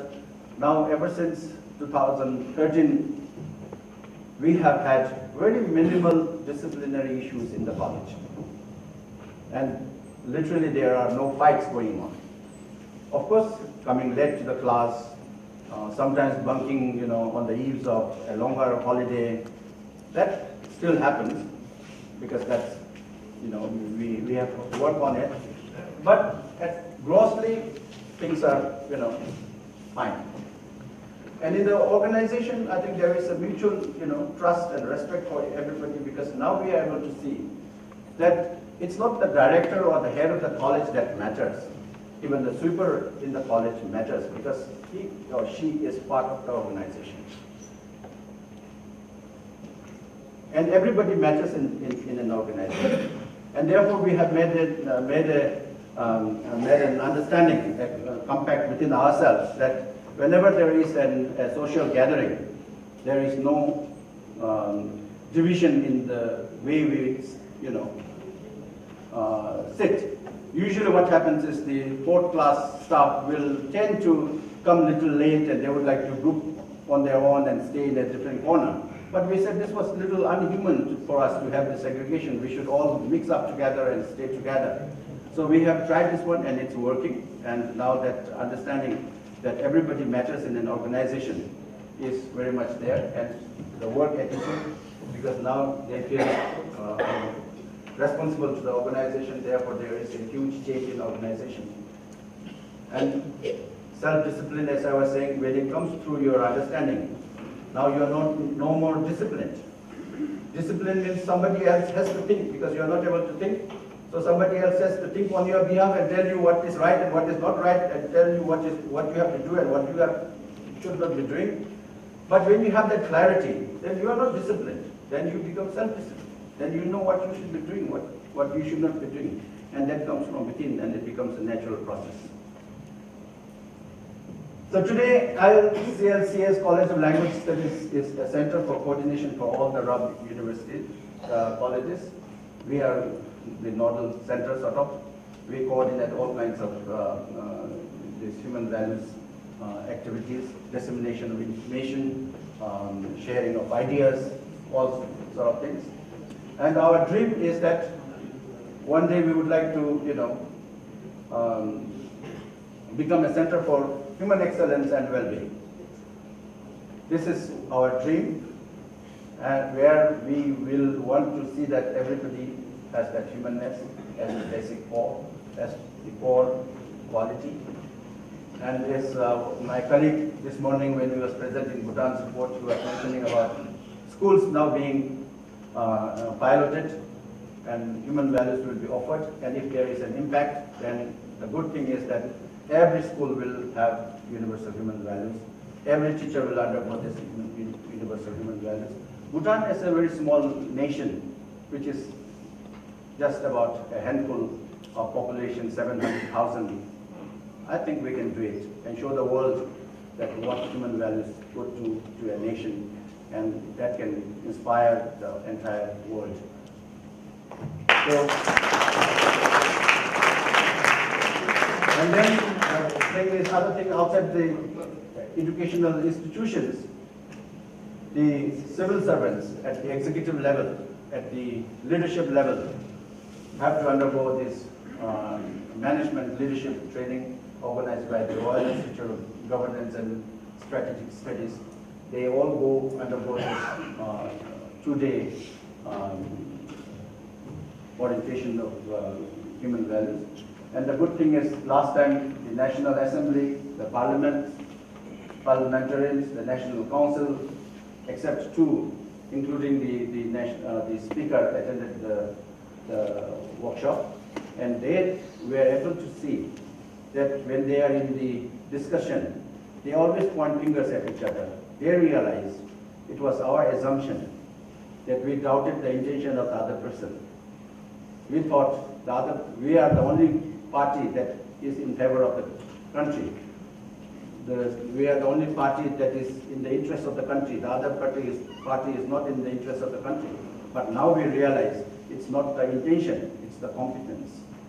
And my colleague also mentioned that the opposition should not be called opposition, but it should be called a complementary party, a government in the waiting. So these things are happening, and we would like to showcase this one at a larger scale. We would like to make this college a living model where students do their agriculture, their farming, their dairy works, all kinds of production, in addition to their subject area, discipline, whatever they study. So this is in a nutshell I wanted to share. Thank you.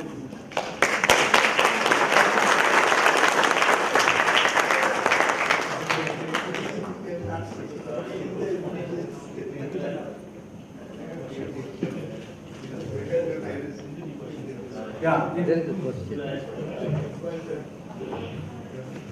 if people have questions, yes.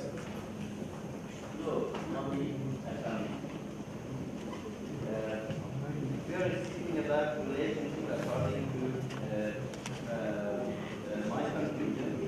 Could I have a comment connected to this report, diagram? Could you please that slide, which is three-partial model? Could you please that slide? Which one? Three-partial diagram. There is yeah.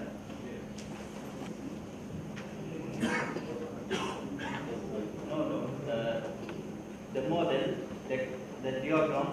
Could you bring that? Yeah.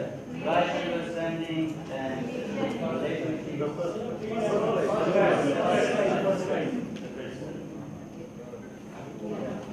Yeah, okay, thank you.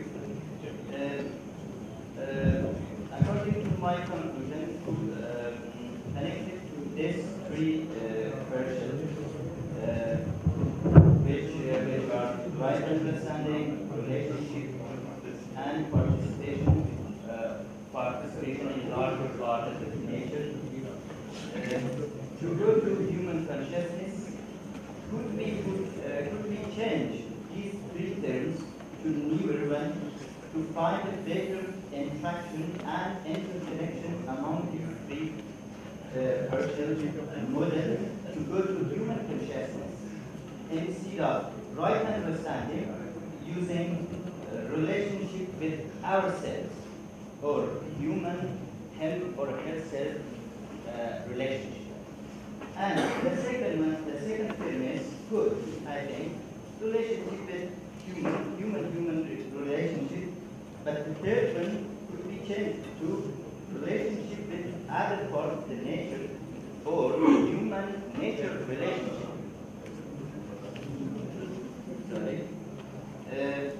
But if my proposing terms seems vague, so maybe the definitions or maybe some of efficiencies or significance of one of them or maybe two of them maybe a little bit changed. Thank you. Is there any other question that I can take up together and then respond to it? Okay, so there are no other questions. I think, see, the words here, what is important is what are we trying to arrive at? What are we trying to understand? What is that we are trying to point at, So when you're pointing to the finger, to the moon, this is just a gesture of showing the direction. But what we need to know is the moon, right? So whether you show this or whether you show this or whether you hold a stick, it's up to you. But here, what we need to understand is that right understanding, if you're just talking about relationship, then relationship with yourself could be, the word right understanding could mean more than relationship with yourself, because for many, right understanding makes sense because it's there in the language that is used and that is there in the tradition and in day-to-day life also. Understanding is the key. So, so long as you are able to understand what it is trying to, look at, if you are able to do that, I think words are immaterial.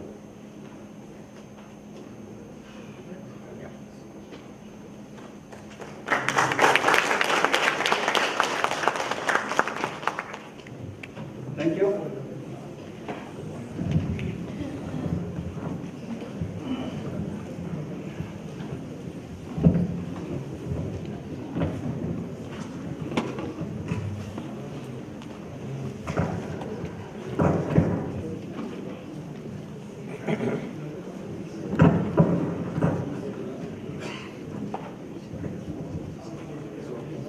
Thank you, Luntenji.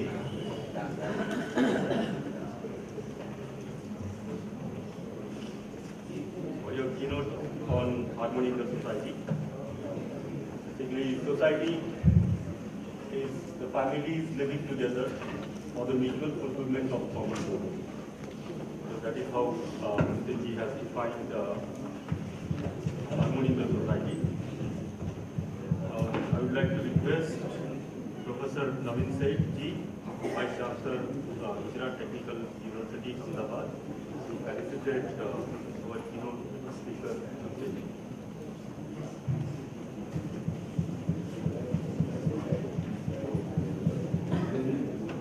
Luntenji, if you can please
He asked me, is it necessary?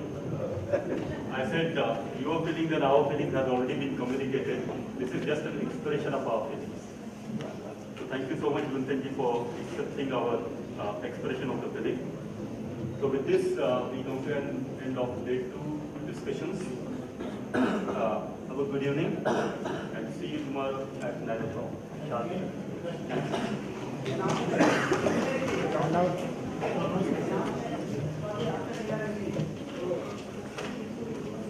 Just a minute, just a minute. Rajuji,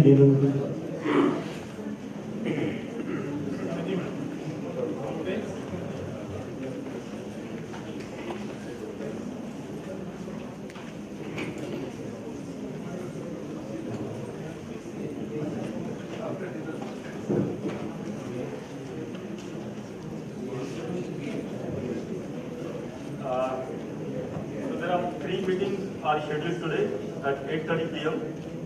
Meeting with after dinner, meeting with vice chancellors from northern part of India. So one group.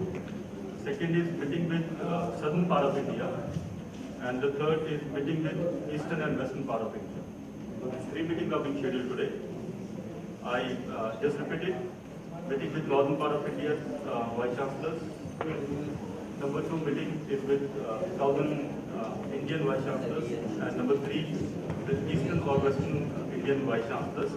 If the Vice Chancellors were not being able to come to the conference for any reason, and if they have nominated somebody, so on their behalf, so at least the delegated authority can